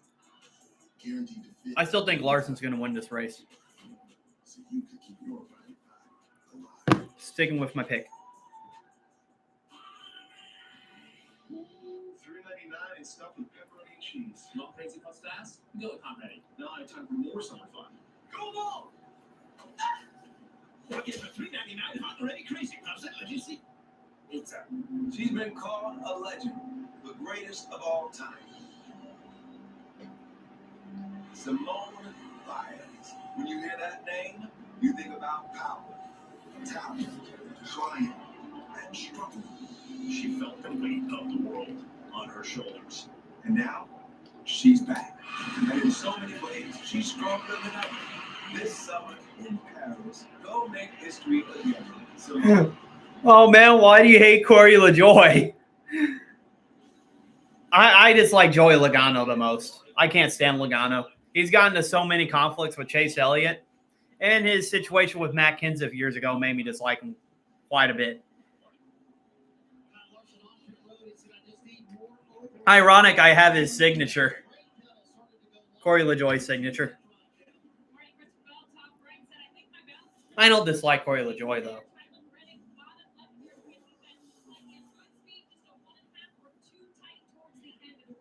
Let's see. Pretty much everyone's getting 4 tires.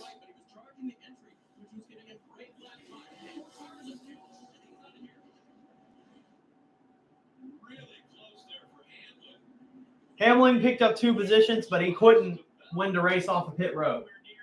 Chastain picking up 5 spots, though. He is in 10th place. But Larson had a slow stop.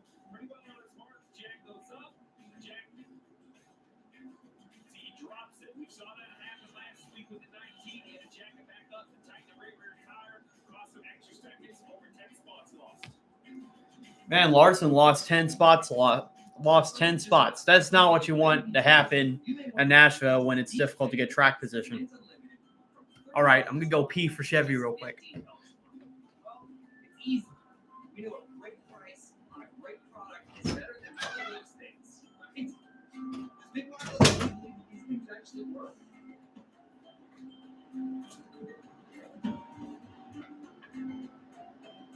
This one will never see the light of day. All right. Ready to rise to the challenge above processions. If so, we're looking for you. Join us at Toyota Racing. If this is your idea of ladylike,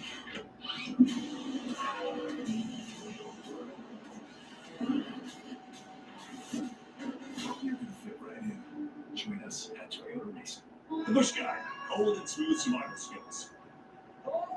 Should you become stranded, be ready to signal rescuers.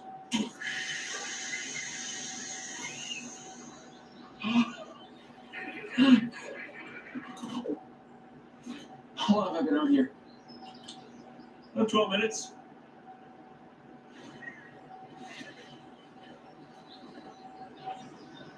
Head for the mountains. What if you could have shades like these for a fraction of big brand prices? With Shady Rays, you can. We're an independent company, so we do things differently. We offer high-quality polarized shades for a reasonable price. And we personally replace shades that get lost or broken. So far, we've racked up over 300,000 five-star reviews. I founded Shady Rays so that we can have sunglasses that stand up to whatever light throws at us. Order now and get 20% off site-wide at shadyrays.com. We have three choices when adversity hits. We can either sit here and die. Derek was facing a new way of life with a long journey ahead. We can flee, not even fight. We have a $2,000 travel grant. Or we can just take it head on. The rest will take care of itself.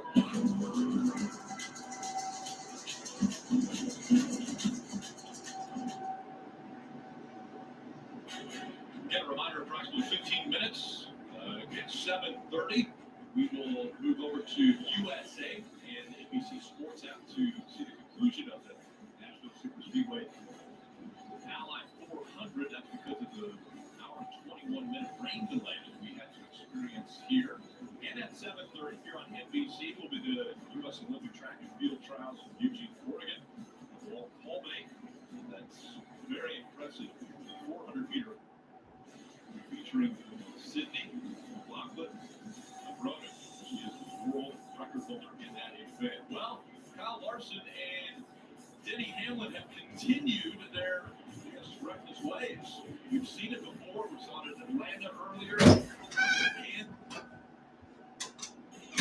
Pocono was a part of that as well. All right, I'm back. I peed for Chevy. And now I'm back. Okay. Yeah, I'm a fan of Raja Karuf. Kaz Gorilla. I think Kaz Gorilla is all right, too. Ryan Ellis. I think he's decent at what he does, but he's not really around the front as much. Still trying to progress in his career.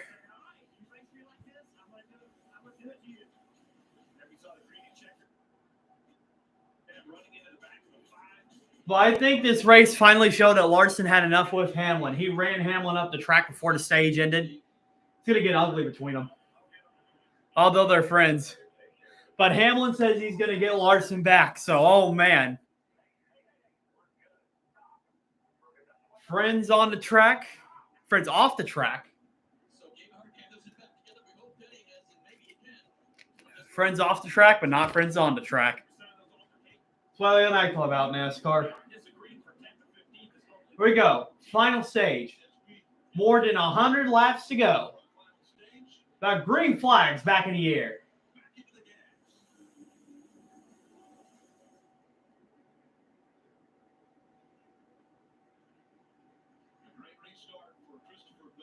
Christopher Bell gets far ahead on the inside. Hamlin's battling with Ty Reddick for second place. But will Larson be able to work his way back up to the front after losing spots on pit road?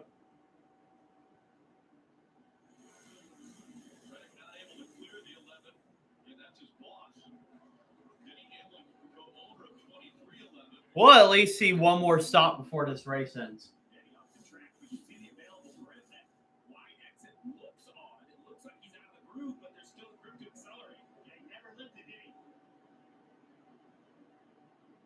Stays on the gas here as he tries to stay to the outside of the 45. All right, so we got Bell in the lead, Reddick second, Hamlin third. Ryan Blaney has made his way to the top 5 and 4th. Kozlowski's 5th. Elliott and Truex battling for 6th and 7th. Gregson's in 8th. 9th is Gibbs, and 10th is William Byron. And Michael McDowell's out of the group. Could he have a problem? A tire down for Michael McDowell. Will he be able to make it to pit road?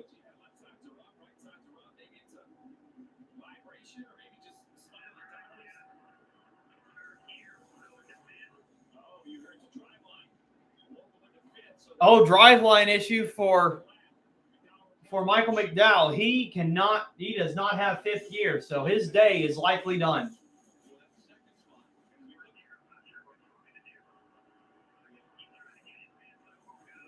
McDowell trying to make his way to the playoffs is having issues today in Nashville. You mean Travis Kvapil? I'm more of a host of our fan.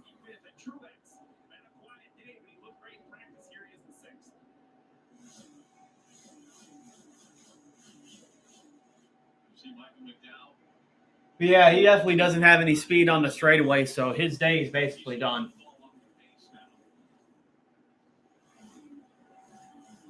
Hope Larson makes his way back up because I picked him in fantasy to win. I need those points.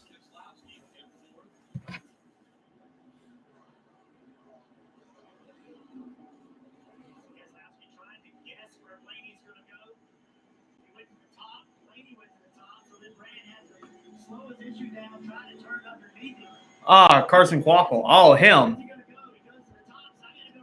Oh, yeah, that's right. I get confused with Travis Kvapil because their last names are basically the same. I think he's decent.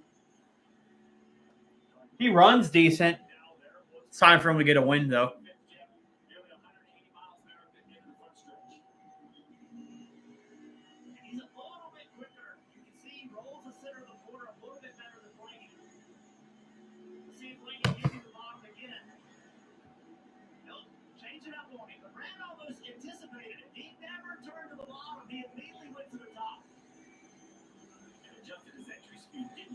Yeah, it looks like if you wanted to win this race, you need track position, you need a good car, and you need track position because it's hard to pass here.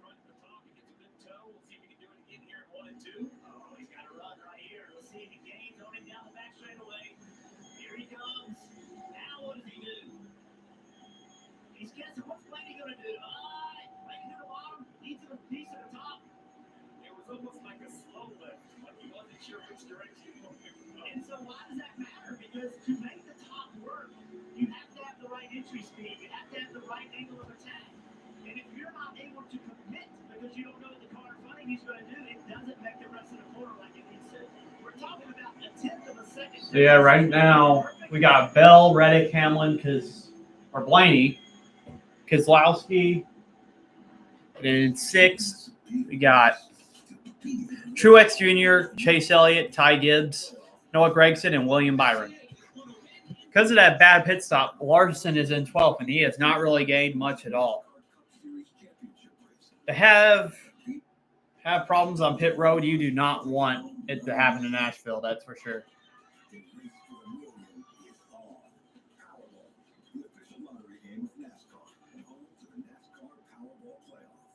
When Just for Men eliminates gray, you get great before and after, and then the after the after. That boost you get when you look and feel your best. Oh, we got a caution. I think something happened to Riley Hurst. I was looking away at the wrong time, so we'll have to see what happened to him. Looks like a tire down. I don't really see any damage where he hit the wall or anything. I think it's a tire that went down for him. Nah, he might have hit the wall. I do see some marks on his tires.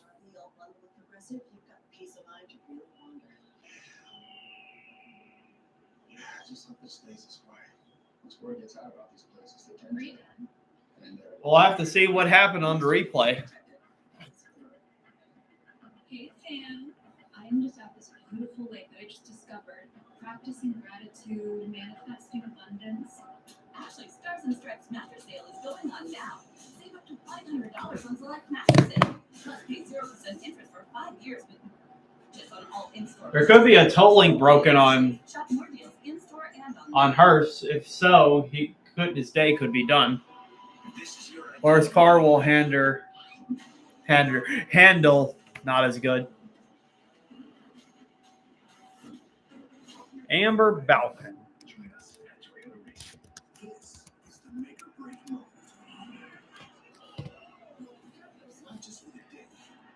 Amber Balcon, yeah, she's decent, but I think she needs more time in ARCA. Definitely doesn't need to be rushed.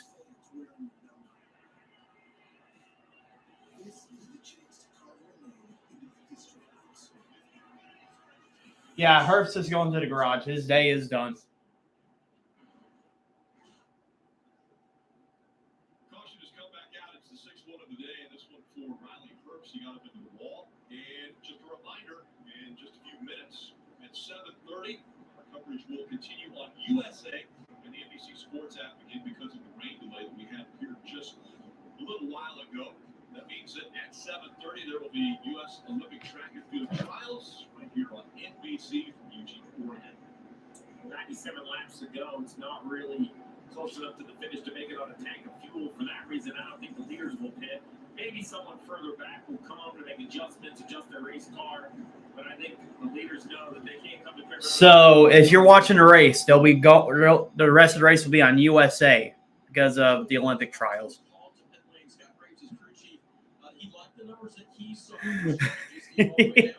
Cody underwear. I don't like Cody wear.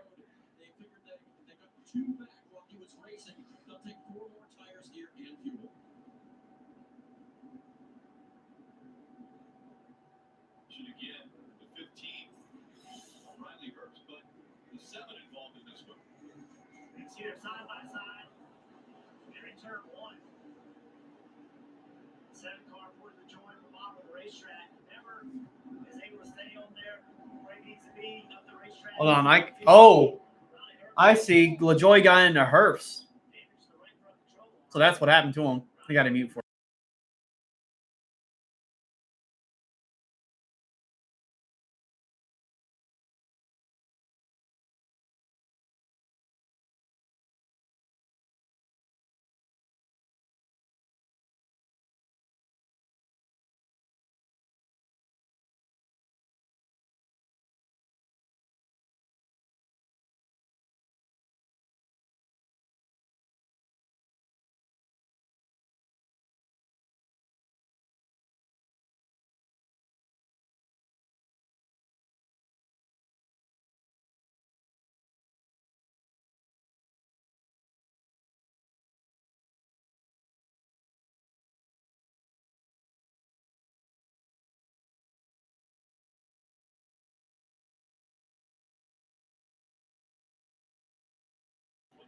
All right, I'm back. I just had to take care of a call real quick.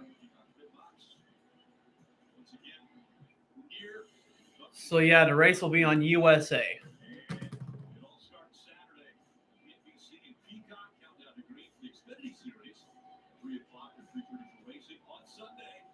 4 o'clock and 4:30. And we'll be embedded with Tyler Reddick in stage 2 next week. Rick, and I know we were there a year ago, but the weather did not cooperate. It feels like a second chance for a first impression. The race ended up unbelievable. SVG, there was more passing, Jeff, than you and I ever dreamt would be at a street course. And the weather looks, knock on wood, I'm kind of disappointed that NASCAR is going to USA this race because it's more important. You know what? I don't care. I'm going to stick it to everybody. NASCAR is more important than the Olympics. I don't care. NASCAR should be in the Olympics too. It's a sport.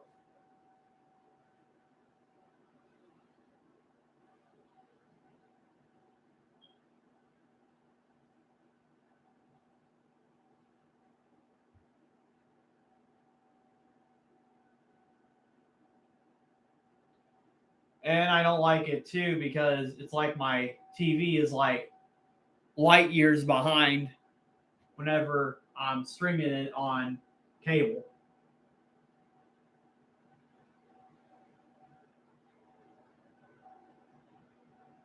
Where is USA even at on here?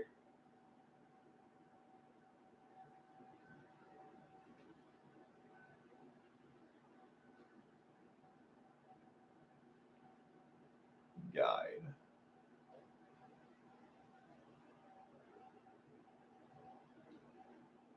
I just want it on USA right now. There we go.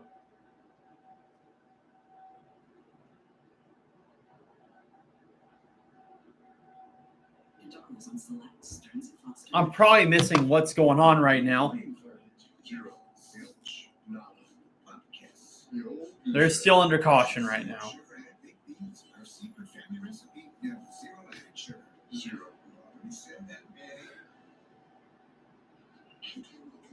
So my commentary probably won't be the best. A light beer with a clean, crisp finish. For anyone who expects more from their light beer, Modelo Oro, the gold standard of light beer. Friday is July 16th and the 17th. Well, all these deals, I could be more than making mistakes. I could be making BS.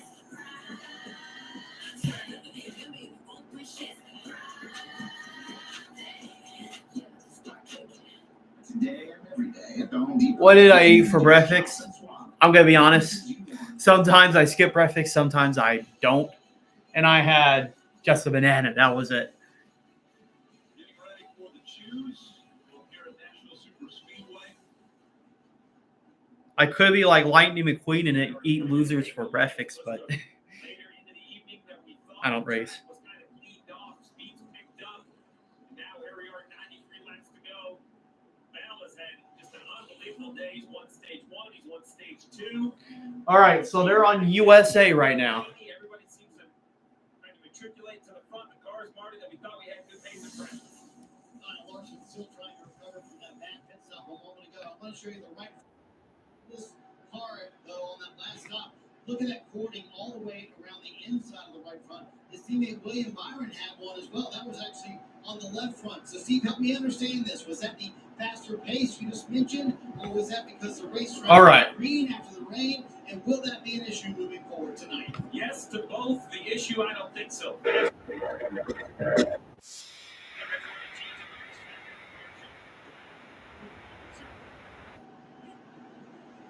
So I also have like the onboard cameras on NASCAR.com to tell me what's going on. All right. Three maybe behind. Well, let's keep it going. Green flag's back in the air. Gregson trying to make moves on the outside. Other cars, 3 wide in the back. But Hamlin trying to look on the inside. Makes contact with Christopher Bell. Reddick trying to take the lead from Christopher Bell, and the caution is out. Eric Jones has gotten to the wall. I thought I saw somebody get into the wall in the back right there.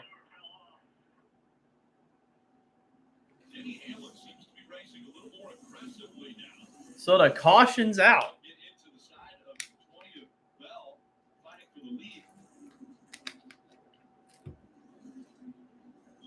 That could have been ugly, that restart. Bell got lucky because he was about to get passed by Tyler Reddick. Jones. The 43 has a right front now.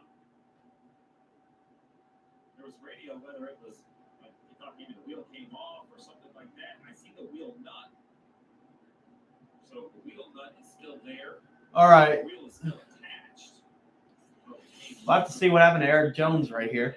Right at the top of the screen, you see why he says it, just straight through it.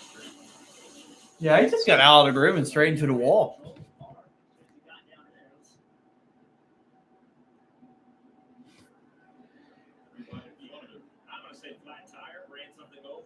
I think he ran over something and the tire went down, because that's just strange how the car just went straight up into the wall. I only do Cup Series live streams. That'd be too much for me to do if I did a Truck and Xfinity live stream. I might in the future, though. I may do maybe the Daytona races or the championship races. But we'll see. Let's see how things work out.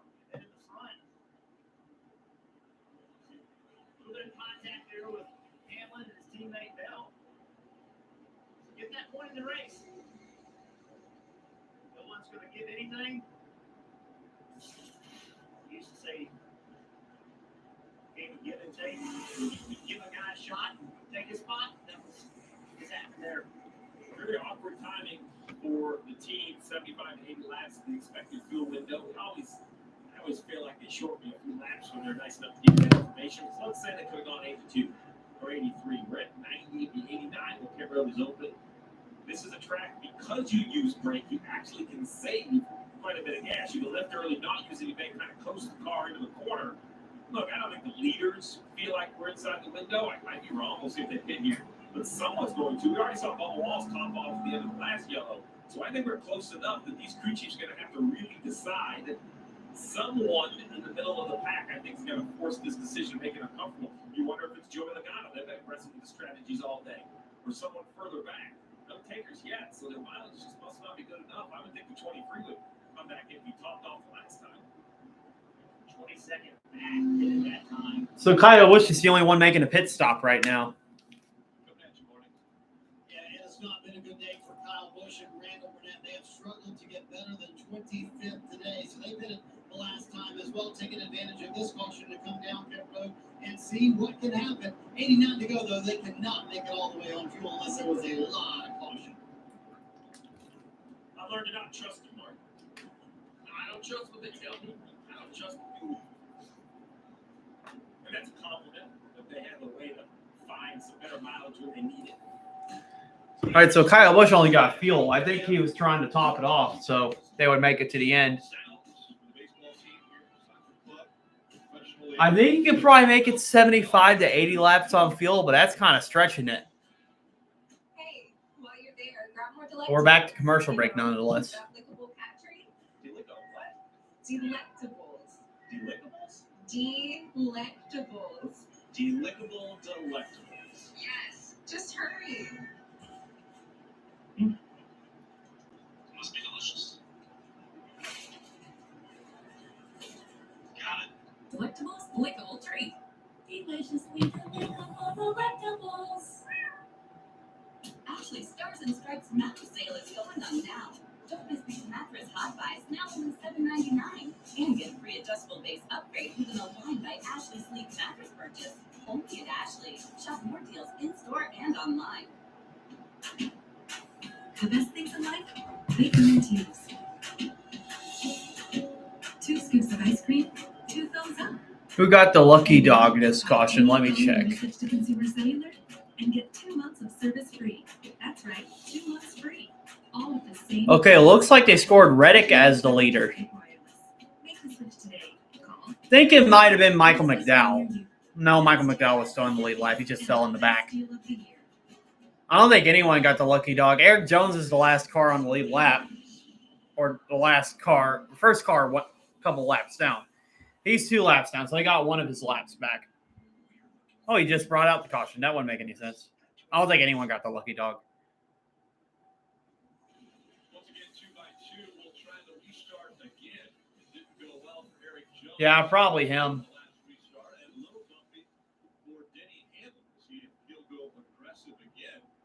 No, 100 Nemechek scored on the lead lap, not him. And 20, Christopher Bell will be on the outside. Get ready for the green flag. 87. All right. Here in the race. And the green flag's back in the air.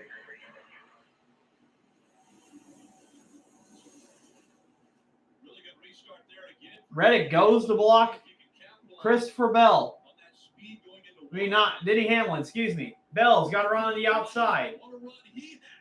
Truex going for the move on Blaney and Denny Hamlin. And Truex is in 3rd place. What a move by Martin Truex Jr. Side by side for the lead. Reddick on the inside, Bell on the outside.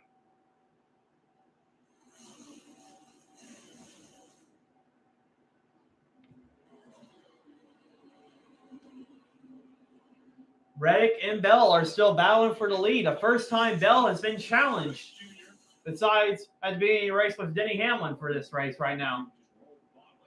Corey Heim trying to go for a move on Carson Hocevar. He's on the inside, and he's going to complete the pass on Carson Hocevar. What a move. And we're still side-by-side for the lead between Christopher Bell and Tyler Reddick. Oh, a little bit of run right here by Reddick. Now the 20 of Bell has forward momentum. Bell and Reddick are side-by-side right now. It's amazing that they can run side-by-side yet still keep that car length gap back to the 11. You would think the 11 would be able to close right in, but both cars able to create some great lap times. Let's see, is Hamlin going to catch up to him as these cars are still battling side-by-side? We'll see. But as of right now, it's between Bell and Reddick for the lead. Bell's on the outside, Reddick's on the inside. They know it's the final stage of the race, so they're not giving in right now.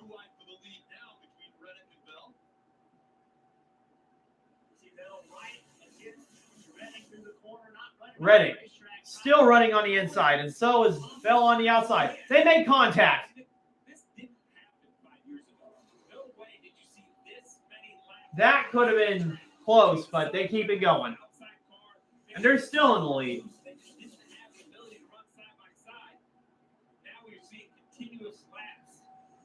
But their tires could be wearing down too the more they run side by side.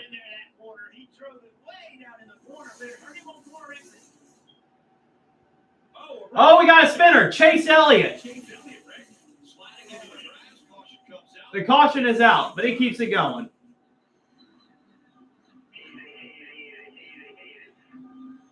Couldn't see what happened. I just saw the top of the screen. He kind of got spun out of line. I don't know if it was on his own or if he had help.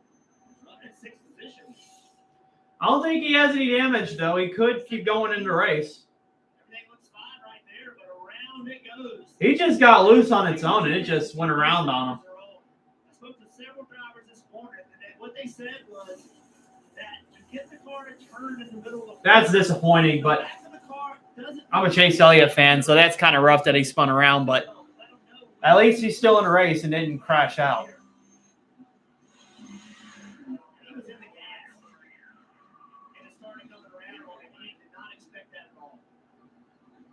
So think about that.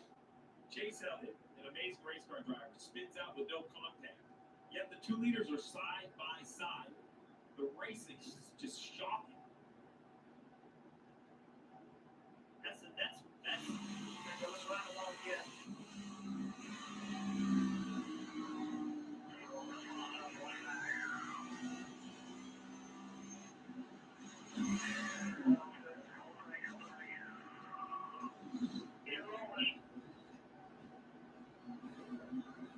The art of driving a race car is being able to operate on the edge of grip. And when you step over it, that's the result. Yeah, so the caution came out for Elliott going around. It's like since we had that rain delay caution, caution's just been all over the place.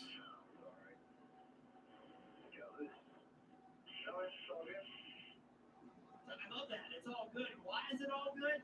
Because that's what you have to do as a driver. You have to operate in that margin. And if you're not willing to, you're not going to go fast enough. This guy, Allen, has been around long enough to know that. It's just part of racing. Because you can't have it both ways.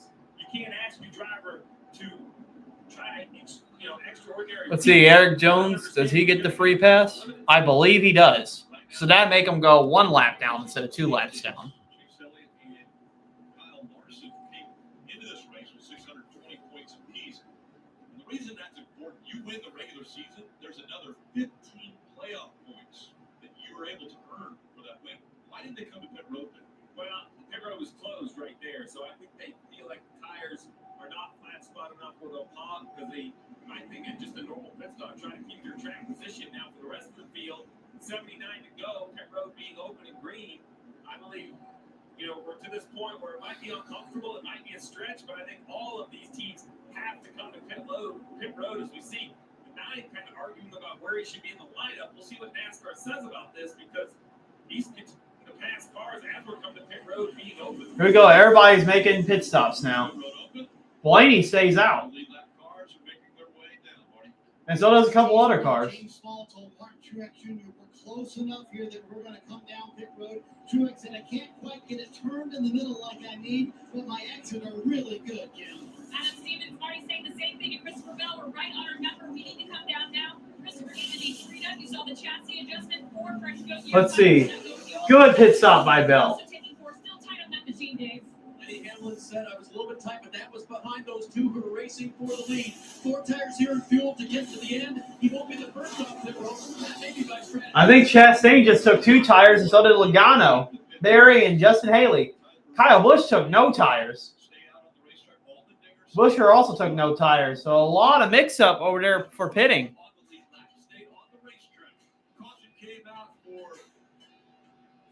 So you got a new leader, Ross Chastain.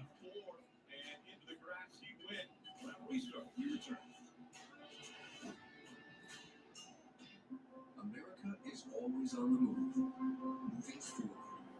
Moving up. All right, so we're back to commercial break. So let's look at the leaderboard. So we got Blaney first, Allmendinger second, Reddick third. Wait, I'm gonna wait for it to update because there's a lot of strategies that went all over the place there. There's nothing chill about a hot spring up. Unless. Yeah, refreshment. All right, so we got Ryan Blaney first, AJ Allmendinger second, LaJoy third, Bubba Wallace fourth, John Hunter Nemechek fifth, McDowell sixth, Chastain seventh, Logano eighth, Josh Berry ninth, Justin Haley 10th, Kyle Busch in 11th, 12th Tyler Reddick, Christopher Bell's in 13th. So let's see how Bell's car handles in dirty air because there's been a lot of cautions going on in this race, and that's why there's some people that have been falling to the back. Zane Smith, has he been struggling this race? I think he has been struggling this race. He hasn't even made it to mid-pack. He's been in the back.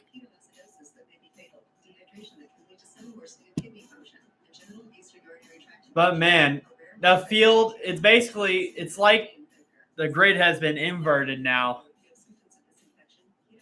This restart's going to be interesting.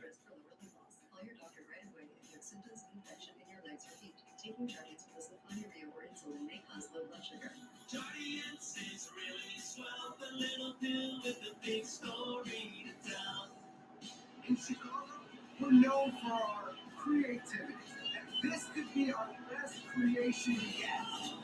NASCAR, right on the streets of Chicago, on NBC and Peacock.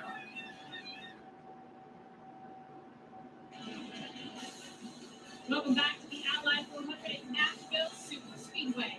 Powerball wants to send you to NASCAR Championship Weekend for the chance to win $1 million. Ahead of Saturday's Tennessee Lottery 250, lottery players got exclusive access to the garages, pit lane, and the infield. If you want to experience NASCAR like this, check your local lottery. Enter the NASCAR Powerball Playoff. You can win $1 million plus a portion of your ticket purchase will stay in your state to support good causes. Powerball, the official lottery game of NASCAR. And as we just saw cars pitting on that caution, some of them were right near their window. Take a listen to what crew chief Adam Stevens told Christopher Bell. Save it. It's going to be on fumes. So, guys, if you hear that, you're going to... Yeah, we have a lot of drivers with differentiating pit strategy. We could get another caution, though, at this rate of how many cautions we've been getting. So I don't think it's going to come to a fuel strategy race. I'll be surprised if it does.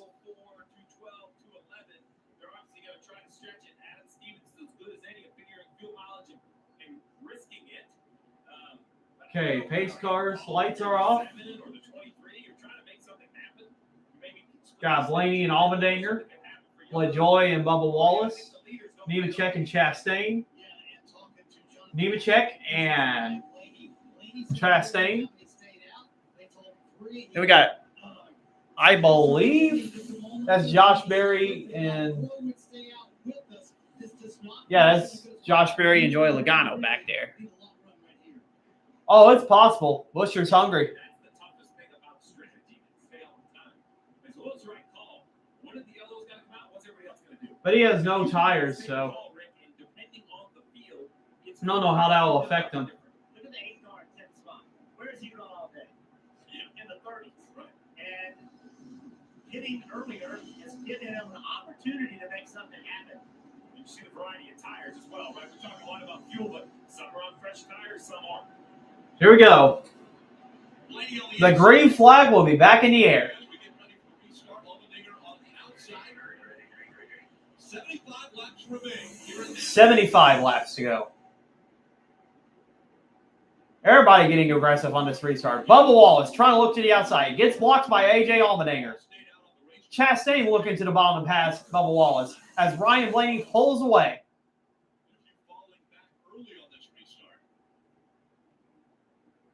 Yeah, don't think about making it 4 wide back there. That'd be a bad idea. understand that it's time for the pace. Joey Logano, the bottom 3 wide. That bright yellow 22 inside of Chastain and Bubba Wallace. Logano's trying to make up ground. Ty Gibbs up the track.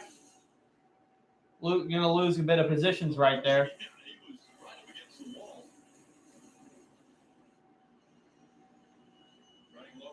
Since Kyle Busch pitted earlier, he's already up to 8th place.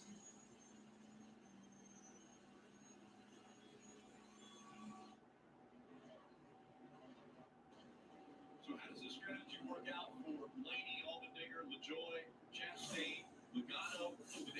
Into the wall. Christopher Bell. The dominant car of the day is into the wall and possibly out of this race. Unbelievable. He's got a bent toe link. Christopher Bell's race is done. Wow. Wow. Got in the back where he didn't need it to be. And he is out of this race. Let's see what happened.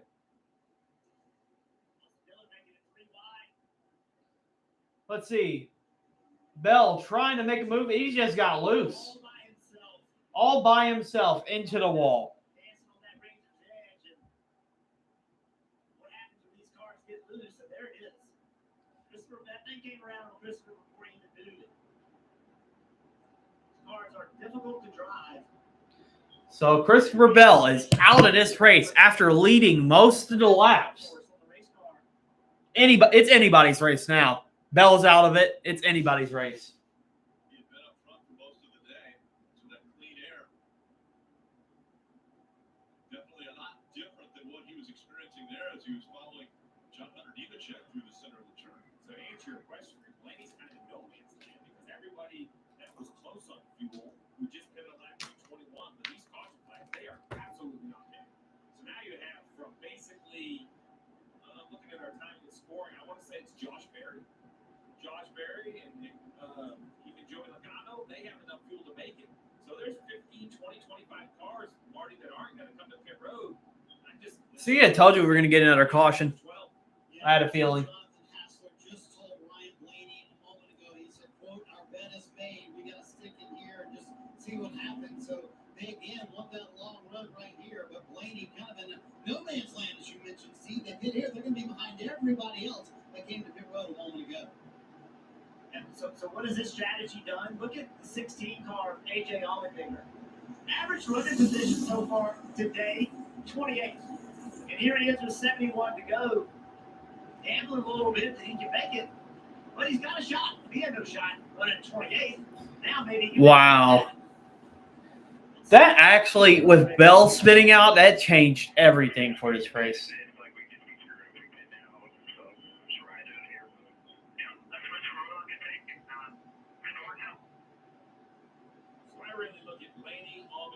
Joy. I'm not willing to say that can't make it because I've seen crazy things happen in the sport, but it was shocking. Now, Bubba Wallace, at 212, that seems to be a more manageable number. Not easy, but maybe more manageable. And then the 221 cars, I believe, all can make big.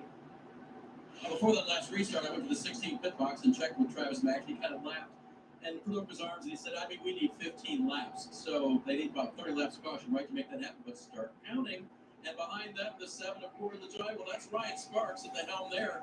You know, he'll take any chance he can to get his driver up front. He's going to do it here. I believe he said we're just going to run it out. So if they can't make it, let's talk about the other option. To their point about a long run, we would say 50 laps green here to have a caution with 20 to go. While I do believe some cars will still stay out on old tires. I think it's better than the Xfinity race so far. It is the second best. Yes, now, if they can, they may restart 10, 12. Yeah, I agree. This race has been better than Xfinity. But the penalty would be much less than under this cycle right here. But we get to see pit road open because the 20 is been on pit road. True, that did have less cautions. Definitely better than the truck race, though, because Eck has just dominated the whole thing. Everything loose. What happened? There's things like this that you can't control. Like, you don't know how long these caution laps are going to last. I mean, this is by maybe 2 laps. And that benefits, if you're trying to save, a few laps of gas, these are things that just completely fall in your favor. You just stop, don't get They're trying to work on Bell's car, but his race is basically done. 18 laps of yellow and 9 laps of green.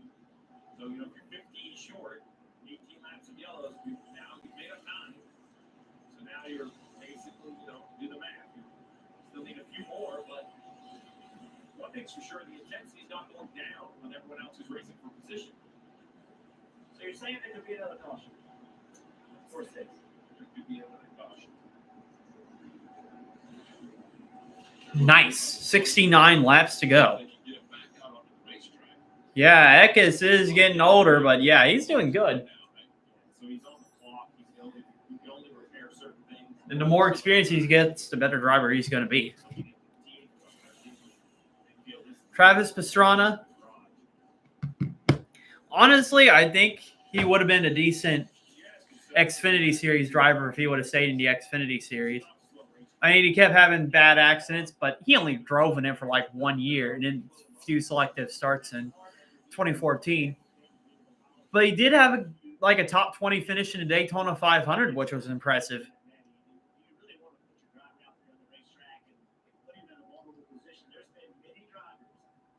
It'd be interesting if we see him race again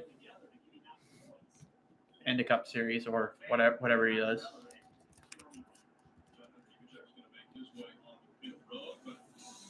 So everyone else is going to stay out. It was the 20 of Bell who was behind John Hunter Nemechek, lost it to the center of the turn, up into the wall hard, and brought up the nice caution today.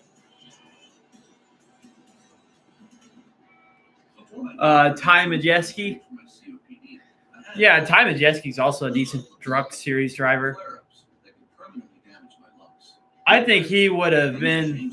I think if he would not have got eliminated in the round of 6 last year, I think he would have had a good chance of winning the championship last year. But he just, of course, had bad luck. Including those that could send me to the hospital. So now I look forward to more good days. Tree won't replace a rescue inhaler for sudden breathing problems. It is not for asthma. Tell your doctor if you have a heart condition or high blood pressure before taking it. Don't take Tree more than prescribed. Tree may increase your risk of thrush, pneumonia, and osteoporosis.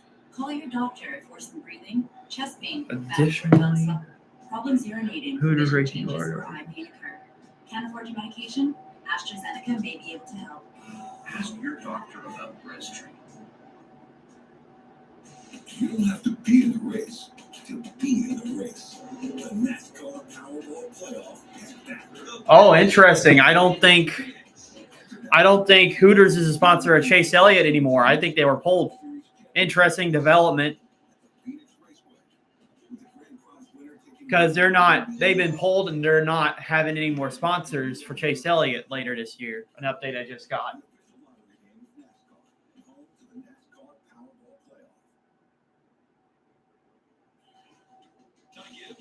Four-time Team Toyota Olympian Elise Willoughby recently hit the Rock Hill BMX track in South Carolina. I wish Mountain Dew would sponsor Chase Elliott again. That was literally like my favorite drink and my favorite driver all together, which was awesome.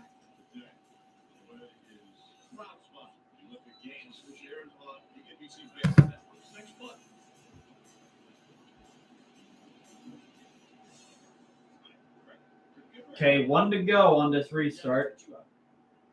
Still Blaney and Allmendinger side by side.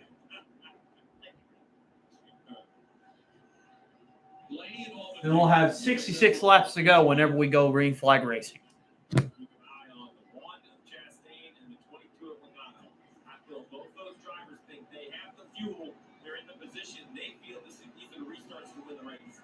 Okay, here we go. Pace cars on pit road. 66 laps to go with Blaney and Allmendinger side by side. Chastain really gave Allmendinger a push. He may have a chance to pass Blaney right here, as they're 3 and 4 wide in the back. Larson trying to thread the needle to try to make a pass. Everybody going up the track. Chaos. Ty Gibbs and Suarez just, oh man, this restart's wicked. Larson trying to make some moves in the back. He picked up a couple of spots, but that could have been an accident right there, being really aggressive. But Blaney maintains the lead in front of A.J. Allmendinger, Chastain, and Bubba Wallace.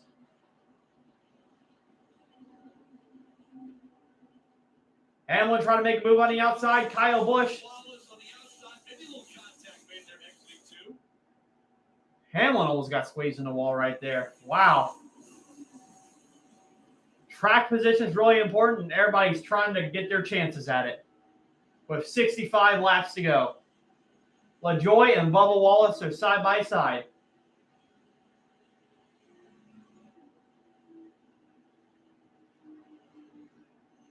LaJoie slid up the track, almost took out Bubba Wallace, but they're still side by side. Logano's trying to close. And he's going to make it 3 wide on LaJoie. He's on the bottom. But can't get it to stick as Bubba Wallace clears both Logano and Corey LaJoie. And they're 3 wide behind Logano with, bumping right there between Barry and LaJoie. So much going on around the field right now. And with all this going on, Blaney's just looking in his mirror and smiling because he's getting away.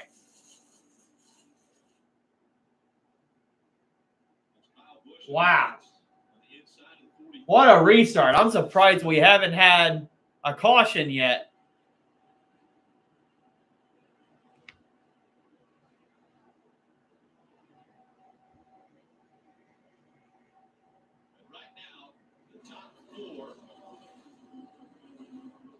Exception of Chastain. We're saving as much fuel as they can. Lady can't make it. I think that's a great point, Rick. I don't believe there's any way the 12 can make it.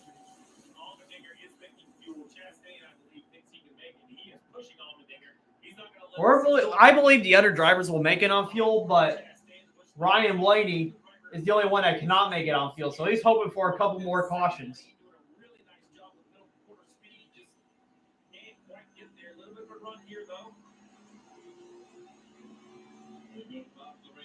And the thing about Blaney, he's already locked into the playoffs with his win in Iowa a couple weeks ago, so he can try to gamble and do anything he wants to. 3 wide between LaJoie, Hamlin, and Kyle Busch. Chastain took 2 tires on that last stop to get his track position. The car's a little bit tight, but Rossi's now making that pass. That's for 2nd place. And Ross Chastain, the defending Ally 400 winner, is in 2nd place. So Chastain is hungry for a win this year. Byron? I'm trying to see. Oh, he's in 29th. He has fallen to the back right now. In fact, all of the Hendrick cars are not in the top 10 right now. Larson's trying to make his way there. He's battling Justin Haley for 14th place. There are a lot of assumptions when you start calculating your fuel miles with 51. Haley's still in the mix, running 13th. But someone with fresher tires, they're able to run more aggressive too. That's why you're seeing these moves go on. It's the previous restart. Truex and Larson up the racetrack. Lost control of his car, got in front of Truex, and Truex was not happy. A little retaliation.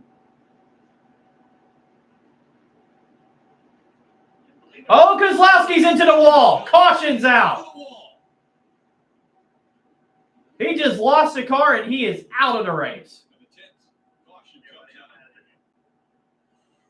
Wow. Had a feeling that wouldn't be the last caution either. No, Michael McDowell's still in the race. Harrison Burton has also spun around as well. Ah, Michael McDowell's off the track. Oh, yeah, that's right. I forgot. McDowell had some shifting issues. He couldn't have fifth gear, so that's why he's out of the race. Big, long slide. Like most of our might be the culprit as far as why the 21 was around. But let's look at the 6. Oh, man. Outside the 3 of Dillon, down into the corner. Yeah, Kozlowski was trying to make the move on Austin Dillon. Oh, Austin Dillon tapped Kozlowski, and that's why Kozlowski ran into the wall. I don't think Kozlowski's going to be happy with Austin Dillon for that one.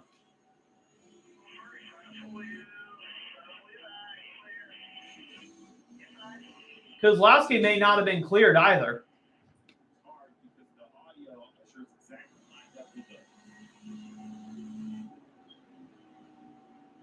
Just thinks he has Austin clear. Austin carrying the speed into the corner, and they make contact. So down the back straightaway. Yeah, there's got to be more to this story. Wow, Hocevar basically spun Harrison Burton around. I wonder why he did that. He did that on purpose.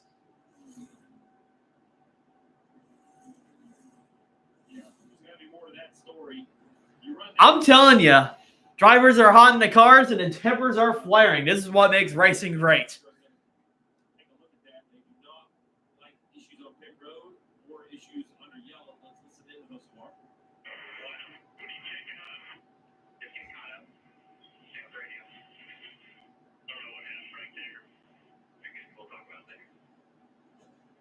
think there's a backstory. A few, for sure. Burton's catching up right now. And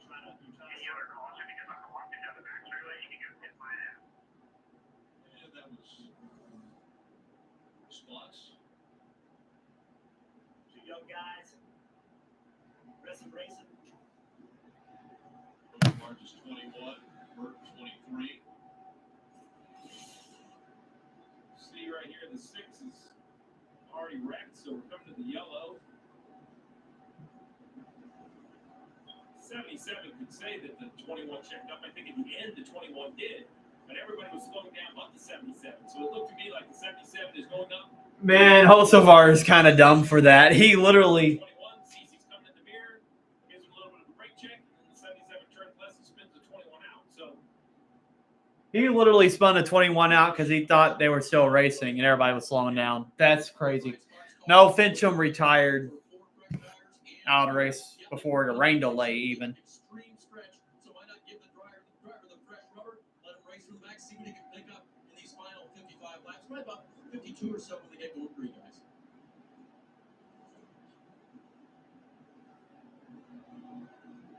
Hate to give up all that track position, but there's just a choice you have, Steve. I can't go that far on fuel. can't make it, you can't make it. There's no reason to just, keep your head in the sand. Have to get a Piper at some point. I think LaJoy pitted. Let's hear from Christopher Bell after a really dominant day. These cautions actually help Ryan Blaney that's in the front right now on fuel because he's the only one that cannot make it. Unfortunately, too much damage to continue. Walk us through what happened during that incident. Well, I'm going to pee for Chevy real quick. Myself in a bad spot, lost my cool, got back in traffic with all those yellow flags, and then had a bad restart, and just, put myself in a really bad aero spot, getting into one, and spun out.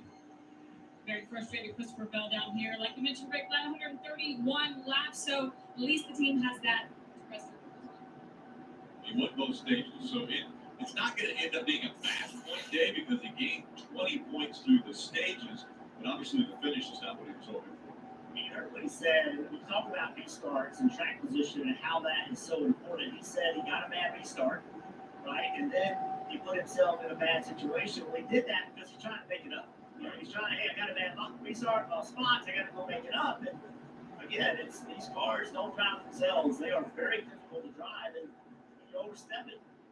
That's what happens.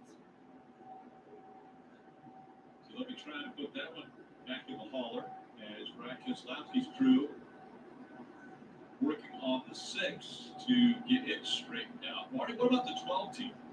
Well, Rick, normally when you're trying to save fuel to make it to the end of the race, you welcome cautions, but this just keeps getting worse for Jonathan Hassler and Ryan Blaney. Listen in. Definitely. What we need. Yeah, just want get about 8 more of those will be okay. Keep saying all you can. Don't think they're going to get about 8 more cautions, Steve, but man, what a box this race team is in. Is there a path out for this group, Steve? Because they have the lead, but they're way, way short still on fuel. There's not a pathway I see that gives Blaney a chance to win the race. I think there's obviously a path, and that's what Jonathan Hassler's thinking about as we see the choose, that if we could somehow get a little bit of a long run, some cars might want tires, but I just don't see that. He tongue in cheek. We need about 8 more of those. There's no real feasible way to get dogs on the fuel mileage in this situation. So at this point, stay out of the mess as long as you can with the track position. Hopefully you get a yellow at the right time. This is the advantage of already winning a race. This is what Iowa does for Ryan Blaney, because without a win, you're thinking about all the points you're going to give up when you come to pit road. That's still true, but with your name highlighted in the playoff grid, it makes it a little bit easier. Chastain will be on the outside for this restart. Blaney on the inside. Safety equipment making its way off the track. All right, I'm back. 53 laps to go. Well, now 52. 2x2 once again. We're coming up on 52 laps remaining here at Nashville. Here we go. Blaney, Chastain. Green flags back in the air. Hamlin trying to make a move on the bottom. Making it 3 wide between Josh Berry and Bubba Wallace as Joey Logano is out of the groove and loses quite a bit of positions.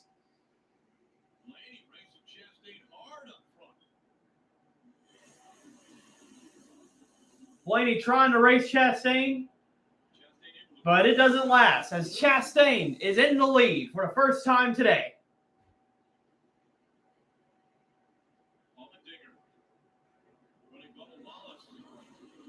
Very tight as they enter turn 1.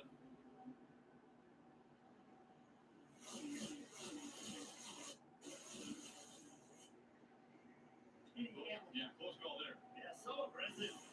You get a run. All right.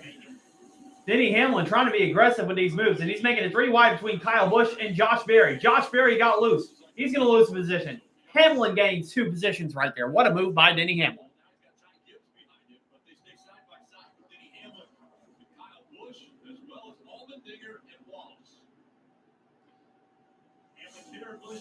Oh, Allmendinger and Wallace getting into each other.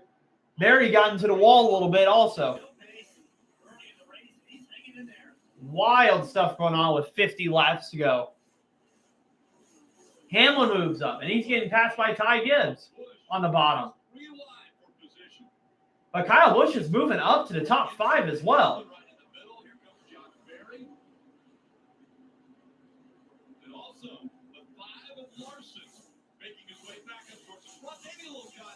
Oh, man, Hamlin and Busch squeezing each other into the wall.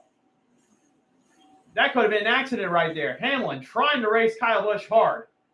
But Busch is not giving an inch to Denny Hamlin.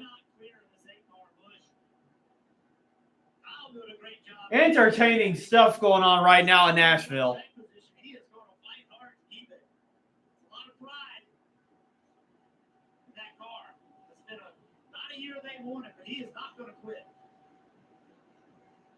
As Kyle Busch is going to take 5th place away from Denny Hamlin. Average running position for Kyle Busch today, 27th. He finally finishes that pass on Denny Hamlin. Now up to the 5th position. Did he just say that? He finished that ass on Denny Hamlin. He meant that pass. You're sounding sus, Marty Smith. Hail Mary at the time. Have you ever called a Hail Mary and it worked out this well? So a long way to go, but they're up in the top 5. Hamlin's not giving up, though. He's trying to stay with Kyle Busch to pass him. And that's what you have to do. We talk a lot about the length of these races. We make a lot of conversation about strategy and track position, but you just have to continue to race. You got to drive it. You have to crew chief it. You have to always find a way where you can turn your race around. That's what this team has done. Only 5 top 10 finishes this season for Kyle Busch. More finishes than 20 of the worst.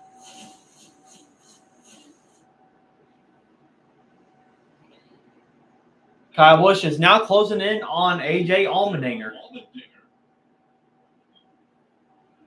Remember, Allmendinger does have an Xfinity win at Nashville. So he does have experience of getting around here. But now Kyle Busch is trying to challenge Allmendinger for 4th. This is for 4th. I think Kyle Busch has found something in this car, and he's running a lot better than he was earlier today, like a 180.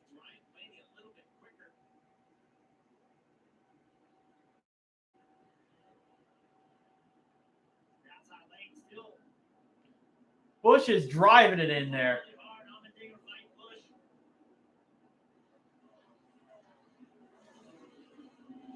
Busch a little bit up the track. I think he moved Blaney up, though, as Kyle Busch is up to 4th place. Allmendinger losing a couple spots. He lost one to Hamlin. He's about to lose one to Gibbs. Lost the position on Denny Hamlin as well. But now he's under attack from the 54 of Ty Gibbs.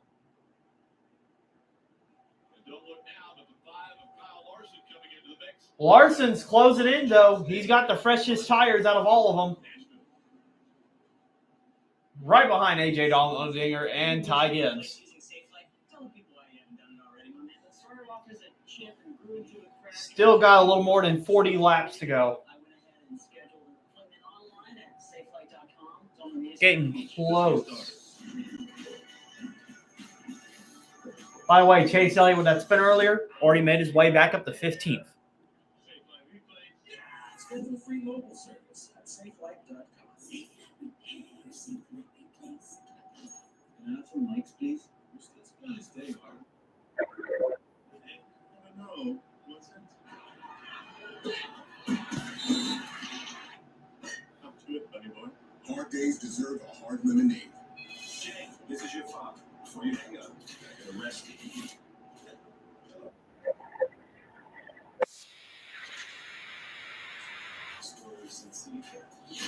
All right, so right now, Chastain still in the lead.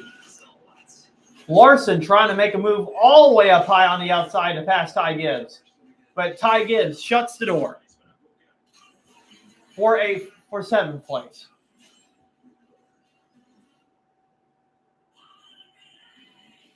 The racing has just gotten incredibly interesting. Ever since after the rain delay. Maybe we needed that rain delay to get everybody this aggressive because they're really taking their chances right now. Denny Hamlin's back to Kyle Busch's bumper. He's trying to challenge Kyle Busch. But Busch is staying ahead of Denny Hamlin at the moment. But Hamlin's got to run on the outside. Is Hamlin going to try to make a move? Kyle Busch stays in the position right now.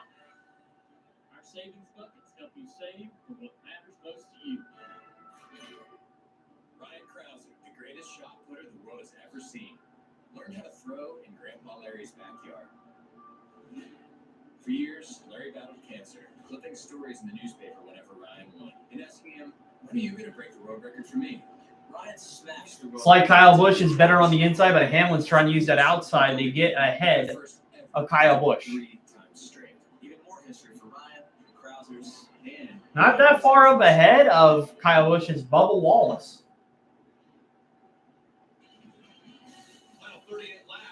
But Hamlin's got to run now. He's going to try to pass Kyle Busch.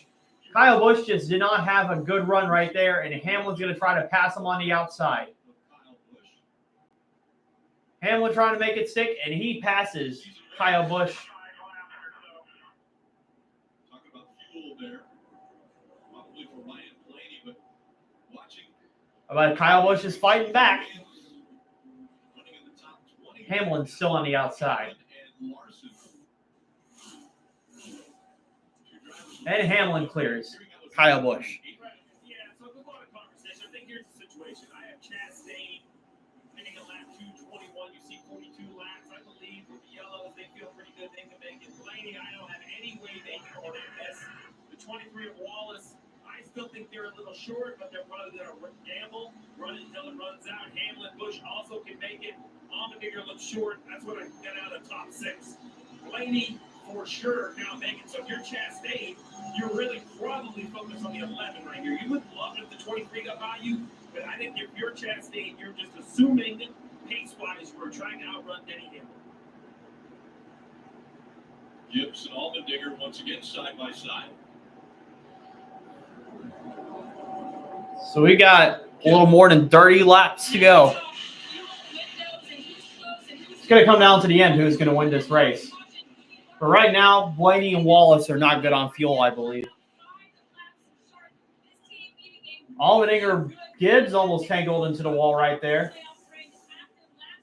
They're battling around Larson. Larson giving Allmendinger the bumper. Very close. How about Kyle Larson in the 5 here? He's saying it's time to go. Larson trying to make it 3 wide. Now he's going to jump up to the outside. I think that worked out exactly how he could have won. Oh, man, Truex almost slid up the track in front of Tyler Reddick. That could have been an accident. He's going to clear it. He'll take that spot away. Well, Larson's going to clear Allmendinger for 6th place. That's why he's not that aggressive. Well, that's why. That's what it takes to pass.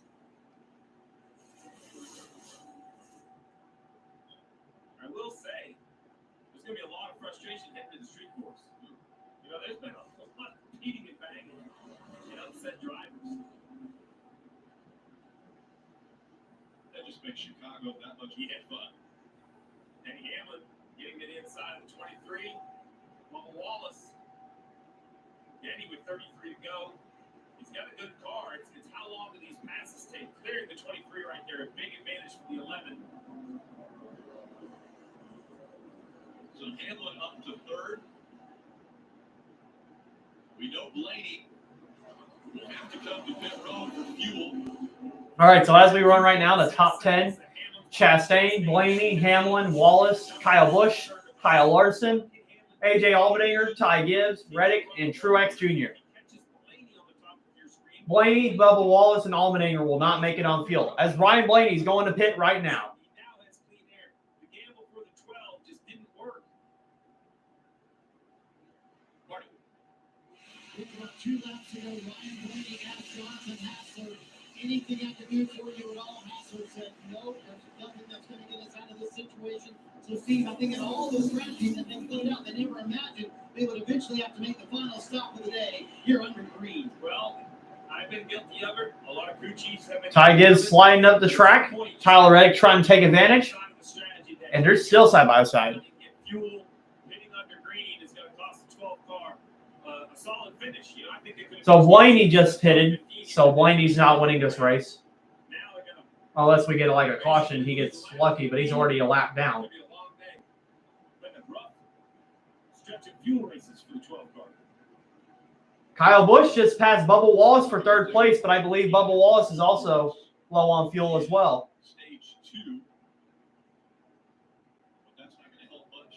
Now remember, if Chastain and Denny Hamlin race each other hard, that could give an opportunity for Kyle Busch to get a win here.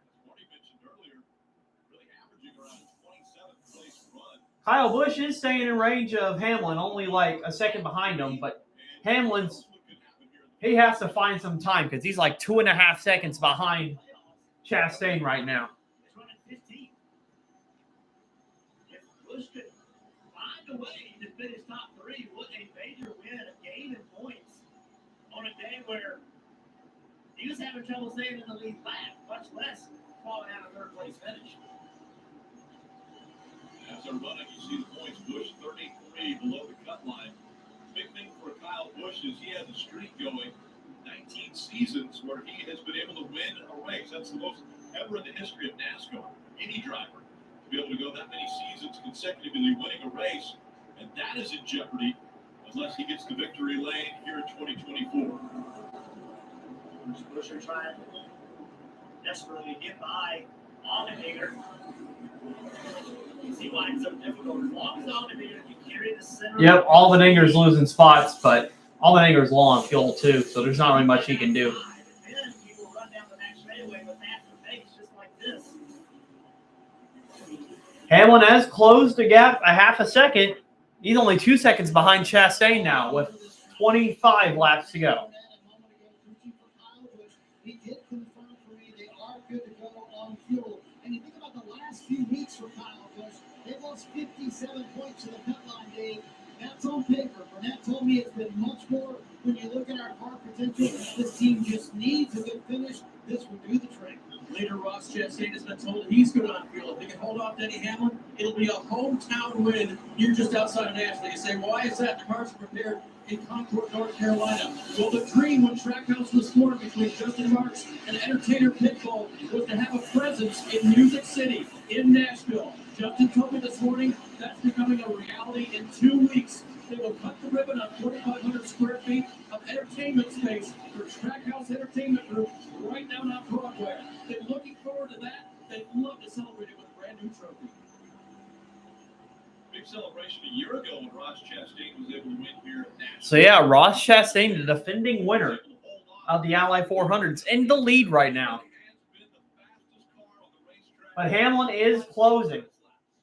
He closed the gap to a couple of tenths. I bet Hamlin's going to get to Chastain before this race ends.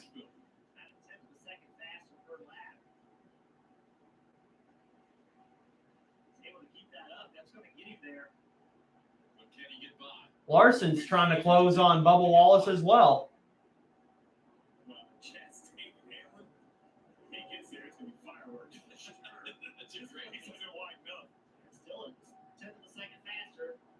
But remember, Chastain and Hamlin have a rivalry, so this could be interesting how this race is going to go. This is Denny Hamlin's signature, right? We've seen it at Darlington. We've seen it at different tracks where he can just run raw lap time, run a guy down. Truex Jr. is looking to the inside now of Tyler Reddick. Truex Jr., another driver looking for his first win. But remember, Chastain was also in the same position last year. Truex was trying to close on him last year, but this year it's Hamlin. But can Chastain hold Hamlin off for 22 laps? Well, let's go through the top 10. So we got Chastain, Hamlin, Busch, Kyle Larson just passed Bubba Wallace for 4th place. But Wallace is not good on fuel. He's 5th. Ty Gibbs on 6th, Truex on 7th, Reddick on 8th, Buescher 9th place, and Josh Berry 10th place. Even if you got to lose 3 or 4 more spots, whatever your math is saying, try to get that 23 to the finish. Look at that. Now the gap's only down to a 1.5 seconds. Denny Hamlin, a big chunk that last lap, Dave. Steve, he was told he will get there by the 5 to go mark. With 5 to go, can Denny Hamlin race Ross Chastain for the win? And Rick, I think you're right. Fireworks maze. Oh, I think it's going to be closer than 5 laps to go. Hamlin's going to get there. He's tracking Chastain down. But it's razor thin, right, Steve? That means Denny, with 20 to go, he's got to be perfect. He has to hit every lap, maximize his car every single lap, and Chastain has to do the same. It's too far to go. If Hamlin loses 3 or 4 tenths by making a mistake, he may not recover. That time, again, faster. So every lap he's catching him. And he's getting bigger in Ross Chastain's camera or mirror or whatever he's using. And I think that's just as important, right? Not only is it a mistake that Hamlin can't make, you can't give Chastain that breathing room, but force Chastain to be perfect. Make sure Hamlin is now close to gap to a 2nd. His car is way better than Chastain right now. No, I didn't think Buescher was going to win either. So I think when you get to about right here, 1 second back, I think you can gain in bigger chunks. 2 tenths of a second that time. Below a second behind. I picked Larson, but unless something happens to Hamlin, Chastain, and Kyle Busch, Larson's not winning either. We got 18 laps to go. The key to this is that Chastain. Hamlin has the gap less than a second now. Hamlin's car likes the bottom of the racetrack, so that gives Hamlin clean air. Will Chastain make a change in where he puts his race car to hurt the 11 car? Because currently he's giving the lane at 3 and 4 that Diddy wants. The only thing I've disagreed with I've heard so far is 5 to go. I don't agree. I think Hamlin's going to get there well before 5 to go, or at least close enough to call it a race. So now Chastain went to the bottom of the racetrack. So Chastain's trying to take the line away from Denny Hamlin. To take that air away from the 11, but didn't hurt. I think Hamlin will catch Chastain before the end of the race, though. That's for sure. 0.2 of a second faster car for the 11. Now, of course, this all could change if we get a caution. The gap closing. Each lap, now he's within 10 car lengths, maybe less. As Denny Hamlin has closed the gap. They're coming up on 15 laps. Yeah, Hamlin's getting closer and closer. Chastain was on the bottom, so Hamlin went to the second groove. Now he has to guess. Where's Chastain going to go? Only less than half a second behind Chastain now. On the 11, they tell him, you know what you're going to get when you get there. AKA, you know the one is going to drive it wide. Have a plan.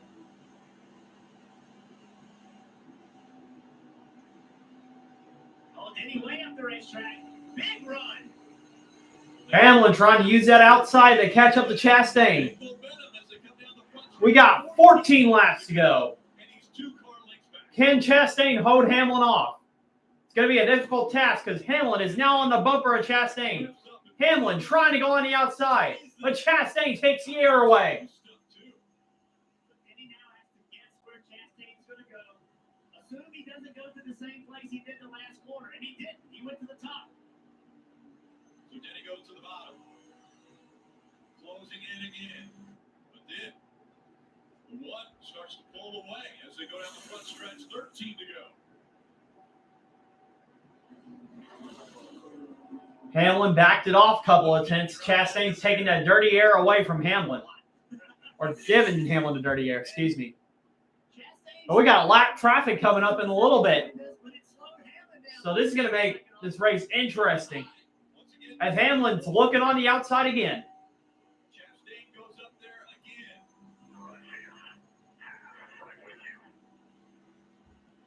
Chastain down the block. Into one. Where will Denny go? He goes high. Chastain stays low. Now he drifts up the racetrack. Hamlin trying to go high. Again, taking the air off the front of the 11. Oh, this is the closest Hamlin has been on quarter entry. Now Hamlin's trying to go to the bottom, but Chastain takes that line away as well. That's a great shot. You can see Hamlin put his car on the bottom, but with the one in front of him, he just got tight. He wouldn't rotate. Chastain's on 2 tires, Denny on 4. The 11 has more speed, but can he find a way around? Ooh, look at that run. Shorter distance. Hamlin using the bottom, Chastain to top. They changed their lines. Hamlin needs to go to the top right here. Go to the top. There you go. Can he get to the outside? Hamlin, oh man, Hamlin got free. Right behind Chastain. Chastain took that air away. We got 10 laps to go. This race has gotten really interesting. And Kyle Busch is closing. He's got the gap down to 2.5 seconds. If these leaders wreck, he could steal a win here.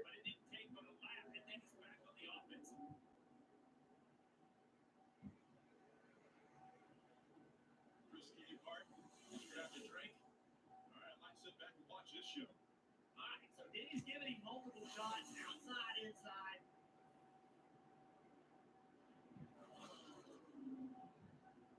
Now the inside of the racetrack closes the gap again. Hamlin trying to close the gap on Chastain. Showed him the outside the last time. I still say But still about the same as it was. He goes to the bottom. Larson has cleared the 8 of Busch, and so Larson up to 3rd.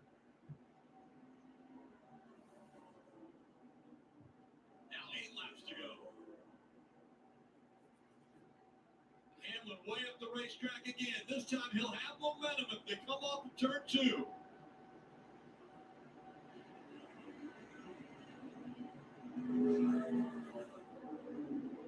Hamlin stays high. Chastain to the bottom of the racetrack. Hamlin entered high that time, though, and that's going to give him a huge run off the floor. Chastain blocks again all the way down to the apron. Oh, a big wobble by Chastain. Oh, Chastain made a mistake, and Hamlin's going to take the lead. He is cleared. Hamlin to the front. I think that's all Chastain had. He had to keep that clean air away from Hamlin because Hamlin's car is better. And now Hamlin, all he has to do is get through these laps, and he's going to win this race. The back of the car just wouldn't stick for him. He's not done fighting, though. If he can get to the rear bumper of the 11 car.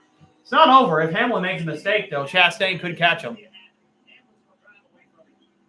By the way, Larson passed Busch for third. Larson cleared third. Busch continuing to run in fourth. Gibbs has got past Wallace. Wallace back to sixth. Trying to nurse that short fuel. I think Hamlin just has the better car. That's why Chastain's not really catching Hamlin. Chastain is falling back 6 car lengths now. So Chastain ended up making a mistake of going too high, and that's what, and Hamlin pounced, and that's all he needed to take the lead and possibly to win. What a performance we're seeing out of Denny Hamlin again. The 43-year-old won the pole for this race yesterday. It was his 42nd pole. Joe Gibbs has actually had good cars here.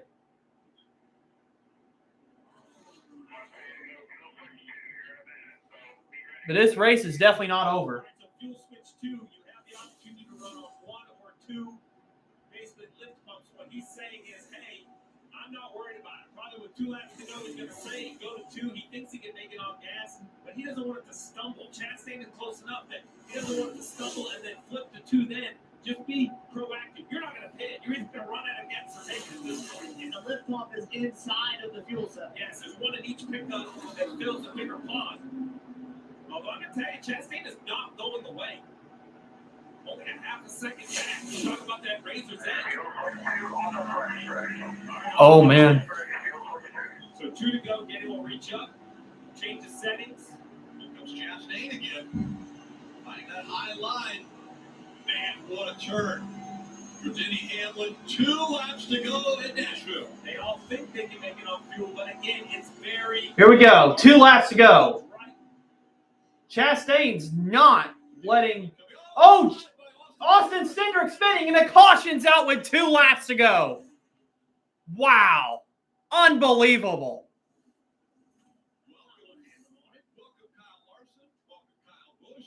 Anybody's race now. We had the caution come out. Hamlin was about to win this race, and the caution came out. This was a battle for several laps.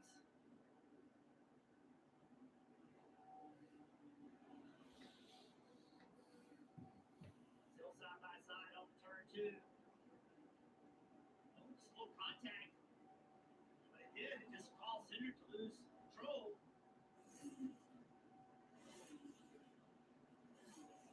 You see that so many times where it looks like a harmless touch, but it just can shoot your car in a weird direction, and then you have to correct. Let's go. I did not want Denny Hamlin to win this race. Let's go. Wallace probably the biggest concern on fuel, but we heard the fuel switch conversation from Gangard. I don't think you can pit if you're Hamlin, but who in the field says, you know what, I'm going to put fuel in case this isn't the only overtime. In case we go farther, or maybe we're closer on gas than we're thinking. Right now, the most secure on gas, looking down the line, would be LaJoy back in 15, right? He was last on pit road lap 245. And this will put, I think, Blaney back on the lead lap for free pass. So he's going to have a chance to kind of take something of the day, trying to get these spots. The road was closed that time, and now he's running extra laps. We're at lap 299 right now. Let's listen into the 11. Alright, thank you. I have enough for one great white checker.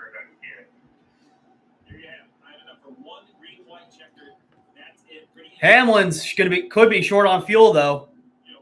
These are decisions that don't seem a big deal. The 11, of course, you're going to risk it. But who isn't? Who down the running order is going to come in and take gas and end up with a great race because we have chaos, multiple green white checkers. Can Bubba Wallace now make it? He did it on 12. I doubt if anyone's going to pit. They're going to keep their track position. So if you look further down, Jeff, you got Man, this race has just gotten crazy. Absolutely crazy. All because of Cindric spinning.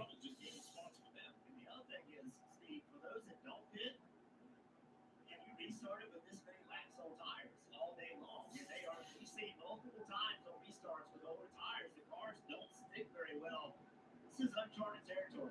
Even if you have fuel sometimes too, just instant acceleration, the car doesn't run as speed as you want. It goes open. Wow. Who makes the left turn here? Up front, we know the choice. 23 is the first question. Oh. Yeah, 23, and look at everyone he's bringing behind him. Chase Elliott decides to gamble. There's some back and forth. Oh, we got a bunch of cars staying out and some not. And for Bubba Wallace, they're going to be right on their number for the advertised distance for all the saving we did. Not for this overtime restart. Frisbee golf is the call for Bubba Wallace as you see tires going on. Wow. This could come down to fuel too for everybody. Also make that car just way too tight. They're going to take 4 tires as we have Chris Buescher as well.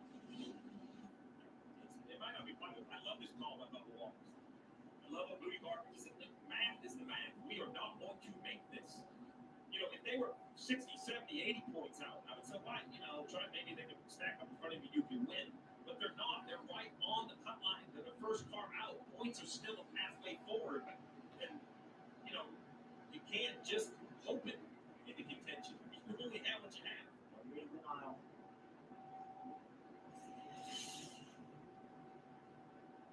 Bush showed it. 23 committed. It started to be split. White. Now, Carlin 9, he goes back out. They all want to hit it. You're just going to give up track position if you do.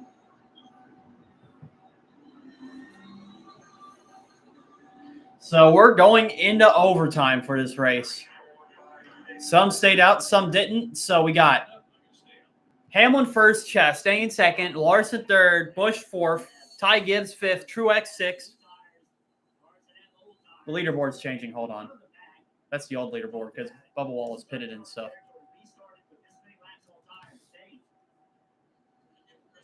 He's looking over things now, wondering how Denny will be able to do communicating with his driver. And as he sees him go, Okay, now it's updated. Hamlin, Chastain, Larson, not Bubba Wallace, Kyle Busch, Ty Gibbs, not Denny Hamlin, Martin Truex Jr., Chase Elliott, Joey Logano, Corey LaJoie, and Chase Briscoe.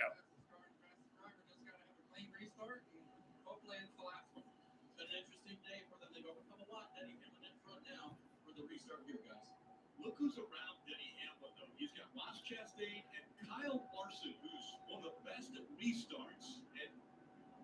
And this race really getting interesting, though. Not too happy with Denny Hamlin potentially winning this. They'll go as aggressively as they can to take the lead away. If you say one of the best, I would go so far and say he is the best. If you look at rankings, the driver of the 5-car, Kyle Larson, he is the best on restarts. It all starts in that restart zone. You see them swerving around tires and trying to keep them. Man, I'm looking at my monitor right now of Chastain's onboard. They're like a lap ahead of what's on the TV, so I have to watch that.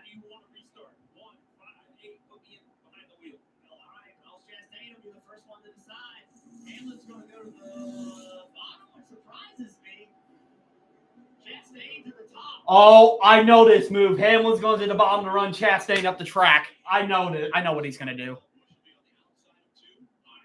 What's the goal here? Well, Denny Hamlin, the first thing you got to do is you have to leave the restart zone with great forward momentum, not spinning your tires. Wow, this race is nuts. This race is on steroids.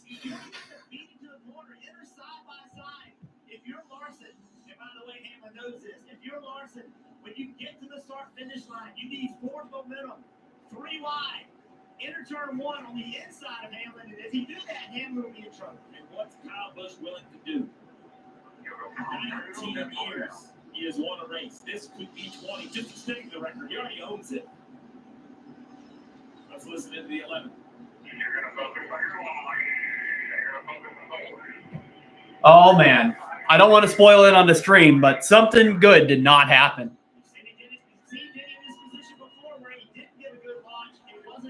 I'll put it this way. Something good did not happen. Okay, here we go. Hamlin Chastain. The green flag's back in the air. Kyle Busch trying to make a move on the outside. Oh, Larson just took out Chastain. Bunch of cars involved. My goodness.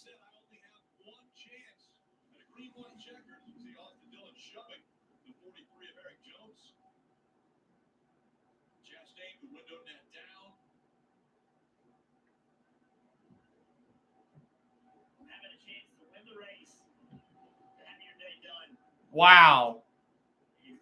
Chastain's out of this race.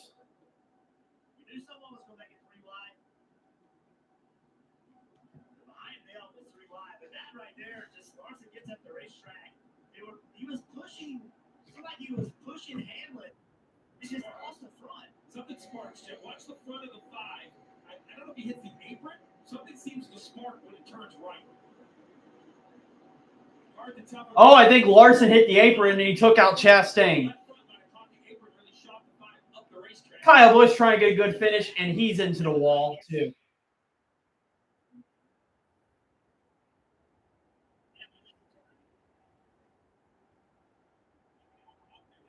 So he used Chastain as a buffer to clear him out so he wouldn't wreck. Smart.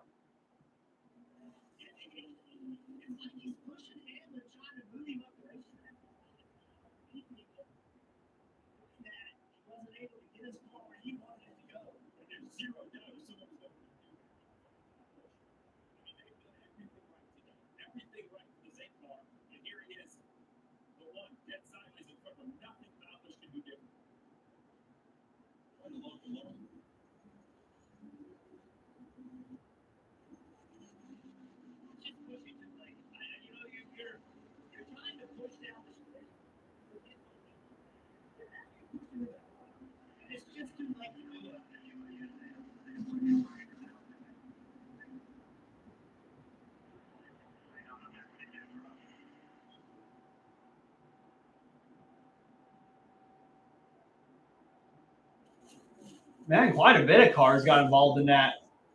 Nemechek got damaged. Gibbs got damaged. That's like a few car pileup back there. And Chastain trying to get a win. Heartbroken.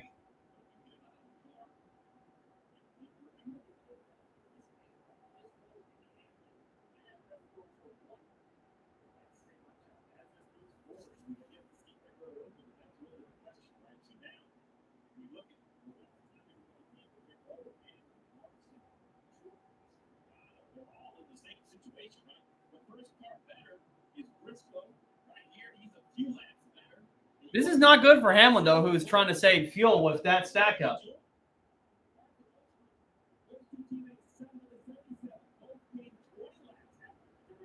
Anybody can win this race, though.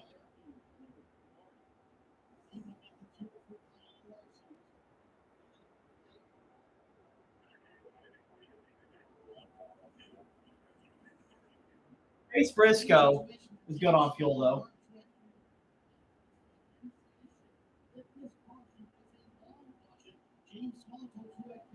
Be in trouble right here and may not be able to get this one.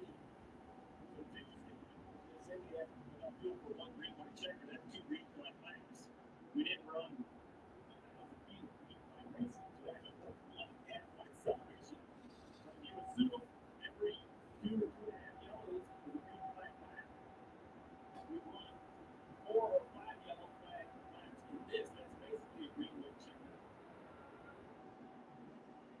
This is what the value of a win.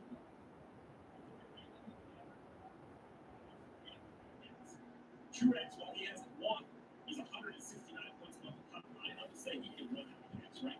It's not going to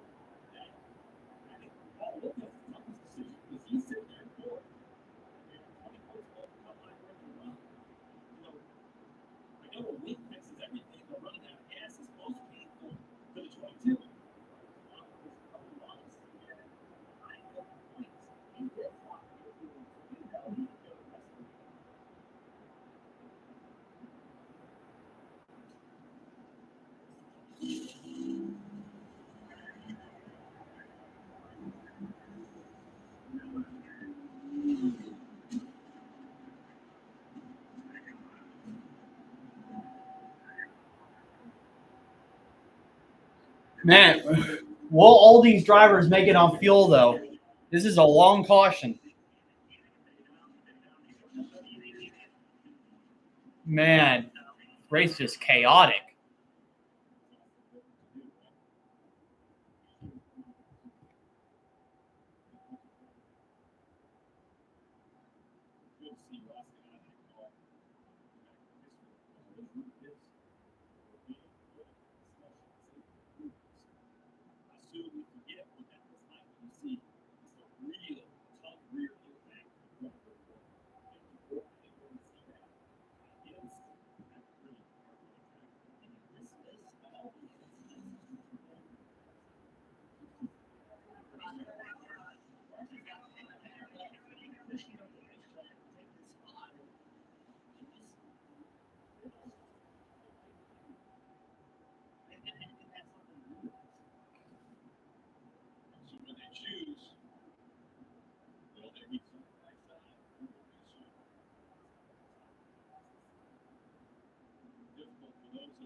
Man, it's between and Hamlin and Larson got into it earlier, and they've got into it for so many races, and it's between them again if they don't run out of fuel. I mean, honestly, Larson, I'd just dump Hamlin. Just dump Hamlin, please.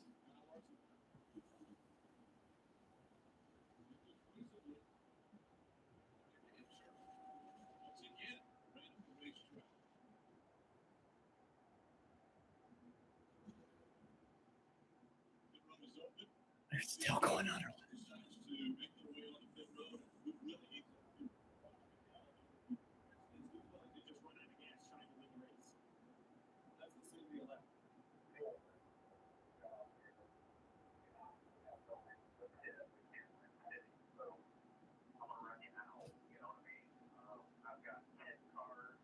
Well, here's the thing. Hamlin and Larson, they can afford to gamble to stay out and not pit because they already got wins. So they don't have to worry about getting out of the playoffs like some of these other drivers are.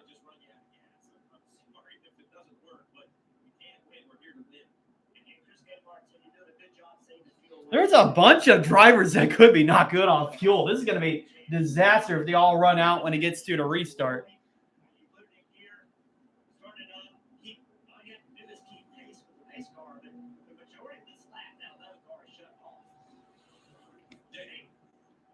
Jeff, look for Denny Hamlin to choose that low line to restart the race again. I know you were a little surprised that last time, but the word from Gayhart last time was repeated again. The car on the bottom will wash you out. You know, you can use up another driver if you choose the inside. So I believe they're going to encourage Denny to take that inside again. Do you like that?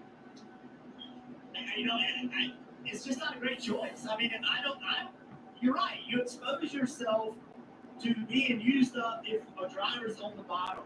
But if you give them the outside, and Kyle Larson's able to roll in there next to you, and he just breaks even with you through the center of the corner, now he has the advantage down the back straightaway. Oh, man, this race, this end is going to be crazy. Shut him out of the way, get into turn 3. So not only could taking the bottom be a defensive move, it also could be an offensive move because of what it allows you to do to control that other car.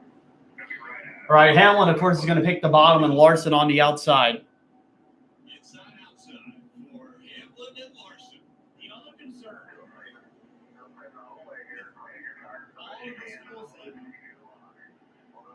Is what happens if you run out on restart. If you take off and that thing does not go, it will be a big wreck because everybody behind you will not anticipate it. And you're right there. Well, still saying it well, but trying to clean your tires. You need fuel to clean your tires. Race is insane. Like I said, I'm watching it on the monitor, so I'm not going to spoil it for anyone. I'll give commentary on the other TV, though. Go 2 more laps. Here in Nashville. And you look at that second row. Martin Truex Jr. and Kyle Busch. How hungry are they for a win? Oh, Larson's out of fuel. Sorry. Or he got a bad restart. Kyle Busch, as Steve had mentioned, 19 years in a row he has been able to win a race. Oh, they got a caution. And now he's this close. Marty, what's up? I think. But when Kyle Busch got his spot back, NASCAR moved him all the way from the back, all the way up here to the second row. Oh, they're still green. Not sure how that happened. We'll find out. But great play back in the Oh, they got a caution. That was weird. Great start for the 11. The 5 ducked down. Cut the 19. Oh, Suarez is out of fuel. Let's see if he's able to keep it straight. Oh, man. 3 wide per second. Denny Hamlin pulling away. Hamlin could have it. Fuel to come all the way back around. Oh, we got a wreck in the back. The caution will come out again. There's 4 overtime. Wow. I don't know if anyone else is going to make it.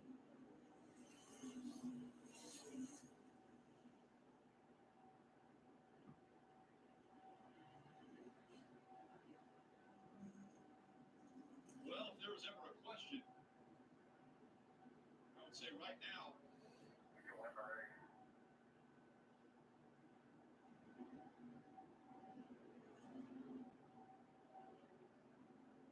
So we saw that these drivers were on fumes. We see Ricky Stenhouse Jr. coming in the 47. Ricky called it. 99 was in the grass on the front stretch. He actually kept it straight. And then got the field into 1 and 2. And then off 2, the leaders were pretty organized. But back deep in the field, somebody got turned around. Was trying to See what happened. It's chaos. 3 wide. 10 goes up there. They went 4 wide. Carson Hocevar backed out of it. Oh, it's back actually behind that. Took down Corey Heim in the 51. Maybe if we see that one more time right there at the end, somebody gets into the 51. I don't know. Corey Himes sideways in the 50 there. Yeah, the 51, the 50, you see Josh Berry. Once they start all checking out. Right, exactly. Here we go. Let's see if we can look. Look at Josh Berry now, all the way back to the right of your screen completely. So it's back further than this. Look right to the right edge. We're going to watch the 77 back up. Here comes the 50. Here comes the 51. I think somebody gets Harrison first. So now looking at it that way, somebody Yeah, I think Hocevar checked up, and that caused everybody to wreck in the middle. But he was backing out of 4 wide. I mean, that was going to cause a crash anyway. That was just bound to happen for an accident. It's insane, this race right now.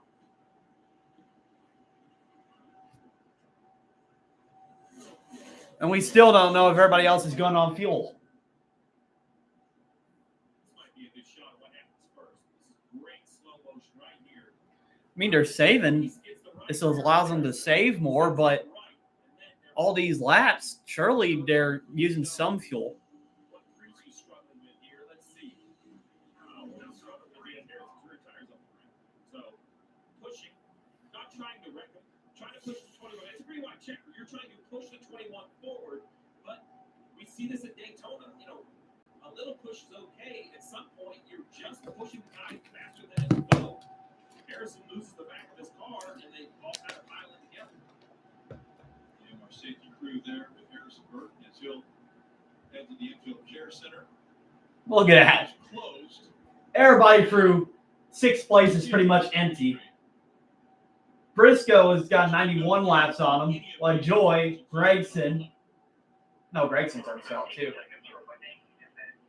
Bubba Wallace is the greatest on fuel in 9th place.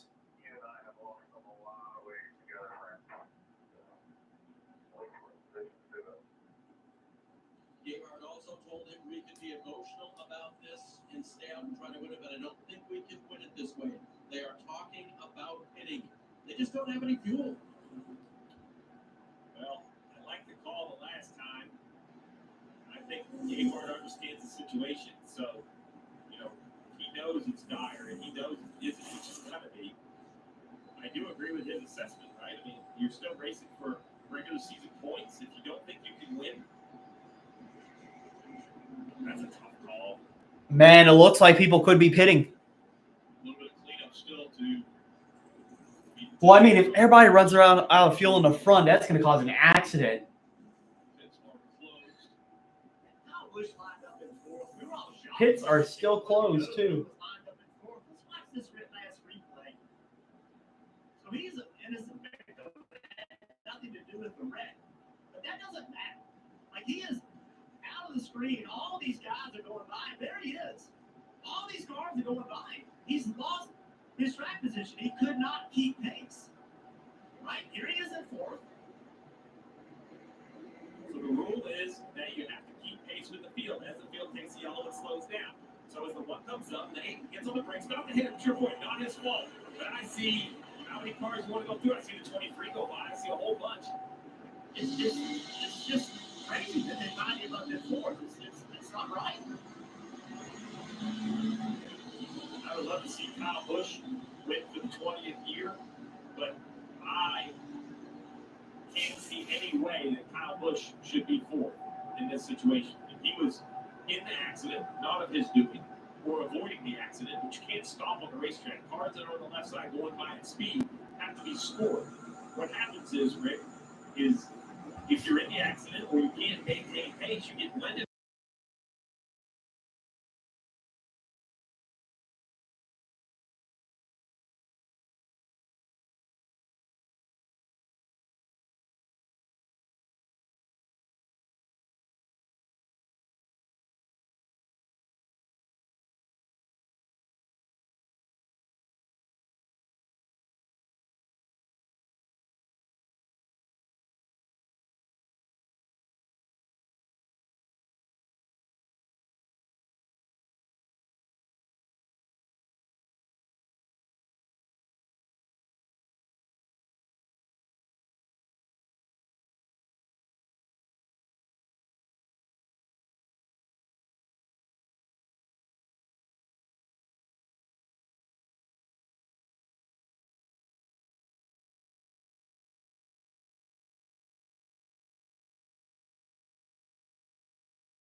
I'm back. Emergency. There's emergency I had to take care of. We're fine. Looking at the top 11, only one has been to victory lane in 2024. That's Tyler Reddick. They want to get this thing going. Another one to go. We'll choose again. Logano running right down on the apron. I'm super impressed that Logano has been able to make it this far. Everybody around him with this many laps on fuel has had to pit. Either they ran to pit or they ran out of fuel before they pitted.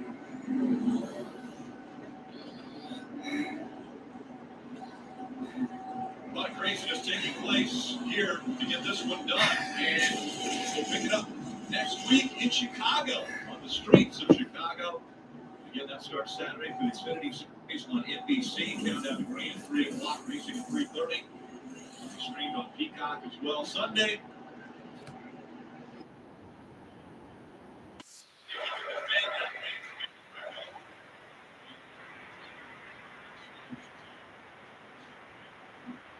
NBC. So, Logano, we know, is very close on fuel. Briscoe also very close on fuel. They make up the front row. Zane Smith, Ryan Preece make up row 2. Chris Buescher, Tyler Reddick, row 3. Field in the hands of Logano. Back in the gas they go. Both get away clean. Great restart for Logano. Now it's about hitting your marks. You don't have to defend. Just make lap time. And you have enough fuel. Tyler Reddick making the move on the high side all the way up to 4th. Down the backstretch. Here comes Briscoe. Logano on the bottom. Briscoe drifting back. Here comes Reddick. He is flying. He is going to get to the 22. 1 to go. White flag in the air. Next flag ends the race. Reddick to the high side. Logano drifts up. Logano looking for See what happens here. 2024. Reddick, one more chance. Through 3 and 4 for the final time. He goes up the racetrack. Logano goes up to block. Off turn 4. Oh, wow. Logano is going to win in Nashville.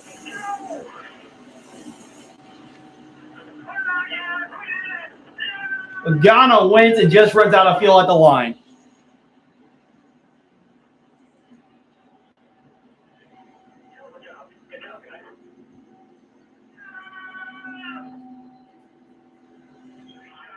After that crap show, they really had Joey Logano win. Not just the perseverance, not just the calls by Paul Wolf, but the veteran driving by Joey Logano. Forget the speed, the blocking, the protecting, but somehow stretching the fuel, you said, Jeff, further than anyone else was able to do it.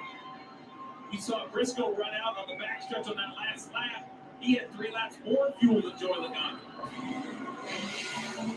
It's still nothing. Wow. Crazy. Zane Smith almost won.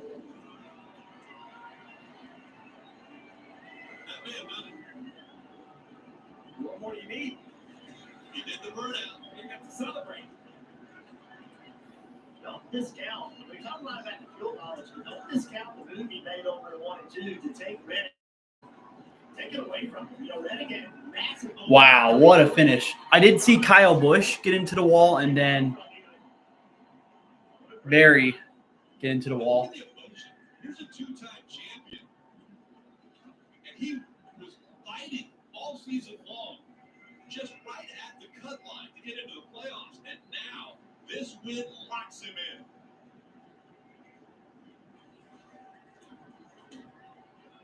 What a race. I'm in disbelief. At Nashville Super Speedway, and Joey Logano, welcome to the playoffs. How confident were you that it would actually react and have fuel in it on that final overtime? It's like a good question for Paul. But I know in the 3, my fuel light came on and it stumbled across the line. So that was definitely all of it. But still proud of the show. Thanks to the Mustang team. It's been a It's a stressful few weeks trying to get into the playoffs, and being able to win here is huge for our season. So felt great to get that. Boy, it feels good, Marky. I'm not regretting, we hadn't won before, and then the caution comes like, oh my god, but you can't hit, like you kind of got to go for it, and boy, it was close, but Wow, what a crazy race. Their route sheets, not only building horsepower, but building fuel mileage into one today. Joey, knowing this was your shot, what were you willing to do to keep Tyler Reddick behind you? Drive all over the racetrack, apparently, but I had to hit tires there, and so just had to make different moves and go different places, and but I tell you, when I went in the tree and I saw that light, I was like, oh, no, I'm going to run out of forward. It just stumbled and sputtered across the line there. Sometimes we'll burn out, but we're going to push back. I could tell the relief in your voice when you said, thank goodness. That's what your reaction was. How much pressure? Can you describe it? This takes off the 22 team. It's so much pressure. And, trying to make the playoffs is not easy these days with the next gen cars, and everyone's so equally matched. And, I made a lot of mistakes, even some today, and it's nice to be able to overcome. So I just got to thank Shell, Tangoil, Hunt Brothers, PCO, AAA, Ford, everyone that helped support us all the way through Coca-Cola. This is just it's a much-needed win, for sure. With an assist from Paul Wolf, Joey Logano, the two-time champ, is now officially in the NASCAR Cup Series playoffs in 2024.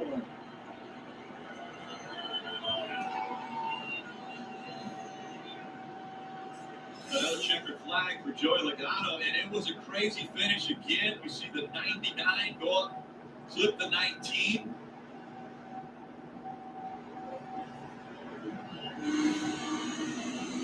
From the front straightaway.